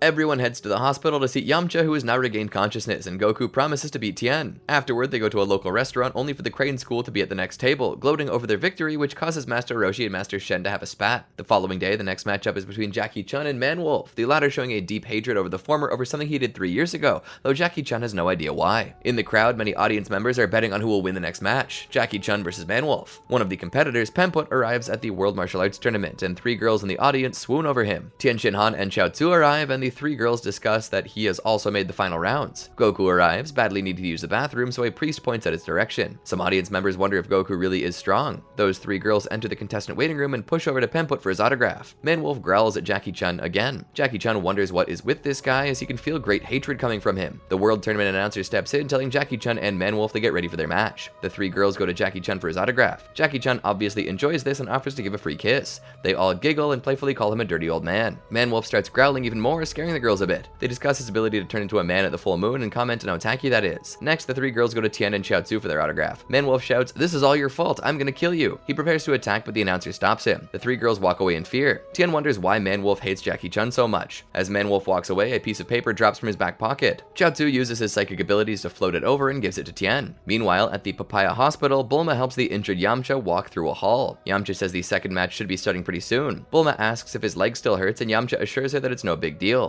Bulma angrily stamps her foot, accidentally stepping on Yamcha's injured leg, causing him to scream out in pain. Back at the tournament, the match between Jackie Chun and Man-Wolf begins. The announcer tells the crowd that Jackie Chun was the winner of the last tournament, and Man-Wolf has the ability to turn into a man at the full moon. Man-Wolf vows to tear Jackie Chun to shreds. Jackie Chun asks why Man-Wolf hates him so much. Man-Wolf tells him to search his memory back 3 years ago. Tien then realizes why Man-Wolf is so mad. Krillin is confused, and Goku wonders if it was the time that he fought Jackie Chun 3 years ago. Krillin suddenly points out that Tien and Chaozu are floating, and astounded Goku states, "What an amazing ability." Krillin responds, "Wait, that means we can't toss these 2 out of bounds." Man-Wolf tells Jackie that his punch will help him remember. He throws a punch which Jackie Chun easily dodges. He swipes his claw, but Jackie Chun just leaps over him and kicks him in the back of the head. Jackie Chun claims, I still don't know what you're talking about." Man-Wolf shouts, "This isn't a joke." Jackie Chun asks if it was the time he farted and nobody knew. Man-Wolf throws a punch, yelling that he can fart too. Jackie Chun easily leaps over Wolfman's punch and asks if it was the time he peeked at a girl's panties. Man-Wolf decides to help him remember. There's a flashback of the fight Goku and Jackie Chun had at the tournament 3 years ago. Man-Wolf was there and was shocked when he saw Goku transform into a great ape. Jackie Chun then used a max power Kamehameha to destroy the moon. The flashback ends. Chaozu finishes reading an article from the paper they picked up which talks about how the moon is gone because of Jackie Chun. Man-Wolf says, "Because of you I can never turn back into a human. Girls will never look at me again. Do you know how that feels?" Jackie Chun replies no, causing Man-Wolf to fall over comedic anime style. He gets back up and vows to kill Jackie Chun for destroying the moon. Girls don't like hairy guys with a big black nose. Jackie Chun tells him to get a wolf girlfriend, but Man-Wolf replies that he hates hairy girls. Jackie Chun calls him picky and walks away feeling bored. Man-Wolf lunges at him in a rage and throws a punch, but Jackie Chun disappears. He looks around and is shocked to find Chun laying comfortably behind him. Jackie Chun gets up and easily dodges a barrage of punches. He kicks Man-Wolf right in the face, who drops to the ground in pain. The crowd is in shock and Man-Wolf gets back up. Goku says Jackie Chun is very strong and hopes to fight him again. Tien says that it looks like he'll be facing that geezer in the semifinals. Chaozu asks if he can really tell just from watching. Jackie Chun dodges a couple more swipes from Man-Wolf, leaps over him and kicks him in the back of the head, sending him back to the ground in pain. Man-Wolf gets up and Jackie Chun tells him to give up before he gets hurt. Man-Wolf says that he's a 30th degree martial artist, but Jackie Chun does not care and starts gazing up at pretty women in the audience. Man-Wolf lunges at Jackie Chun, but Jackie just leaps up and kicks him to the ground again. He continues to gaze at pretty women. Man-Wolf gets up and unleashes another barrage of punches, but Jackie Chun still dodges. Chun kicks Man-Wolf, sending him slamming into a wall. The announcer begins the 10 count, and Turtle says that Jackie Chun reminds him of Master Roshi. Man-Wolf gets up and weakly quickly approaches, refusing to lose. There's a flashback of Man-Wolf's training. First, he beat up on a wooden doll of Jackie Chun. After that, he spent months training against a large tree until it finally collapsed in the winter. The flashback ends, and Man-Wolf tells Jackie Chun that he trained so hard just to beat him. Jackie Chun asks if he still really wants to fight. Man-Wolf suddenly takes out a knife to everyone's shock. The announcer tells Man-Wolf to put the knife away or he'll be disqualified, but Man-Wolf just tells him to shut up. Jackie Chun says, "It's okay, I'm still going to win." Man-Wolf swipes the knife towards Jackie Chun's heart, but Jackie Chun easily catches it. He lifts the knife into the air along with Man-Wolf on the other end. He tosses Man-Wolf into a wall, keeping the knife in his grasp. He flicks the knife and it sticks into the wall, just barely missing Man-Wolf's head. Jackie Chun says, "I guess I'll just have to turn you back into a man." Man-Wolf says, "What? Don't lie." And Jackie Chun says he's not lying, but they have to finish the match first. Give up. Wolfman refuses. Jackie Chun then says, hey, he's just trying to be nice since he destroyed the moon. He asks Man-Wolf for his paw. Man-Wolf starts acting like a dog and shakes Jackie Chun's hand. He regains his senses and tells Jackie Chun to stop. Jackie Chun apologizes, but then tells Man-Wolf to heal, which he does, acting like a dog again. Man-Wolf once again regains his senses and the crowd starts laughing. Jackie Chun takes out a bone and tosses it out of the ring. Man-Wolf leaps out of the ring and fetches the bone, and he realizes what he had done. Jackie Chun is announced the winner. Man-Wolf is enraged and lunges back at Jackie Chun. Jackie Chun simply sticks out 2 fingers, jabbing Man-Wolf in the forehead, paralyzing him. Krillin wonders how Jackie Chun intends to turn him back without the moon. Jackie Chun tells Krillin to come over, so Krillin steps into the ring with him. Jackie Chun tells Krillin to turn around, which he does. Next, he tells Man-Wolf to look at Krillin's head. Krillin says, "You really plan to use my head as the moon?" Jackie Chun says that he's going to use hypnosis, and he quickly hypnotizes Man-Wolf. Man-Wolf stares deeply into Krillin's head and then suddenly pictures it as a full moon. This causes him to turn back into a short, ugly man with big lips and messy black hair. Everyone is shocked. Man-Wolf cheers happily and thanks Jackie, apologizing for being so angry earlier. He rushes off, glad that he can hit on girls again. Jackie Chun says that it didn't really change much, and Krillin thinks he looked better as a wolf. The announcer says that they're going to start match 3, Chaozu versus Full Moon Head Krillin, before the excitement dies down. Krillin is annoyed by the comment. Tien says that it's Chaozu's turn, and Chaozu floats into the ring. Moments before the next matchup, Bulma and the others try to order refreshments. The waiters are too scared to get close because of a nearby seated bandaged fighter who had previously been beaten by Chaozu. Yamcha, still in hospital, asks Poir to go down to the tournament so he can watch and later report the result of the fight to him. Krillin and Chaozu begin their semi-final match.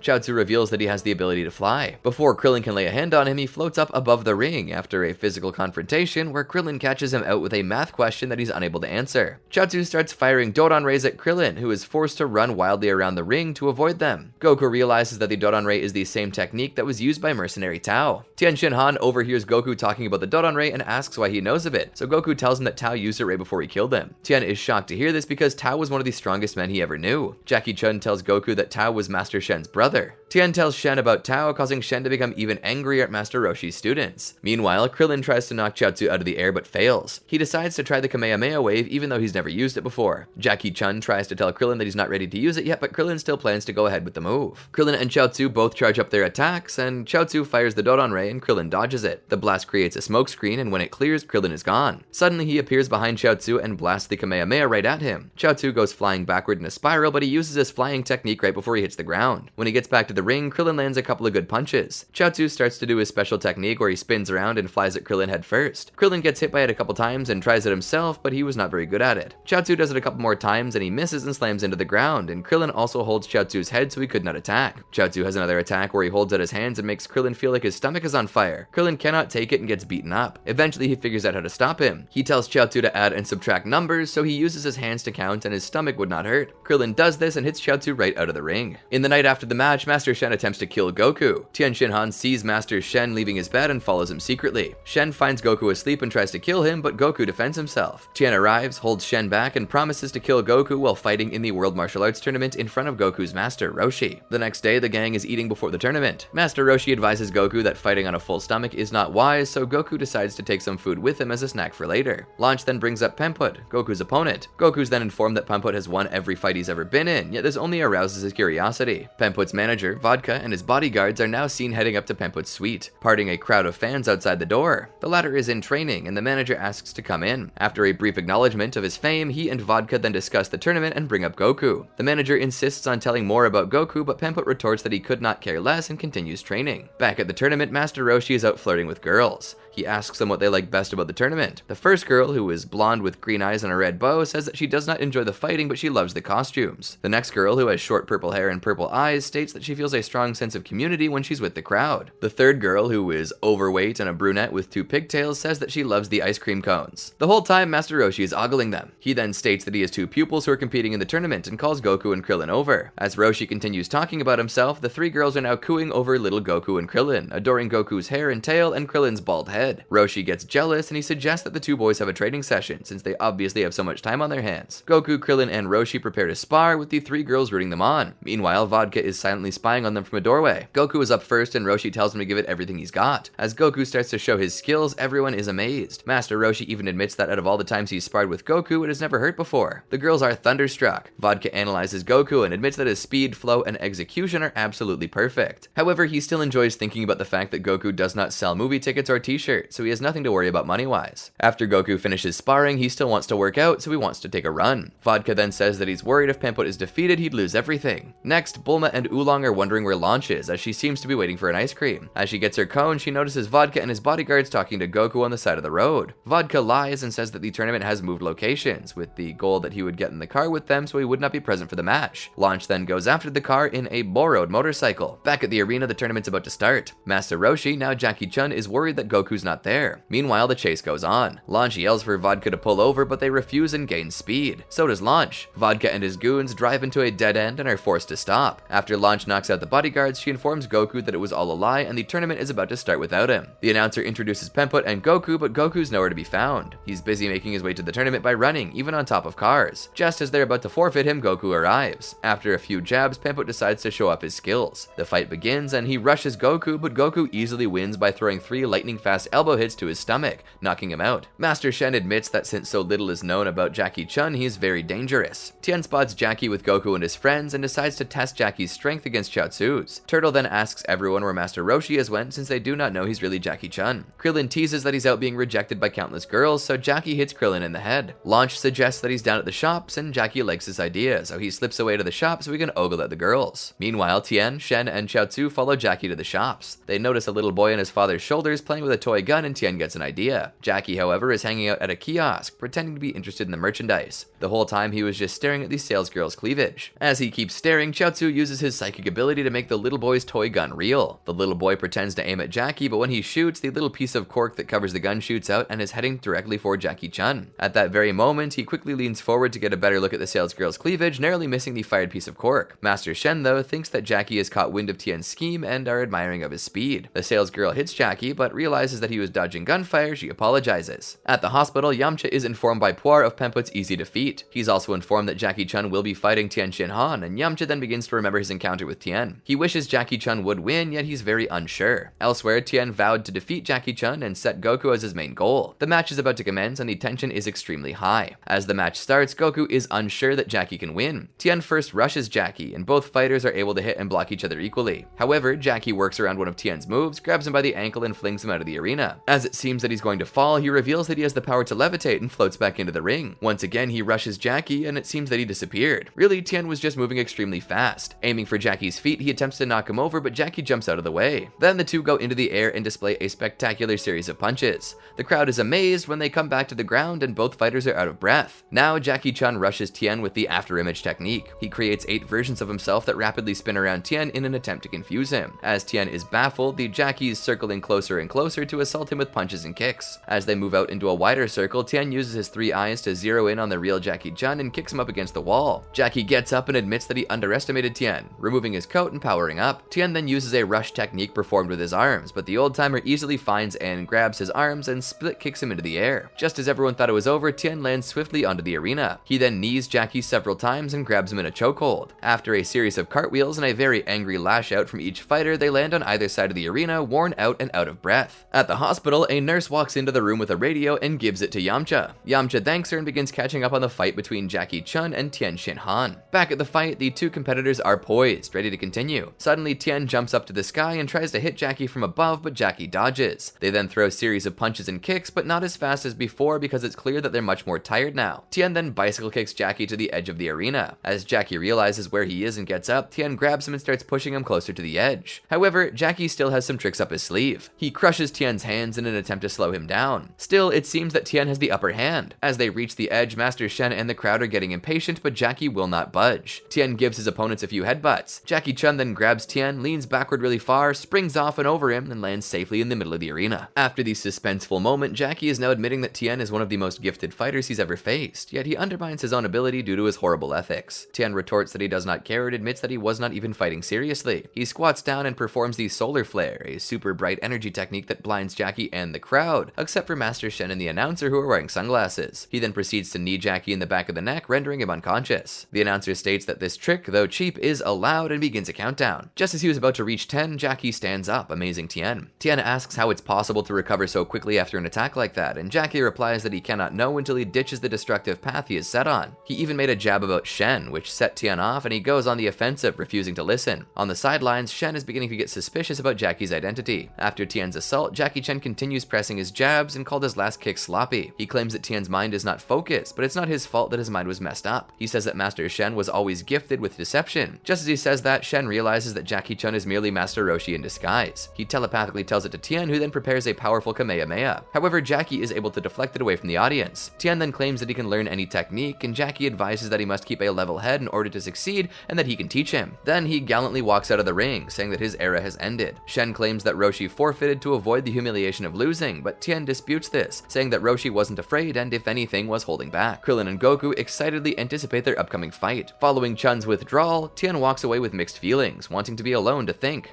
As Goku and Krillin prepare for their match, Krillin makes him promise that he'll fight him seriously, not holding back. Meanwhile, Jackie Chun is changing back into his Master Roshi persona when Tien shows up. He asks about the disguise, and Roshi tells him it's for the benefit of his students. Tien tells him that he aims to take Mercenary Tao's place as the world's #1 assassin. Roshi shrugs it off, saying that it'll never happen, as Tien has a conscience. Goku and Krillin start their semi-final match in the World Martial Arts Tournament. After several minutes of fighting, they seem evenly matched. Goku jumps high into the air, and Krillin follows him. The sun reflects off of Krillin's bald head and blinds Goku, allowing Krillin to kick him to the ground. Goku somehow lands on his feet and attacks Krillin as he falls. Krillin sucks in some air, causing him to inflate like a balloon and float, thus throwing off Goku's timing. Meanwhile, while the two spirited youths battle on, Tien Shinhan confronts Master Roshi to ask why he quit the match. Master Roshi tells Tien that he's not a killer, even though he acts like it. He says that Tien has a conscience and this will make him into a hero. Tien tries to ignore Roshi's teachings and promises to kill Goku just to prove him wrong. Goku and Krillin continue their fight. Goku runs toward Krillin, creating a Kamehameha wave as he goes. He jumps in the air and uses the wave to blast himself into Krillin. The announcer begins the count, but Krillin gets up, so they continue fighting with an intense back and forth of martial arts skill. Goku gets several powerful hits in on Krillin, who realizes he only has one chance to win. He fires a Kamehameha wave at Goku despite being told not to, as it won't be strong enough. Sure enough, Goku easily blocks it with one hand. However, Krillin appears right behind Goku and grabs his tail. Goku passes out and the announcer begins counting as Krillin begins to celebrate early. Before he reaches 10, Goku gets up and slams Krillin to the ground, saying that during the last 3 years he worked with his tail until the weakness was gone. Krillin fools Goku and gets in a cheap shot, causing the two of them to launch into another furious bout. After Krillin hits him again, Goku appears to have vanished. Instead, he's in fact using a tremendous burst of speed to appear invisible to the naked eye. Goku closed in on Krillin, and with 8 strikes, he knocks Krillin out of the ring to win the match. The audience believed the fight to have had a disappointing climax, thinking that Krillin simply fell out of the ring. Tien Shinhan, however, knows the truth and that ordinary people simply could not have followed what Goku did,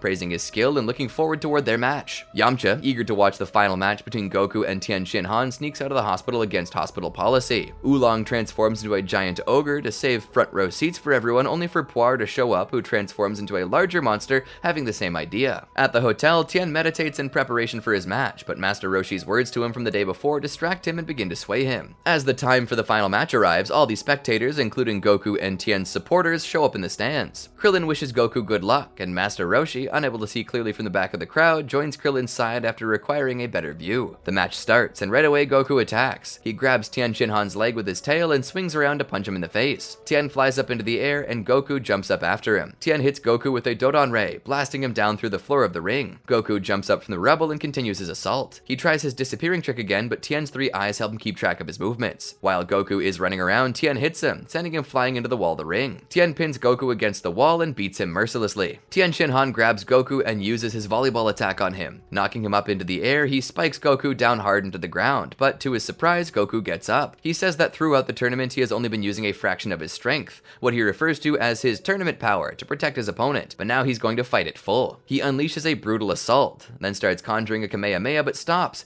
realizing that Tien would have dodged it and he would have wasted unnecessary energy. Tien meditates briefly and they continue the match. The two exchange blows with such speed that the onlookers are amazed, even Master Roshi commenting on the two moving as though they were a blur. Slowly, however, Goku's vicious assault nearly pushes Tien out of the ring, but Tien is able to counter it at the last moment. Goku then creates 10 after images of himself to confuse Tien, and when Tien attacks one of the false images, Goku appears from behind him and knocks him down. Tien uses his solar flare technique that he previously used on Jackie Chun to create a blinding light and goes in for the finish, but is surprised when he's struck hard in the stomach by Goku, being able to see clearly due to him borrowing Master Roshi's sunglasses. While handing the glasses back to Master Roshi, a momentary lapse in concentration allows Tien to hit Goku hard against the wall, which in turn breaks Master Roshi's sunglasses much to his dismay. Krillin takes a good look at his master, believing him to look familiar. Not wanting Krillin to catch on that he's actually Jackie Chun, he shouts at his student to pay attention to the match so he can learn something. Goku jumps up for an attack but is mysteriously frozen, allowing Tien to knock him down. Goku once again gets frozen mid-air, allowing Tien Shinhan to kick him down to the ground. Goku uses a Kamehameha to prevent landing outside the ring. He attacks Tien but is frozen again. Yamcha realizes Chiaotzu is using his powers to paralyze Goku. Tien hits Goku dozens of times, nearly knocking him out. Goku gets up and kicks Tien in the face, but is frozen once more. Tien once again pounds Goku mercilessly. Realizing that he's winning too easily, Tien figures out that Chiaotzu is helping him and forces him to stop, wanting to beat Goku in a fair fight. Seeing the error in Master Shen's teachings, Tien refuses to kill Goku. Shen tells Chiaotzu to paralyze Tien and Goku, but he refuses to hurt Tien. Shen then tries to kill Chiaotzu, but Master Roshi hits him with a Kamehameha, blasting Shen out of the arena. Goku then attacks Tien with incredible force. Afterward, Tien says that he let Goku beat him up to make up for the beating Goku took while paralyzed. Suddenly, Tien grows 2 extra arms from out of his back. With 4 arms, Tien Shinhan clearly has an advantage over Goku. He nearly pushes him out of the ring, forcing Goku to jump up. Tien grabs Goku's arms and legs and repeatedly headbutts him to knock the wind out of him. Goku begins to smack Tien in the face with his tail, forcing Tien to let him go. Goku then moves his arms with such speed that he appears to grow 6 extra arms to counter Tien's 4. The two continue fighting until they simultaneously knock each other down. The count reaches 8 before they both stand up. Goku trips Tien and grabs his leg for a submission hold. He pulls on his legs, causing Tien tremendous pain. Tien's extra arms reach up and choke Goku, but they quickly give up. After a long struggle, Tien's legs flip Goku off of him and into a wall. Goku gets up, so Tien decides to use the Tri-Beam Cannon,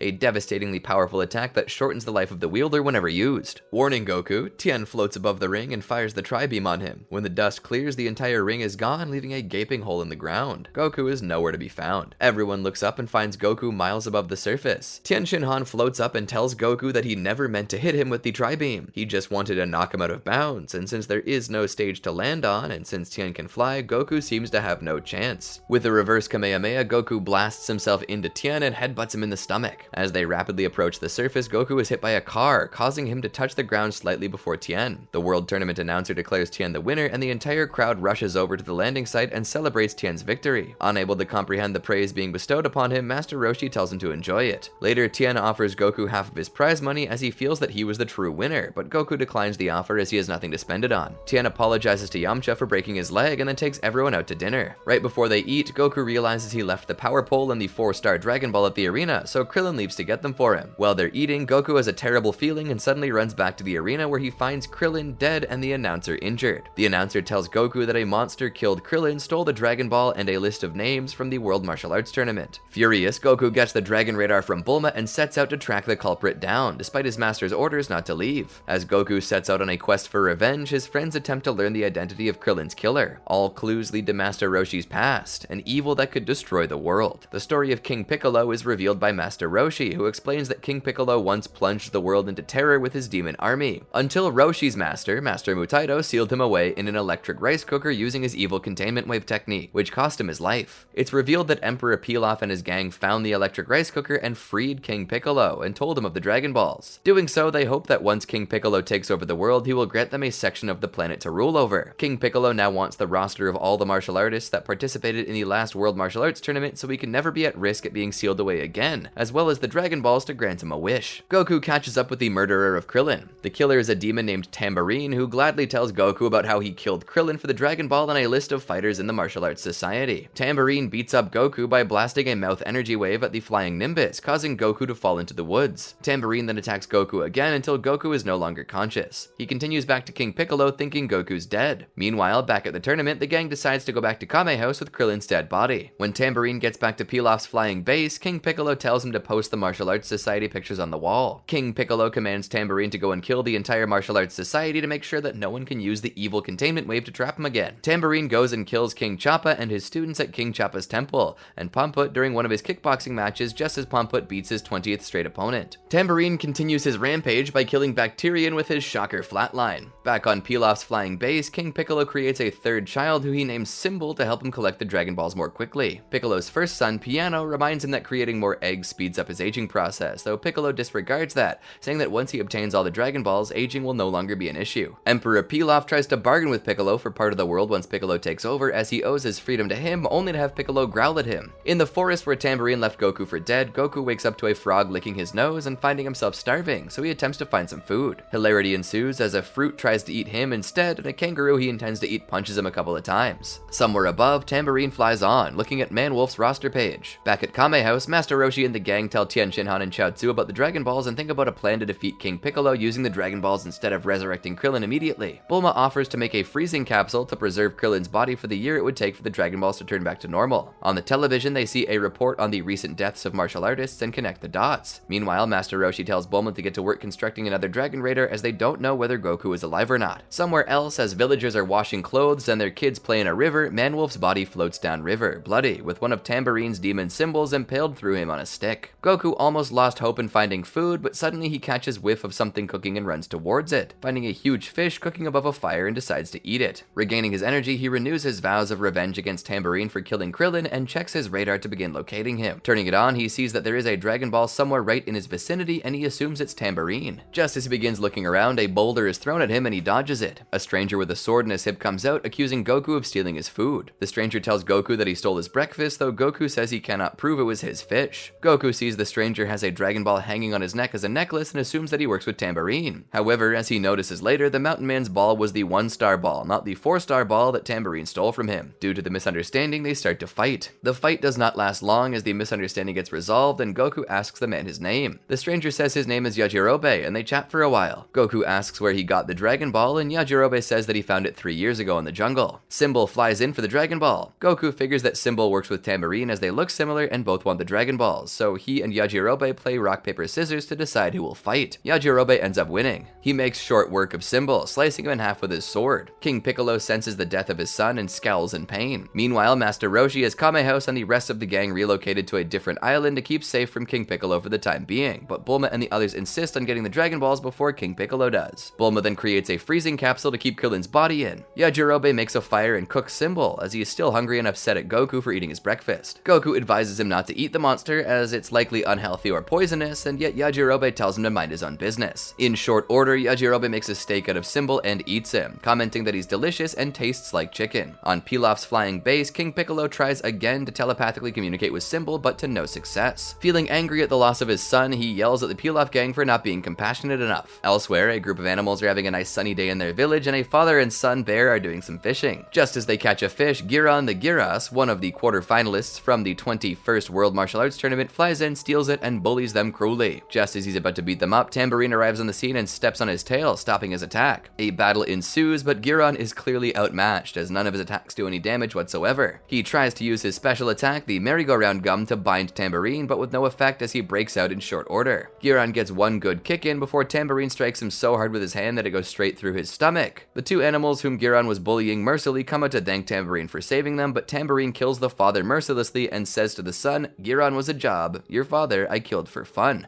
before taking off. Aboard a plane, Tien Shinhan, Chaozu, and Master Roshi spot a Dragon Ball on their Dragon radar 200 kilometers away and change course toward it. Tambourine is again shown flying, holding the roster kill list in his hand, and his next target is Yamcha. Back with Goku, Yajirobe finishes eating all of Symbol, and Goku tells him that because of his Dragon Ball, he is a target for Tambourine later on. Just as Goku is about to leave, he rushes back to ask Yajirobe for his Dragon Ball in order to bring Krillin back to life. Yajirobe is confused, so Goku tells him about Shenron and the wish you get when all are collected. Tambourine spots the new Kame House on the side of a forested mountain region where Yamcha is hiding out. Yamcha is below practicing, and though his leg is still wrapped up, it appears that the bone is healed and he's able to throw kicks and exercise. Landing, Tambourine asks for directions, and Bulma spills that they just moved from the place that he's looking for to this new area. Quickly, Tambourine recognizes Yamcha and they square off to fight. Yamcha takes a few hits and his leg gives out. Launch shoots at the monster, though it only serves to tickle him. Just as he's about to perform the same attack that he killed Giron with, King Piccolo makes telepathic contact with him. Piccolo is glad to hear that Tambourine has killed 7 fighters already and is working on the 8th, but tells him that his son's symbol has been destroyed. Piccolo goes on to tell him to abandon his current assignment and destroy whoever killed Symbol right away. On some iceberg, Master Roshi, Tien, and Chaozu locate a Dragon Ball deep inside a shelf of ice. Tien destroys it with a powerful energy attack, recovering the Dragon Ball. Back with Yajirobe, Goku is still bargaining for the ball, and it looks like he's about to get it, putting Master Roshi's gang at 2 Dragon Balls to King Piccolo's 1. Master Roshi, Tien, Shinhan, and Chaozu speak with what appears to be a pirate crew on some boat on treads tearing its way through a forest. The leader of the crew toys with the 7-star Dragon Ball and requests a million zeni for it. Master Roshi, unable to pay that, offers the leader a lottery ticket and a beer coupon, but of course that does not work. The ruffians pull out their guns and attack the gang, but Chaozu uses his telekinetic powers to stop the bullets in the air. Master Roshi says that those coupons are looking pretty good right now, huh? As the pirates fall and a mast breaks, falling onto the forest, with their leader's gun shown in Tien's hands, revealing that he is the one who defeated them. The Bearman leader then agreeably hands over the Dragon Ball to Master Roshi. Goku is following Yajirobe, asking for the Dragon Ball, though Yajirobe does not seem to want to give it up. Instead, he says that he wants to sell it for a nice price, and he wants Goku to stop following him. Goku, however, believes that Tambourine will attack shortly and wants to be there when it happens so he can fight him again. Yajirobe picks up speed, hoping to lose Goku, and a full-out chase occurs.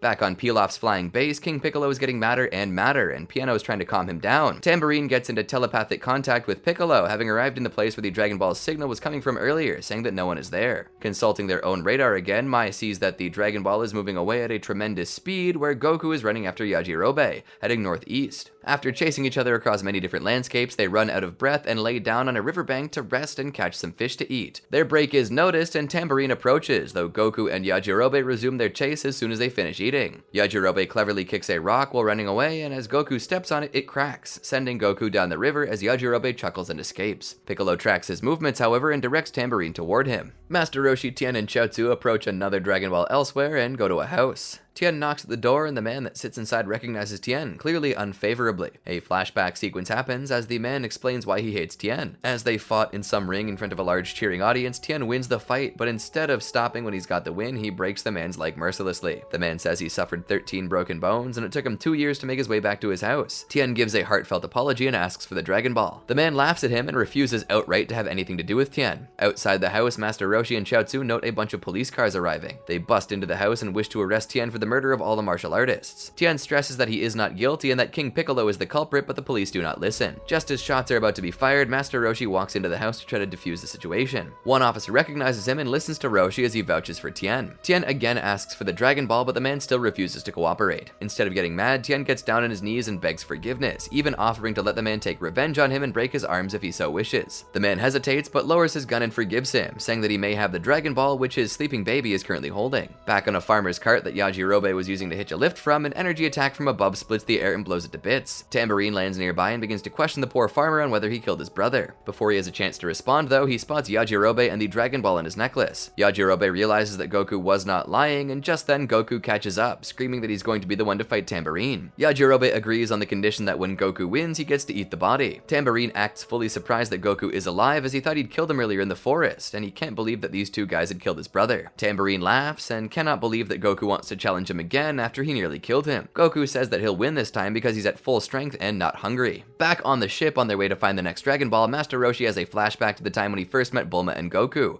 when they saved Turtle and when Krillin arrived and wanted to stay with him to train. They spot a quickly moving dot on the Dragon radar and head off toward it, hoping that it would lead them to Goku. Back at the fight scene, Tambourine taunts Goku, prompting him to attack. Moving impossibly quick, Goku attacks, confusing and scaring Tambourine. Taking advantage of the situation, Goku pummels the monster with strength and speed beyond that of his fight against Tien Shinhan in the last martial arts tournament. Tambourine appears to be beaten so badly that Yajirobe assumes he was dead already and begins to think about eating him. However, Tambourine got up, though badly hurt, and fired a powerful mouth blast at Goku. It appears to incinerate Goku and the beast begins to gloat loudly, but it's revealed that Goku had been far too fast for it, as he dodged brilliantly, and on top of everything else, he was not even fighting seriously. Tambourine, shocked and frightened by this revelation, tries to fly away and retreat back to its father, but Goku uses his power pole to propel himself upwards and power up a Kamehameha. He then fired it, effectively destroying destroying Tambourine. King Piccolo felt Tambourine's death through his mental link and, scowling in pain, states that he will avenge his son's deaths. In the meantime, Yajirobe is upset that Goku completely annihilated his dinner, and Goku brought up the fact that if Yajirobe doesn't give him the Dragon Ball, more monsters will come after him. Yajirobe then appears to give it some more serious thought. Back on Pilaf's flying base, Pilaf notices the 3 Dragon Balls that Master Roshi's team have in their possession and moves towards the Dragon Ball that they've been after. Meanwhile, Master Roshi, Tien Shinhan, and Chaozu approach their target. It appears that the ball is inside some ice caves, and they land their ship on an icy outcropping. A group of crows swarms them, but Chaozu's quick telekinesis sends them off. They enter the caves and walk for some time before finding the Dragon Ball in plain sight on the floor where the crows must have carried it, explaining its erratic movements on the radar. They pick it up and try to leave, but more crows attack them brutally, but they manage to escape without too much trouble. Back on their ship, Chaozu spots another ball on the radar. They assume it to be the one that Tambourine stole when he killed Krillin and head toward it. At Yajirobe's prairie, Pilaf's flying base lands near Goku and Yajirobe. Recalling Piccolo's name, Yajirobe quickly hands Goku the 1-star Dragon Ball and hides behind a nearby tree. King Piccolo jumps down to face Goku, who berates him for being responsible for the death of his friend. Piano starts saying that Goku is no match for King Piccolo. However, Goku takes Piccolo by surprise and is able to knock him down. Standing back up, Piccolo removes his cloak and begins to raise his power, which stuns Goku. Meanwhile, Roshi procures the 5th Dragon Ball but drops it down a canyon. Back at the prairie, Piccolo begins to overwhelm Goku, and after a few injuries, Goku bites King Piccolo's finger. King Piccolo fires several explosive finger beams at Goku. Goku decides to use a Kamehameha, which scares King Piccolo when he sees the pose and he thinks that Goku is about to use the evil containment wave, but he's relieved when he doesn't do it. Goku fires his Kamehameha that lands on target, but it does not damage King Piccolo. Piccolo then decides to finish Goku. It begins to rain at the prairie. After a few more hits, King Piccolo critically wounds Goku with one of his most powerful beams. Believing him to be dead, he takes his Dragon Ball and boards his plane. He makes his way to get the rest of the Dragon Balls. Yajirobe walks over to Goku, also believing him to be dead, only to find him alive. He rushes him to the river where he has a drink, and Goku requests that Yajirobe take him to Korin Tower. Meanwhile, Chaozu finds the 5th Dragon Ball. Master Roshi decides they should head towards King Piccolo to get the other 2 balls. While traveling to Korin Tower in a hovercar, Yajirobe tells Goku the story of King Piccolo and his evil deeds. Roshi takes to the ground and hides the Dragon Balls he collected in the dirt with the plan of stealing the remaining 2 from Piccolo. However, Piccolo swallows his 2 Dragon Balls, thwarting Roshi's plan. Tien Shinhan is eager to fight the demon, but in order to prevent him from fighting, Roshi paralyzes him with a spray from a gas canister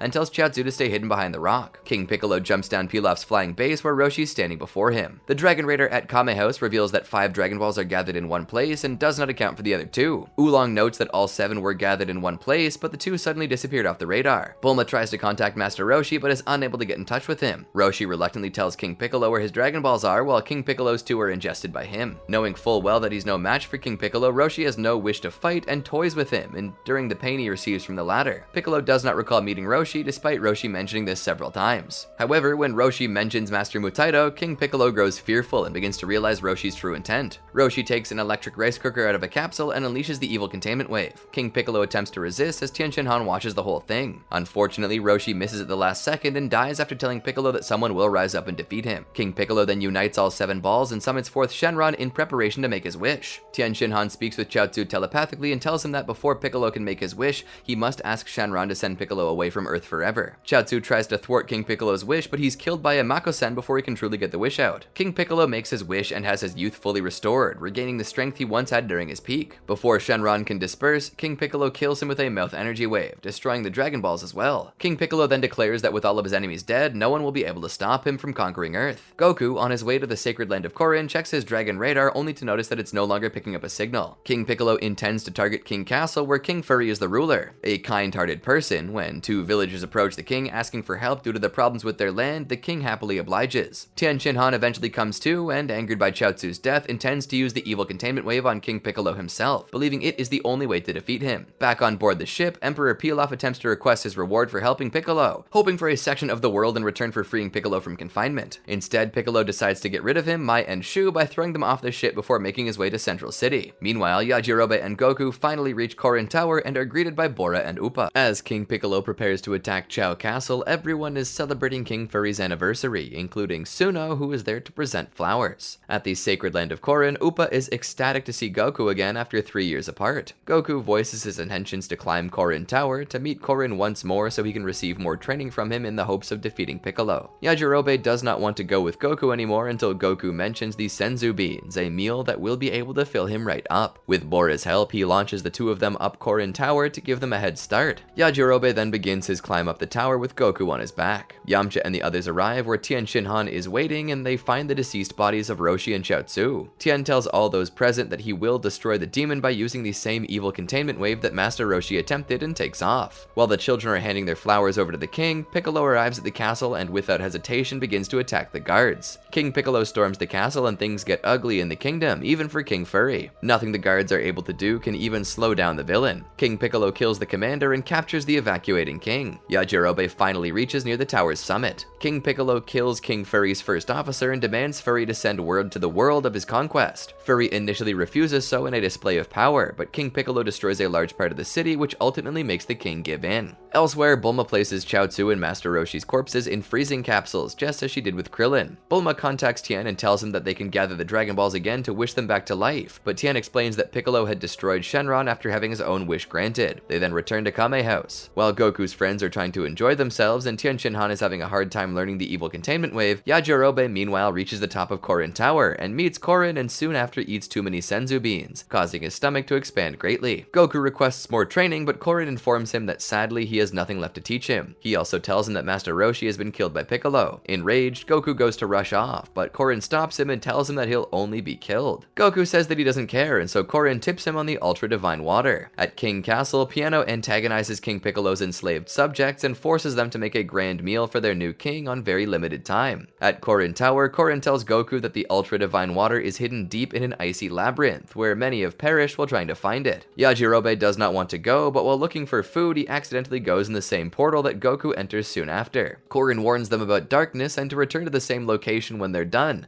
so that Korin can bring him back up. Goku soon runs into Yajirobe shortly down the path, and they continue on together. Navigating the freezing and treacherous path, they come across an indestructible ice monster known as Darkness, which they battle, but even the Kamehameha has no effect on it. Yajirobe and Goku escape, sliding down a long and twisty path. At King Castle, as Suno watches over an injured old lady, she sees Piccolo walking by along with Piano, as well as a rifle on the ground, as it's tempted to shoot him with it, but knows how unwise that is. Tien Shinhan meanwhile continues to practice the evil containment wave so he can seal away the demon. Goku and Yajirobe come into the Cave of Darkness and continue on their journey. However, close by, Darkness has something sinister in store for them as an apparition of Master Roshi comes out of the shadows. As Yajirobe and Goku press on, they go their separate ways. Goku meets Master Roshi and is taken to the Kame House in the middle of the labyrinth where all his friends await him. The Dragon Ball gang that Goku encounters at the Kame House have a distinguishable speech pattern. For example, they pronounce every individual word almost robotically, and they have a slightly altered accent compared to their real counterparts. Something does not seem right to Goku, believing them to be acting cowardly, and he soon realizes that it's all an illusion to bait him into danger,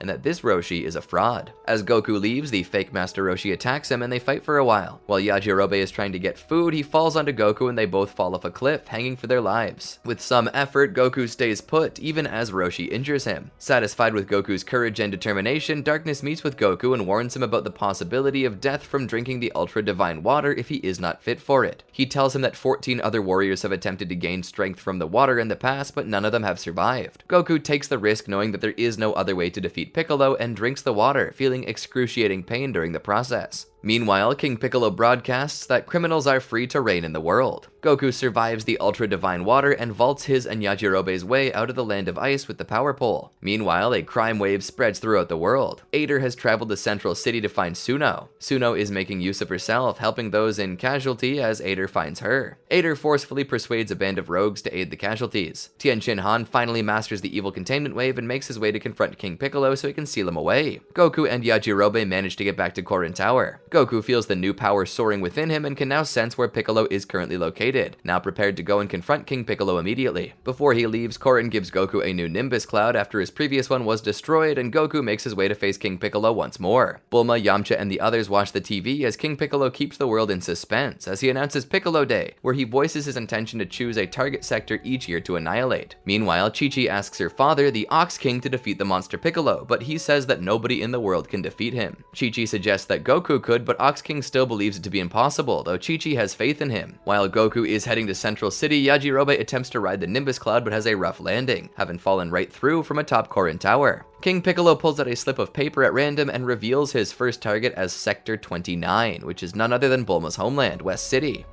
The entire city tries to evacuate in a frenzy, including Bulma's parents. A team of convicts invades the Kame house, but Yamcha and Launch beat them. As Tien Shinhan is heading toward Piccolo, Bulma contacts him and urges him to hurry as her parents are in danger. Eventually, he arrives at King Castle just as King Piccolo is about to depart. Before Tien can face him in battle, however, King Piccolo creates a new warrior that he calls Drum. As the crisis continues in West City, Tien Shinhan is forced to fight with Drum. Despite the monster's large size, he is shown to be surprisingly nimble, and while Tien is able to put up a decent fight, he is outmatched. Goku stops halfway on his journey to help the Ox King and Chi-Chi, who are being attacked by soldiers who have been blackmailed into killing martial artists by King Piccolo. Afterward, he continues his journey to King Castle. Meanwhile, at Kame House, tired of waiting, Yamcha and the others decide to go after Tien to assist him. After taking several more blows, Tien is knocked over, and Piccolo and Piano begin to walk away to make their way to West City. However, Tien seizes his chance to perform the evil containment wave, but Drum moves in for Piccolo and takes the wave instead, giving Piccolo the chance to destroy his electric rice cooker. Due to the move failing, Tien does not die as a result, but is heavily fatigued. Drum goes in for the kill, but Goku arrives and kicks Drum with such force that he kills him instantly, which stuns Piccolo. The panic in West City continues as Yamcha pilots an airplane carrying Bulma and Launch towards Tien in Central City. Meanwhile, Goku starts his fight by throwing King Piccolo through King Castle. King Furry is informed by one of his guards of a child that is currently fighting Piccolo, and he goes on to watch the fight in amazement. Piccolo's first attacks fail to harm Goku. Goku punches Piccolo with enough force that he flies backward and crashes into Piano, killing him in the process. At this time, Tien Shinhan is stunned by Goku's newfound power. Goku and Piccolo engage in hand-to-hand combat, with the latter on the receiving end of many blows from Goku, and Piccolo ends up knocked over. With no other choice, he harnesses his full power, something that he held back from doing due to it shortening his lifespan. As he powers up, the ground and castle around them begin to shake and fall apart. Goku takes a powerful hit which knocks him into a hole in the ground. Piccolo shifts his focus to Tien. However, Goku suddenly leaps up into the air, about to launch a Kamehameha to Tien's delight and Piccolo's astonishment. Thought to be defeated, Goku bursts up from the ground and fires a Kamehameha at King Piccolo, but after he puts his guard up, Goku guides the wave around him and hits him in the back with a bending Kamehameha. Goku and Piccolo engage in an intense hand-to-hand confrontation, and all the while Yamcha, Bulma, and Launch continue to make their way to Central City by airplane. Goku continues to devastate King Piccolo with many powerful blows. News of the fight reaches everywhere, including those left behind at Kame House, as well as Suno and Android 8 at a local hospital. King Piccolo disables Goku's right leg with an energy blast, but Goku merely uses the power pole as a crutch to counter him and hit him square in the chin. King Piccolo fires deadly beams until Goku loses his power pole and hits him with an explosive demon wave that destroys the entire kingdom and all of Central City. King Furry is able to evade death, however, by boarding a plane and escaping the explosion. Piccolo begins to gloat over his victory, but Tien Shinhan was able to save Goku from certain death by taking him up into the air and out of range, using the last of his energy to do so. Goku prevents King Piccolo from conjuring another explosive wave, but King Piccolo manages to hit Goku and create a huge crater. Goku gets out with his Nimbus Cloud. Sensing as if he's fighting a losing battle, King Piccolo resorts to cowardice, threatening to kill an exhausted Tien Shinhan if Goku even dares to move a muscle. Yamcha reaches the battlefield in his plane, accompanied by Bulma and Launch, and they set out to find Goku. Yajirobe has also arrived to watch Goku fight,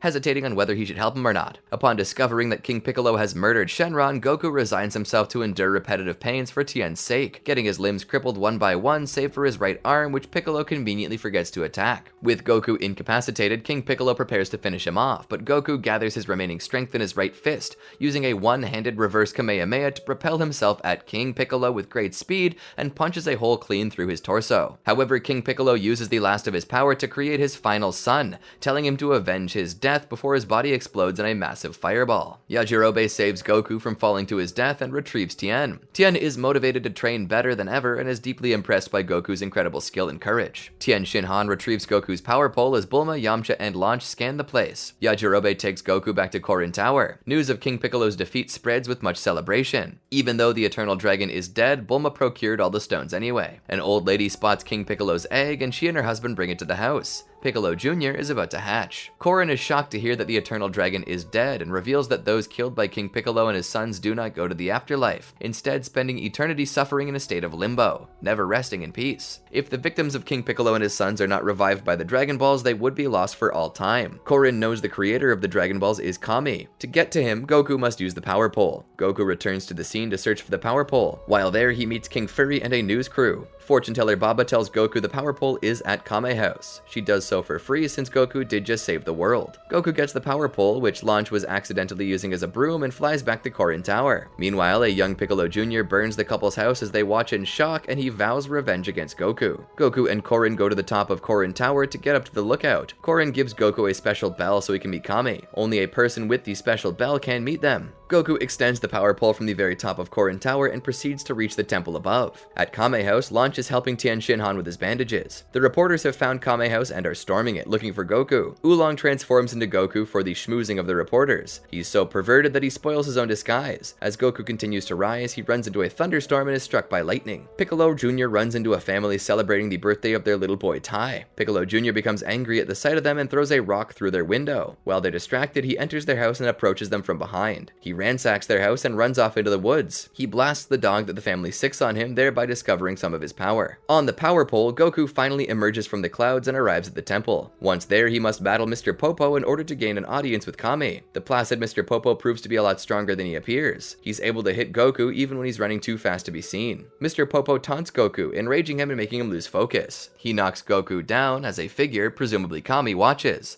Goku tries a Kamehameha wave, but Mr. Popo eats it. Goku then uses the Penetrate attack, the technique he used to beat King Piccolo. Mr. Popo again tells Goku that he lacks the discipline to ever beat him. Goku decides that he will stay and train with Mr. Popo until he's able to defeat him. At the same time, Tien Shinhan vows to train hard to beat Goku in the next World Martial Arts Tournament. Mr. Popo teaches Goku about discipline. Goku is informed that Kami is much stronger than Mr. Popo and decides that he wants to train with them until he's stronger than both. Meanwhile, in a forest, park rangers come across a dead bear. They find Piccolo, who destroys one of the rangers' guns and stops the other ranger's bullets. They run in fear. Mr. Popo then teaches Goku about redundant moves. Realizing Goku's determination, Kami reveals himself to Goku, who is shocked by his appearance. He mistakenly attacks Kami, thinking he's King Piccolo. Kami explains that he and King Piccolo used to be one being, but in order to become the guardian of the earth, he had to cast the evil from his body, which became Piccolo. Kami knew Korin did not tell Goku about Kami and King Piccolo earlier because Korin wanted to be funny. Kami agrees to revive Shenron if Goku stays and trains with Mr. Popo for a while, terms which Goku gladly accepts. Somewhere on Earth, a man wakes up on his ship. He looks toward the rising sun and sees a figure silhouetted on the horizon. It appears to be some sort of being standing on the water's surface. The figure is the newborn Piccolo. It shoots a small beam of energy in the water, grabbing a fish and electrocuting it for food. He notices a boat and sinks it with one shot before eating his fish. Back at the lookout, Kami tells Goku he will revive Shenron and sends Mr. Popo to fetch it. Mr. Popo brings out a stone figure of Shenron that has been smashed and says he can fix it easily. Goku watches as Mr. Popo uses a tube of glue to reassemble the figure. Kami intended to leave Shenron destroyed. He created the Dragon Balls to give hope to the people of Earth, but they were always used by those who found them for greed. Goku was the first to use the Dragon Ball for selfless purposes, giving Kami hope for everybody else. Back at the top of Korin Tower, Yajirobe is keeping watch above. He tells Korin that he's wondering if Goku will fall down from the upper world. Korin finds he's hiding a bag of senzu beans in his gi. Mr. Popo finishes fixing Shenron, and Kami asks him and Goku to stand clear. Kami charges a finger beam and shoots it at the stone figure, making it throb with energy. Suddenly, it moves and then disappears in a beam of light. Goku sees the shadow of Shenron cast on the lookout before light shoots down toward Earth. Kami says it is returning to the Dragon Balls and will reconstitute immediately, allowing for a wish to be made right then. Goku will be able to see his friends again in 3 years at the next World Martial Arts Tournament. He is certain Piccolo will appear there. Although Goku killed King Piccolo, he immediately spit up an egg. That offspring will come to the tournament to kill Goku and finish his father's work to dominate the world. But Goku will be safe at the lookout until then, so he can train without fear. Goku says he will do so without fail, and then he asks where the bathroom is. Mr. Popo is worried since Piccolo's death means Kami will die as well. However, Kami is banking on a different outcome, saying that the Guardian cannot commit suicide. He's been waiting for Piccolo to produce a true offspring. Back at Kame House, Yamcha and Tien Shinhan are sitting outside after Tien finished some training. Launch is looking over them from the door. Yamcha has one of the stones that used to be a Dragon Ball. Bulma is drawing a bath, and Oolong is reading a manga tankobon. She holds the capsule containing the cryopods holding Krillin, Master Roshi, and Chaozu's bodies, thinking they will figure out a way to revive them someday. Bulma is then stunned when she sees something. All the Dragon Balls on the dresser were restored. Yamcha was equally shocked since it literally changed in his hand. Bulma brings them all together outside and deploys the cryopods. Those assembled summon Shenron, whose entrance is particularly dramatic. Shenron tells him that he is again alive because Goku asked Kami for it. He notifies them that Goku will remain in the upper world world until the next tournament for training. Bulma wishes for Krillin, Roshi, and Chiaotzu to be revived. Shenron says it's a simple matter, but Yamcha interrupts, asking for everyone who was killed by King Piccolo and his minions to be revived. Shenron agrees, and beams of energy shoot around the world. Bulma opens the cryopods and their friends rise, alive once more. One by one, the victims of Piccolo's rampage are resurrected. Shenron bids them farewell, and the Dragon Balls scatter once more. All around the world, miracles happen as people killed by King Piccolo and Tambourine are revived, some digging their way out of their graves to varying degrees of shock. Krillin and Roshi are happy that Goku was able to beat Piccolo and revive them. Yamcha tells them what Goku is up to now. Master Roshi does not know the details, but if Goku is indeed in the upper world, he is likely training with Kami. Goku is already past all of them, and the fighters wonder how much higher he can get. Yamcha frets over the growing gap in their strength, but Tien welcomes the challenge. He, Yamcha, and Krillin determine to train their hardest before the next tournament. Roshi then asks unsuccessfully to get a celebratory grope on Bulma. At Kami's lookout, Goku is meditating. Kami tells him that he must first temper his spirit. Back at Kame House, Tien knocks down coconuts and vaporizes their shells around the coconut water within. While doing one-finger push-ups, Krillin, once more in the Turtle School uniform, looks forward to the next tournament and being able to thank Goku in person. Goku learns to stop wasting his motions with Mr. Popo. Simultaneously, Tien Shinhan, Krillin, and Yamcha continue to train at Kame House. Goku practices meditation with Mr. Popo while disturbed by a bee or by Mr. Popo throwing nuts at him. Mr. Popo then uses a stick very similar to the power pole and asks Goku not to move. Then he needs to learn about seeing without seeing, so Mr. Popo blindfolds him and asks Goku to catch a cat which has a bell attached to its tail, and to confuse Goku, Mr. Popo also shakes a small bell himself. Then Goku asks for the training that Mr. Popo received under Kami. Kami and Mr. Popo send Goku on a special training mission to fetch a crown on Mount Rumble. Goku gets directions from a girl named Chu Li and slowly makes his way to the top. Goku finds the crown and puts it on his head, but the crown sticks and becomes a target for lightning. He tries to dodge it but isn't quite fast enough and falls off the mountaintop. The young girl who gave him directions finds Goku in the river. She and her mother revive him. Goku promises to help the little girl find her lost bird once he finishes his mission. The next morning, the girl finds her bird. She feels her bird chirping as opposed to hearing it. This makes Goku realize how he must acquire the crown. He must be faster than lightning by feeling the lightning. Goku tries again and is quick enough to avoid the first bolt, but becomes overconfident and is hit by the next. Goku finds himself back at the lookout after being unconscious for 3 days. As the next part of his training, Mr. Popo sends Goku to a forest in search of someone who can train his mind. Goku searches for something to eat. He's fooled by a trap set by a woodsman named Moose. He's taken to his home and is introduced to his family, who are all named after sweets: Eclair, his wife, and their 9 kids: cupcake, pudding, donuts, jelly, jam, cream puff, cocoa, cookie, and crepe. Their grandfather, Korinto, returns with the day's catch, and a feast is prepared. As is the norm, no one believes how much Goku eats. The family tells him about Yao-chun, the strongest man around. Meanwhile, Tien Shinhan, Krillin, and Yamcha ask Mr. Roshi why he's not teaching them anymore. Roshi explains to them that he has nothing more to teach and that they should seek out training on their own. Korinto leads Goku to Yao-chun and he asks him for a fight. It turns out that Yao-chun is not the man that Goku wants to meet, as he is beaten by Goku easily. Goku meets up with Korinto again, who teaches Goku how to fish by feeling the river, sharpening his concentration skills. It would appear that this is the man that Goku was supposed to meet in the first place. While training with Mr. Popo, Goku loses once again. Mr. Popo sends Goku back in time to train more using the time room. Krillin, Tien Shinhan, Yamcha, and Chiaotzu are training by hauling boulders. Tien is upset by the thought that he'll never beat Goku again. In the past, Goku meets the young Master Roshi and his rival, the young Master Shen. Goku battles Roshi's Master Mutaido, who doesn't even take a standing position, but is nevertheless beaten anyway and learns about the concept of spirit energy. Goku learns from Master Mutaido how to harness his spirit energy after he displays the ability to separate a waterfall in two. Back in the present, Tien contemplates visiting Korin Tower in order to train as Goku and Roshi once had. During an incident where the Crane Hermit kidnaps Fan, Roshi's love interest, Goku gets angry and manages to use his spirit energy successfully. After that, though, he cannot reproduce it. Mr. Popo finally agrees to give Goku an opponent to train with. Meanwhile, Tien Shinhan, Krillin, Yamcha, and Chiaotzu are heading toward Korin Tower. On the lookout, Goku's sparring partner turns out to be a clay version of Goku, except his eyes are the same as Mr. Popo's. Their skills are exactly the same,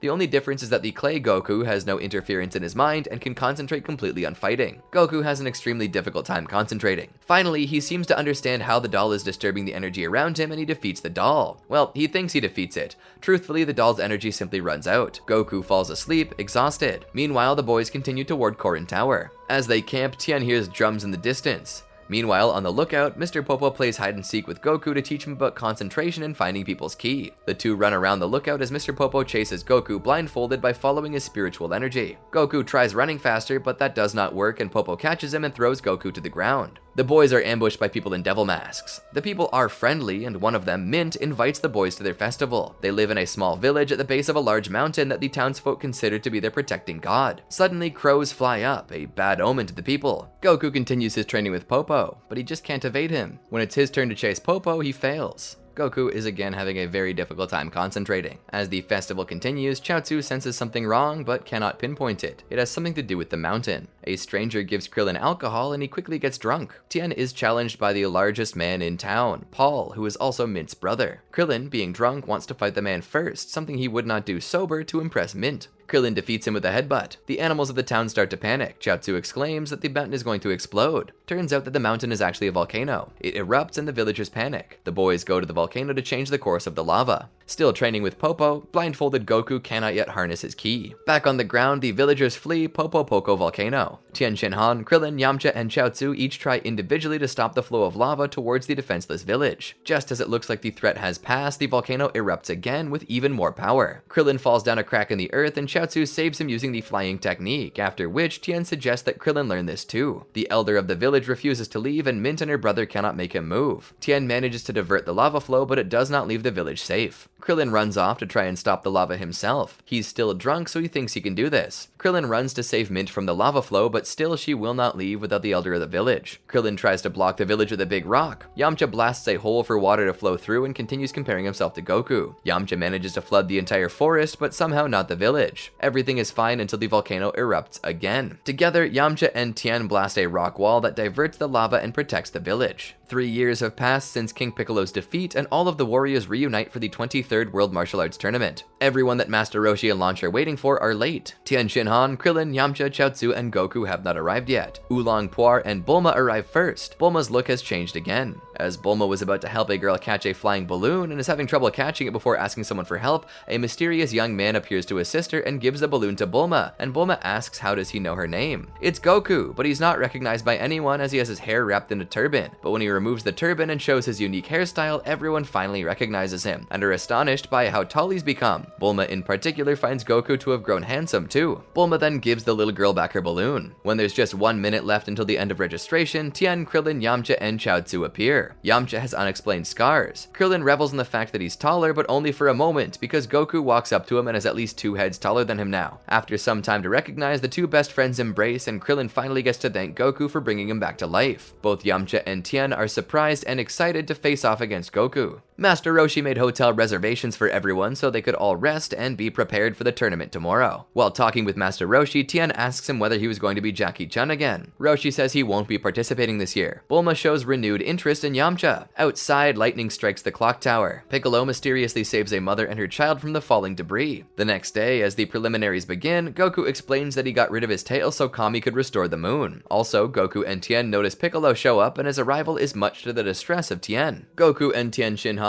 agree to keep it a secret that King Piccolo's spawn is at the World Martial Arts Tournament. A young, beautiful woman who also entered the tournament tapped on Goku's shoulder with a smile, but Goku does not recognize her at first, enraging her. She walks away without telling Goku who she is. Her appearance also distresses Krillin, who is under the impression that Goku did no training in the past 3 years and was instead hanging around with women. A masked guy is also at the tournament, sneaking around, trying to avoid Goku. Chaozu rigs the numbers so that none of the friends have to fight each other in the prelims. Goku is up first, which attracts the attention of all of his friends, the mysterious girl, Chi-Chi, and Piccolo, to see his increased strength. He's fighting King Choppa again, just like last tournament. Choppa prepares to fight, but Goku simply stands, seemingly unprepared, intimidating Choppa. The boys notice that Goku's mind is completely clear.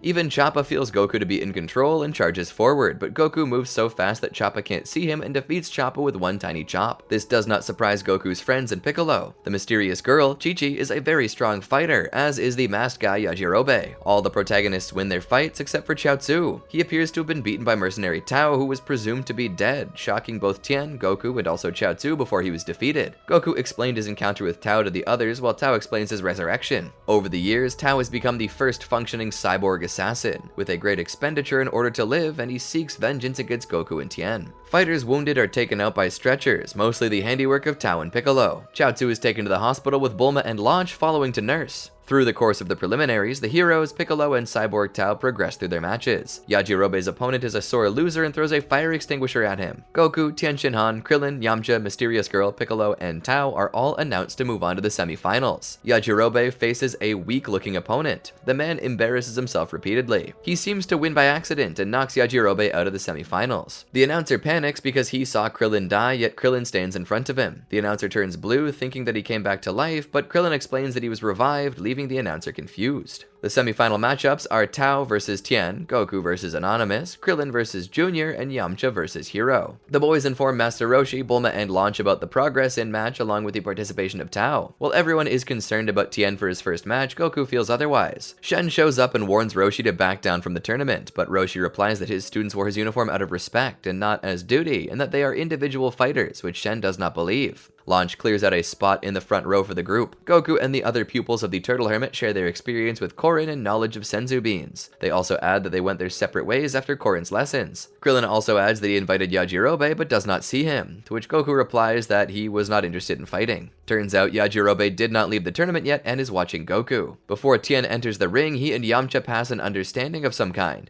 Tao informs Tien that he will not kill Tien, only wound him, so he can progress in the tournament, and the match begins. The match between Tien Shinhan and Mercenary Tao begins. Master Shen is in the audience cheering for his brother Mercenary Tao. For the first 10 minutes, neither participant moves an inch thanks to Tien's perfect defense. Shen telepathically distracts Tien to give an advantage to Tao.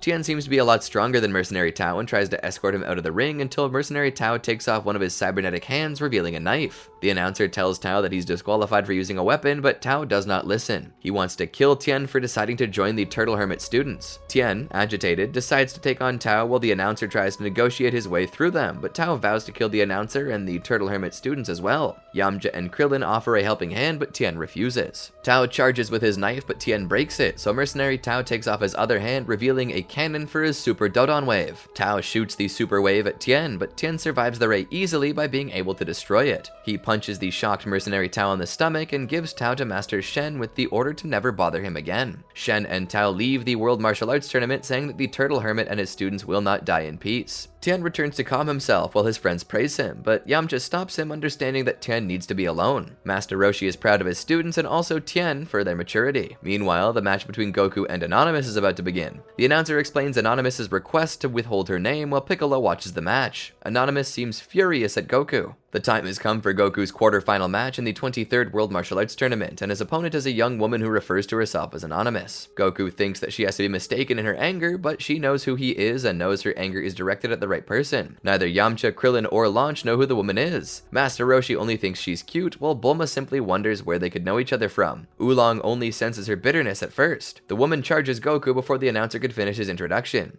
As he dodges her kicks and chops with ease, Goku asks if they've met before. She says that they have, and the fact that he does not remember only fuels her rage. Krillin becomes sure that Goku knows her, but still cannot place her himself. She says that she's been waiting, and Goku asks what for. They jump and take the fight to the air. Goku also fails to remember a promise he allegedly made to her. The announcer does not have a clue what's going on, as Goku only defends against the woman's attacks. Master Roshi notes that she is highly skilled, with her style resembling that of the Turtle School. As they return to the ring's surface, Goku asks what he supposedly promised. She yells that he promised to make her his bride, a revelation that shocks everyone in attendance, especially Goku's friends. He tries to think, but has to ask the nearby Krillin what a bride is. Krillin says it means he has to marry her, and Yamcha says that it means they'd have to live together. Krillin gets angry that he supposedly promised himself to such a cute girl. Still, Goku cannot remember who the woman is, much less making a promise. Goku asks the woman to remind him who she is. She agrees to if he defeats her in this match. This pleases Goku since he does not want to spend the rest of his life with somebody whose name he does not know. The woman says he's sorely mistaken if he thinks he's already won. Of all them, Oolong finally remembers who she is, but does not tell anybody yet, only saying that Bulma, Master Roshi, and Puar have met her before as well. Goku prepares to attack the woman, though she's not about to make it easy for him. He throws a fist at her so fast she's sent flying out of the ring, hitting her head on a stadium wall and falling to the ground unconscious for a ring out, making Goku the winner. The move shocks everyone and even gets Ma Jr.'s attention. The announcer asks Master Roshi what he just did since Goku was his student. He saw the strike and he saw that Goku did not actually hit the woman. Roshi responds that Goku is not his student anymore, so he must have punched at her so fast that it created a shockwave that pushed her as if she was being punched. Goku sees if the woman is okay as she comes to, favoring her head. Ma Jr. remarks that the technique was similar to that used by his demon clan. The woman says that Goku has gotten stronger than she expected, but she's still glad she entered the tournament to face him. She finally reveals who she is, the Ox King's daughter, Chi-Chi. Goku and his friends freak out, all shocked that they did not remember except for Oolong. Goku finally remembers their earliest adventures when they were children, when he made the promise to make her his bride. But when he recalls the promise, he also remembers that he thought at the time a bride was some sort of food. This mistake annoys his friends and distresses Chi-Chi, who thinks that he made a mistake by promising that. However, Goku does remember it was a promise. With that, he asks Chi-Chi to marry him. She gladly accepts, and the audience cheers for the new couple. Goku's friends are shocked. Chi-Chi hugs onto his arm, which annoys him since romance is completely foreign to him. He does not even know what Chi-Chi saying "I love you" means. As she begins to dote on her new fiancé, the announcer hails the unique event in the history of the tournament. Krillin cracks up, saying that it's not fair that Goku will get married before him. The tournament personnel mark the board as Goku is now locked in to face Tien Shinhan in the semis. Goku notes that it's hard to walk with Chi-Chi hanging onto his arm as they return to the contestants' room. She says that that is what husbands and wives do, and is eager to get started raising a family. His friends arrive, and Chi-Chi reintroduces herself to Krillin. She also recognizes Yamcha as an old flame, which surprises him. But he recalls saying that when she was a kid while trying to get the Dragon Ball she had at the time. This greatly annoys Bulma. Chi-Chi warmly reunites with Master Roshi, also her father's martial arts master. As she runs off to get some cookware so she can cook her first meal for Goku, the others turn their attention to Krillin's fight with Ma Jr., which is up next. Goku warns Krillin not to waste any time against his opponent. Launch uses a gun to clear the way back to their choice seats as the announcer gets ready for the third quarter final match. He calls Krillin and Ma Jr. out. Krillin does not feel right as he enters the ring. Ma Jr. floats down from the top of the building to the ring surface and refers to Krillin as a small fry. He allows Krillin to start the fight when he's ready. Krillin responds that he plans on holding nothing back against the demon. Ma Jr. powers up subtly with a power Roshi and Tien can tell is not normal. Krillin takes a weird stance and then fires a double Sui Bidikan at Ma Jr. The demon is unimpressed and jumps out of the way, but Krillin guides the twin beams into the sky after him. Ma Jr. is surprised and uses his eye lasers to neutralize the beams. Krillin gets a jump on Ma Jr. with Zanzokan and punches him when he's in the sky. Ma Jr. halts midair, admitting Krillin was better than he anticipated. He returns to the ring and they prepare for the next challenge. Goku senses something as they begin to move. Ma Jr. seems to be surprised that Krillin can keep up with his speed and works to defend his punches. They return to the air, but Ma Jr. is able to kick Krillin back down toward the ring. Goku is worried that he's going to land outside until Krillin stops above the ground. Roshi recognizes that Krillin has learned flight. Tien and Goku wonder when he learned it. The action stuns the announcer as Krillin and Ma Jr. return to the ring for a third exchange. Ma Jr. admits he underestimated Krillin. As an apology for that underestimation, he decides to show Krillin some of his true power. He pumps up his muscles a bit, powering up subtly again. Bulma and Launch are certain he's bluffing, but Goku warns Krillin to stay on guard, sensing that it's not a bluff. For his part, Krillin can also tell Ma Jr. is not bluffing about his true power. Goku does not know exactly how powerful Piccolo will be. Surprisingly, those of the Turtle School who have seen Piccolo do not recognize him. Piccolo offers to allow Krillin to withdraw, but Krillin refuses. Piccolo taunts him with laughter, and Krillin launches into a furious attack. Piccolo assures Krillin he won't kill him, only that pain is on the way. The wind picks up and dark clouds roll in as Piccolo charges his attack. Piccolo's arm extends, and he plucks Krillin from across the stage and punches him toward the wall. He then throws Krillin in the air, and Krillin fires a Kamehameha. It hits an afterimage, and Piccolo slams Krillin back to the ring. The clouds disperse. Krillin is still conscious, though exhausted, as he can't even stand. He forfeits, and Goku helps him out of the ring. Another childhood flashback ensues. Piccolo notes that he may have overestimated the ease of taking over the world. Yamcha then prepares to fight the seemingly lucky nerd, Hiro. Everyone assumes Yamcha will win with no problems. Yajirobe watches the match, apparently the only one who thinks that Hiro will win. Goku sees that there's something stranger than everyone else thinks about Hiro. Yamcha lets Hiro attack first, and he accidentally lands a kidney shot. Yamcha goes to kick Hiro out of the ring, but he ducks and Yamcha lands on his back, slamming his crotch into Hiro's head. Yamcha is infinitely embarrassed, his pride shot. Master Roshi sees that Hiro is not being clumsy on accident. Hiro tries to educate Yamcha, but Yamcha will not listen. Suddenly, Hiro reveals that he has extreme skill and speed, just as Roshi thought and Yajirobe knew. Yamcha uses his Wolf Fang fist, but Hiro blocks it and kicks Yamcha's feet out from under him. Hiro continues to educate Yamcha in the ring. Hiro finds that Wolf Fang fist leaves Yamcha's legs wide open for attacks and blocks Yamcha's attacks while kicking his leg. After Hiro unleashes a series of counterattacks, Yamcha uses a powerful new technique, the Spirit Ball. The energy blast misses Hiro and travels travels underneath the stadium to come back up, knocking him off guard. However, Hiro easily recovers from this fall and knocks Yamcha out of the ring. Gaining a new respect for Hiro, Yamcha asks of Hiro's true identity. Hiro tells him that his identity will be revealed in time. As Hiro and Yamcha walk back into the room with the other contestants, Hiro winks at Goku, aware that he's discovered his true identity as Kami. The next match pits Tien Shinhan against Goku. The crowd grows anxious as they're aware that the two face each other in a momentous final fight from the last tournament. Even Piccolo Jr. is eager to see how Goku fights. As Goku and Tien go at it, seemingly equal, the fans and even Master Roshi are surprised at their improved strength and speed. After a lot of fisticuffs and kicks, Goku seems to have the upper hand. However, Piccolo Jr. notices how tired Tien has become,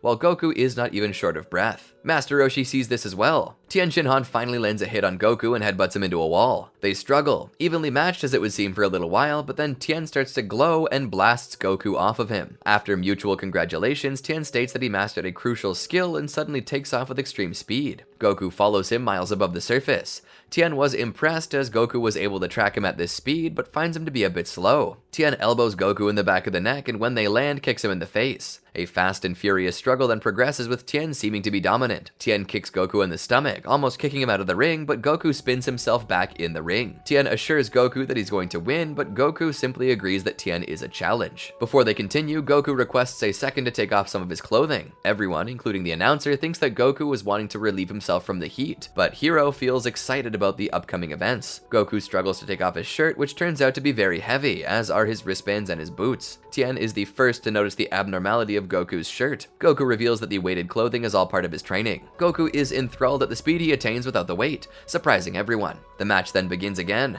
Tien cannot land a shot on Goku, and the two he does are blocked. What's more is that Goku has stolen Tien's belt without Tien noticing. His pants just keep falling down, proving that Goku is much too fast for Tien to notice. Goku gives Tien his belt back and Tien prepares a fantastic attack. He plans to use 12 eyes so he can properly see Goku. Tien Shinhan charges his latest technique, the multiform. He glows as if on fire and suddenly there are 2 Tiens. The 2 then split apart again and there are 4 Tiens. It becomes a battle of 4 versus 1 and Goku struggles against the assault, wondering how Tien did it. The 4 Tiens then proceed to beat Goku to the ground. Goku speeds away from them and kicks them all at once. To counter, the Tiens run to the corners of the ring and prepare to fire a simultaneous ki blast cannon at Goku. It appears to be a direct hit in the middle of the ring, and a crater in the ring is shown once the cloud of dust caused by the attacks clears. It turns out that Goku had simply jumped up high above the ring. The Tiens, seizing the advantage of having Goku being unable to move in the air, fire energy beams from their third eyes at Goku. Goku lands hard on the stage right on his head. He looks knocked out but recovers as if nothing happened. Master Roshi notices that Goku defies even the laws of physics and has remarkable endurance. Goku says that he's found 2 flaws in his technique, and Piccolo says he's found Goku's weakness. The Tiens repeat their last move so as to prove Goku wrong. Goku uses a solar flare on Tien's many eyes, saying that Tien's eyes are too good. As the Tiens become disoriented, Goku shows off his training by telling Tien the positions of his copies without relying on his eyesight. Goku reveals that he's been holding back, but now is intent to finish it. He says that splitting into 4 also split Tien's strength into 4, at which point he proceeds to annihilate the Tiens and throw them out of the ring, making him the winner. Tien Shinhan admits his defeat, but feels that his pride and cockiness led to it. Finally, Kami battles with his evil half. He tells Goku that he must be the one to kill Piccolo because Goku cannot and would not allow himself to kill Piccolo. Goku agrees and says that he can defeat Piccolo without killing him. Kami knows that he must die. He must kill Piccolo, killing himself in the process. Kami/Hiro walks out into the ring and puts on his act, but only for a minute. Immediately, he tells Piccolo he knows everything about him. Piccolo does not see that he is his other half. The battle starts ferociously. There's a lull in the fighting and everyone notes how powerful Hiro/Kami is. Kami attacks, taking Piccolo off guard. Piccolo shoots an energy ball at Kami, but Kami deflects it. Piccolo reads Kami's mind and realizes that he is Kami. They begin to speak in their native language, much to the crowd's confusion. Kami tells Piccolo that he is going to kill him. Piccolo does not believe him, so Kami reveals a bottle, which he's going to put Piccolo in. He launches the evil containment wave, but Piccolo reverses it and instead imprisons Kami. He releases the human he possessed and screams that Goku is the only one left and he must kill Piccolo. Piccolo gloats after having sealed Kami away in a bottle as the others look on in horror. Hiro is then counted out by the World Tournament announcer after he's unable to respond in time, and Piccolo is declared the winner. The human, named Hiro, runs away from the ring and finds his son in the crowd, who is ecstatic with how strong his father is. Roshi goes to talk to Goku. A thunderstorm rolls in. Piccolo swallows the bottle containing Kami so that Goku can't open the bottle. Goku explains to his friends that Junior is King Piccolo's last child, that Hero was actually Kami in a human body, and that Kami and Piccolo split into two separate entities, one being good and one being evil. Goku realizes that it's up to him to stop Piccolo now, as Kami said he is the only one left. Piccolo shows up having overheard the conversation and tells them how he has grown much stronger since they last fought 3 years ago. He vows to defeat Goku once and for all this time and then continue his plans for world domination. The sun comes out as their match begins. Their strength appears to be equal. Piccolo extends his arm toward Goku, but he simply grabs it and throws Piccolo into the air and hits him with a Ki. When he jumps out towards him, Piccolo turns the tables with an explosion of energy attacks that leaves Goku in a crater in the stage, seemingly unconscious as the announcer begins the count. Goku lies in the hole, and for some reason the count stops. He gets up, seemingly unaffected. His uniform is fried, so Goku takes off the top half. Goku notes that Piccolo's ego is very large, and that he'll be able to defeat him because of it. A long lull precedes what turns out to be a charging time for both. The wind picks up as both of their auras spark with the electricity. The two slam into each other, fighting with their auras. After an arm lock, Piccolo tries to push Goku from the ring with his extending arms, but Goku hits him and escapes with his speed. Piccolo waits to find Goku and then strikes out when Goku runs a little too close. Goku's thrown into a wall, but he disappears and lands a hard hit behind Piccolo. Piccolo thrusts himself into the air, very angry that he's not outright winning. Piccolo prepares to launch an attack that will kill all the spectators. He launches the explosive demon wave, but Goku deflects the blast and it flies into the mountains, creating an earthquake. When the dust settles, there's a gigantic crater in the mountain range where a few mountains used to be. Goku announces that he's launching a Super Kamehameha. Master Roshi warns that using it will also kill Kami, and Goku does not want to do that. Launch thinks that Piccolo is actually afraid of Goku, and that's why he's being so pompous. Goku continues to desperately try to keep Piccolo's focus only on himself to keep the spectators safe, but Piccolo does not seem to care about that anymore. Many people flee, seeing that Piccolo does not care for only Goku anymore. Piccolo charges an explosive demon wave again, but then Krillin reminds Goku that they can use the Dragon Balls to bring Kami back. Goku launches his Super Kamehameha against Piccolo's energy wave. The Kamehameha blasts Piccolo's attack and the surrounding buildings, and Piccolo himself. The Super Kamehameha blast destroyed much of the fighting complex, and for a while, Piccolo's nowhere to be seen. Then, as the smoke clears, his figure is found still above the earth. Much of his clothing and his turban have been scorched away, and he does not look happy in the slightest. Piccolo returns from the air to continue the exchange with Goku. Launch guesses that Piccolo looks like the older King Piccolo, which Piccolo takes as his cue to truly reveal to everyone that he is, indeed,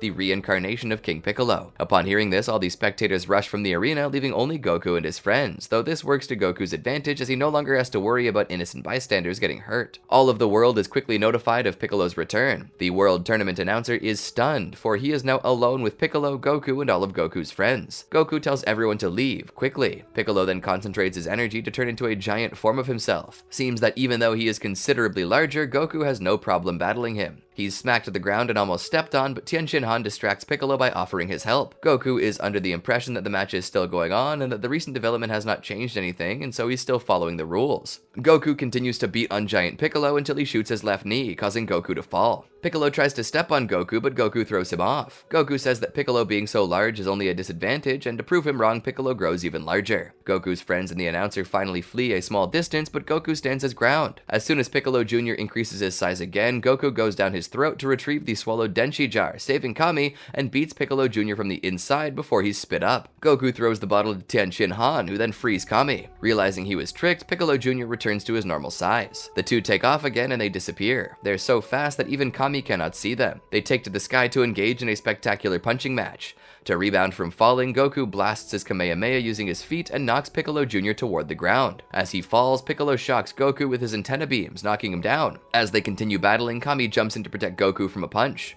Goku refuses his help and says he wants to fight alone and allows Piccolo to redo the punch. After a lot of discussion, Kami finally leaves the ring to Goku. Outside the ring, Kami sees that Goku is even stronger than him and must be left alone to face Piccolo. Piccolo Jr. blasts Goku with a chasing bullet, which he easily dodges. The ball continues to rebound and will not be put out by a reverse Kamehameha. Goku slyly leads it right to Piccolo Jr., who is too shocked to evade and is blasted. Injured and bleeding, he rips off his own injured arm, which he quickly grows back, perfectly intact.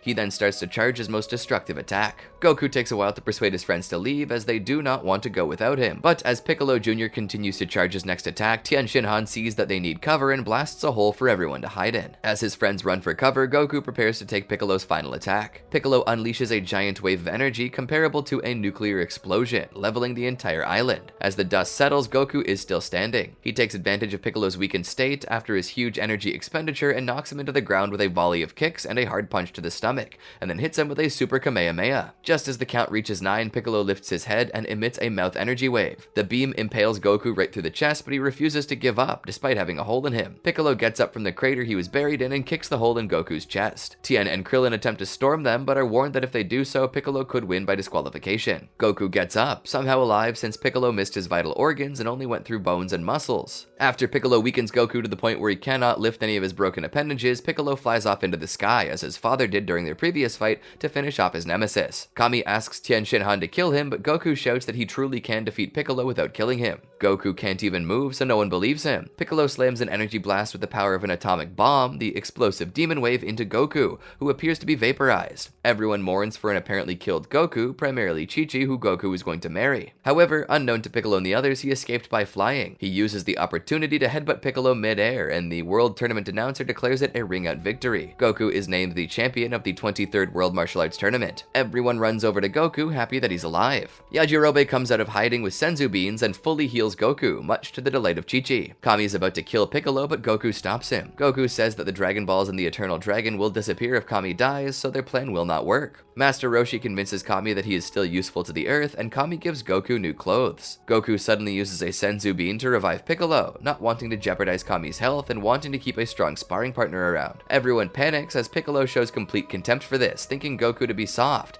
and departs after vowing to defeat Goku. Chaozu suddenly meets up with Tien, and Chi-Chi runs to Goku and hugs him, which embarrasses Goku, not wanting to show his affection for her in front of his friends. Kami suddenly offers Goku his job, and Goku quickly declines this and flees on the Nimbus with Chi-Chi. After saying goodbye to Master Roshi and his other friends, Goku embarked on his Nimbus for his next great adventure, life with his new fiancée. While flying to Chi-Chi's father, the Ox King's castle, Goku asks if the castle is near, to which Chi-Chi replies angrily, "Don't ask me. You didn't want directions, remember? What is it with men? Are you allergic to assistance?" Goku says, "I'm not," and Chi-Chi says she's being sarcastic. Goku then replies that her father's going to be surprised when he finds out that they're getting married. To this, Chi-Chi laughs and says that he doesn't have to wait long as she points to the castle on the horizon. At the Ox King's, Goku shovels his face with an endless amount of food. People watch on gobsmacked. The Ox King says that it's good to have you home, Chi-Chi. As the Ox King, I'm fearless, but as a father, I'm entitled to worry. I expected you to return with news of the fight, not a husband. He laughingly hits Goku on the back. As far as surprises go, this is a good one. You've grown into a fine young man, he says to Goku. The Ox King then says he's going to give his baby girl the biggest wedding this world has ever seen. The Ox King then takes Goku and Chi-Chi to the treasure chamber where he presents Chi-Chi with her mother's wedding dress. At the main entrance to the castle, where people are preparing the decorations for the wedding, the Ox King practices his speech and Chi-Chi teaches Goku how to dance. All of a sudden, the ground starts to shake as well as everything else. Everything starts falling apart and flames leap from the ground all over the countryside. The Ox King orders everyone to get out. Chi-Chi grabs Goku and reminds him about the dress. The Ox King says he'll get the dress and he leaves. Chi-Chi insists that Goku go to hell, but flames block his path, preventing him. They're forced to leave the castle. Outside, Goku tries to put out the flames with his Kamehameha, but it does not work. Goku then calls his flying Nimbus to him and begins to fly through the flames in an attempt to find the Ox King, who's seen running through the castle with the dress. Unable to reach the Ox King because of the flames, the Ox King tells Goku that the only thing that can put out these flames is the Bancho fan. There's a flashback of Master Roshi talking about the fan when he threw it out. Goku thinks for a moment, then comes to the conclusion that fortune teller Baba would help him find it. Baba, who is suffering from a cold, tells him that the fan can be located somewhere near an octagon to the east of where they are. Not wasting any time, Goku grabs Chi-Chi and Baba and sets off looking for the fan. They arrive at Octagon Village, where Goku confuses Jasmine for Oolong. His friend Unan comes out of a house and tells Goku that neither of them are Oolong and that Oolong was expelled from the village for stealing a teacher's panties. Goku then goes to search for the Bancho fan and leaves Baba and Chi-Chi behind to stay at the Bancho spa. Jasmine and Unan guide them to the spa and hide on the back of the shack, peeking through a hole waiting for Chi-Chi to strip down and bathe. Unfortunately, a crowd of other pigs come as well to watch and end up breaking the shack, causing Chi-Chi to stop undressing in panic.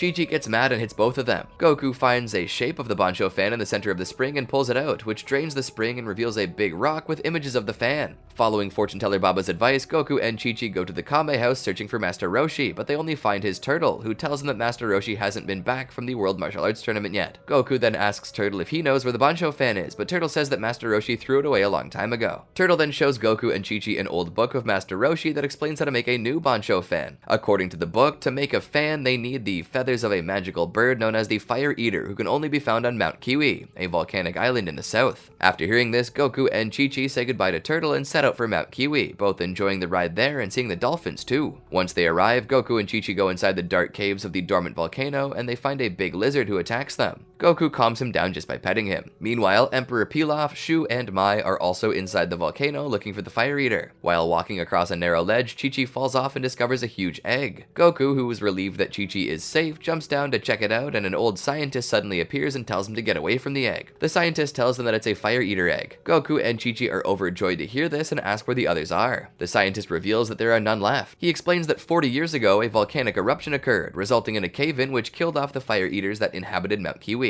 Fortunately, the egg survived. He reveals that this egg is the last remnant of the Fire Eater species and it hasn't hatched in 40 years. Then, all of a sudden, Pilaf, Shu, and Mai arrive at the place in a drill vehicle and tell Goku that they want to take the Fire Eater's egg and sell it for a very high price. They trick Chi-Chi and hold her captive for a while, but she easily takes care of Shu and Mai while Goku destroys their drill vehicle, causing them to run away. Due to the destruction of Pilaf's vehicle, the mountain starts to shake and the volcano erupts. Suddenly, an adult Fire Eater crashes through a wall and eats some flames from the volcano just before breaking the shell of the big egg. A baby Fire Eater then appears from inside of it and they both fly away from the collapsing mountain. Goku fires a Kamehameha to make a hole in the mountain so he, Chi-Chi, and the old scientist can escape. When Goku and Chi-Chi try to gather the feathers they need to produce the Bancho fan, they're told by the old scientist that it's impossible to gather them outside of the heat of the volcano. Also, the Fire Eater literally feeds and lives on fire, hence its name. It would not be able to survive if its feathers were easily to put out flames. The scene then cuts to Kame House, where Master Roshi reveals that everything in the book was made up to impress girls. In the original version, Master Roshi was drunk when he was writing the section on the Fire Eater. However, the scientist tells him that the fan can be found in an iceberg to the north. Thus informed, the young couple sets out again. Goku and Chi-Chi finally make it to Mount Frappe, the snow mountain where the Bancho fan should be. Once they get close to the mountain, a huge snowstorm begins, sending them to an old lady's house named Grandma Hakake, who lives in a nearby forest. She tells them that women are not allowed up on Mount Frappe or else a snowstorm will start. After talking to Hakake for a while, the old lady reveals to them that the snow from the mountain can also put out fires, so Goku sets off for Mount Frappe alone. Meanwhile, Emperor Pilaf, Shu, and Mai attempt to get there too, but yet another snowstorm causes their ship to crash, and they get in their battle suits. Goku soon shows up to Pilaf's horror. Pilaf, Shu, and Mai attempt to kill Goku with rockets and flamethrowers, but the snowstorm freezes them before they can even get to Goku. Goku tells them that if a woman is on Mount Frappe, it will cause a snowstorm, so Pilaf kicks Mai off the side of the mountain and the snowstorm stops. Pilaf and Shu then try to attack Goku but end up just running away. Goku gets a huge ball of snow and is flying back to Chi-Chi, but while he's flying, the snow melts, leaving Goku with just a small snowball. Meanwhile, Hakake is giving Chi-Chi housewife lessons, in which Chi-Chi must clean her whole house and sweep her backyard. While looking for the dustpan and the broom, Chi-Chi discovers the Bancho fan in Hakake's garden. Goku, disappointed with his failure, returns to Chi-Chi, but she quickly lightens the mood with the fan. Pilaf and his lackeys make one final attempt to get the fan. Shu takes the fan out of Chi-Chi's hands, and Emperor Pilaf asks Chi-Chi why the fan is so special and what it does. Chi-Chi tells him that most people wave it. Pilaf then orders Shu to wave it, and so he does. The power of the fan sends Pilaf and Mai flying back into Mount Frappe, and Shu, scared, runs away, leaving behind the Bancho fan. Before leaving, Hakake gives Chi-Chi a jar of very rare honey from her beehives and wishes the couple good luck in their married life, hoping that Chi-Chi will be a good wife to Goku thanks to the lessons she gave her. Goku and Chi-Chi say goodbye to Hakake and they leave to save the Ox King. As soon as they arrive at the Ox King's castle, Goku tries to put out the flames with the fan, but to everyone's horror, even the Bancho fan cannot put out the flames. Goku continues to wave it, but it's not working. Fortune teller Baba warns Goku that the fan would not work and he must go to the magical furnace in the Dark World and meet Tajoro. Goku and Chi-Chi journey and enter the Dark World. Goku tries to summon his flying Nimbus, but the Nimbus does not want to come anywhere near the mountain. They jump over a large spear-filled gap on the road and get chased by bats. The bats almost knock Chi-Chi into the spears. Then they chase them down the path and encounter soldiers. As Goku and Chi-Chi go further, things become more dangerous, as they encounter more monsters, but they also discover that all the dangers are imaginary. So Goku jumps into a dragon monster's mouth and they successfully cross over to proceed. Back at the castle on Fire Mountain, Ox King gets trapped at the peak of the castle. Goku and Chi-Chi arrive at the furnace. They meet Grandpa Gohan at the furnace, and Goku introduces Chi-Chi and a mini reunion occurs. Goku assumes that Gohan is Tajoro, but Gohan tells him to Dojoro is actually called Anin, and he's stationed at the furnace to guard her. Goku wants to put out the furnace, to which Gohan and Anin object to. Gohan and Anin would not let him turn out the furnace, because if they do, the planes would be thrown into chaos. Gohan and Anin would not let Goku turn off the furnace for the simple reason that spirits would not have access to their afterlife or be ever able to return. Evil spirits would also be trapped and would destroy the earth. Suddenly, Anin starts fighting Goku and is no match for him. She grows into a giant and continues fighting Goku as the fire surrounds the Ox King, who is trapped in the castle on Fire Mountain. He does not seem to have much time left. The feathers on Anin's head are like swords, and she tries to stab Goku and step on him and blow him into a wall. She formulates a plan to fix the furnace after seeing that Goku has the Bancho fan. They need the shell fragments from a fire eater and the honey from special bees.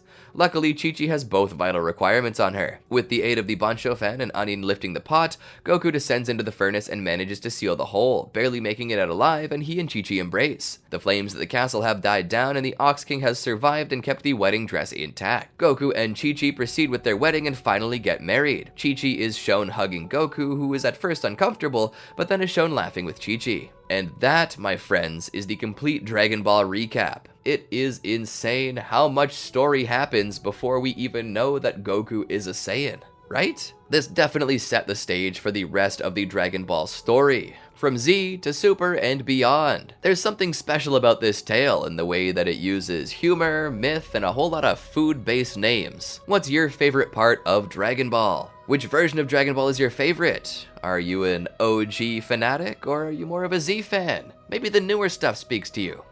Make sure you let me know in the comments. And if you're doing that, you might as well subscribe to the Amagi as well to get more videos like this. Thanks so much for watching, and we'll see you next time.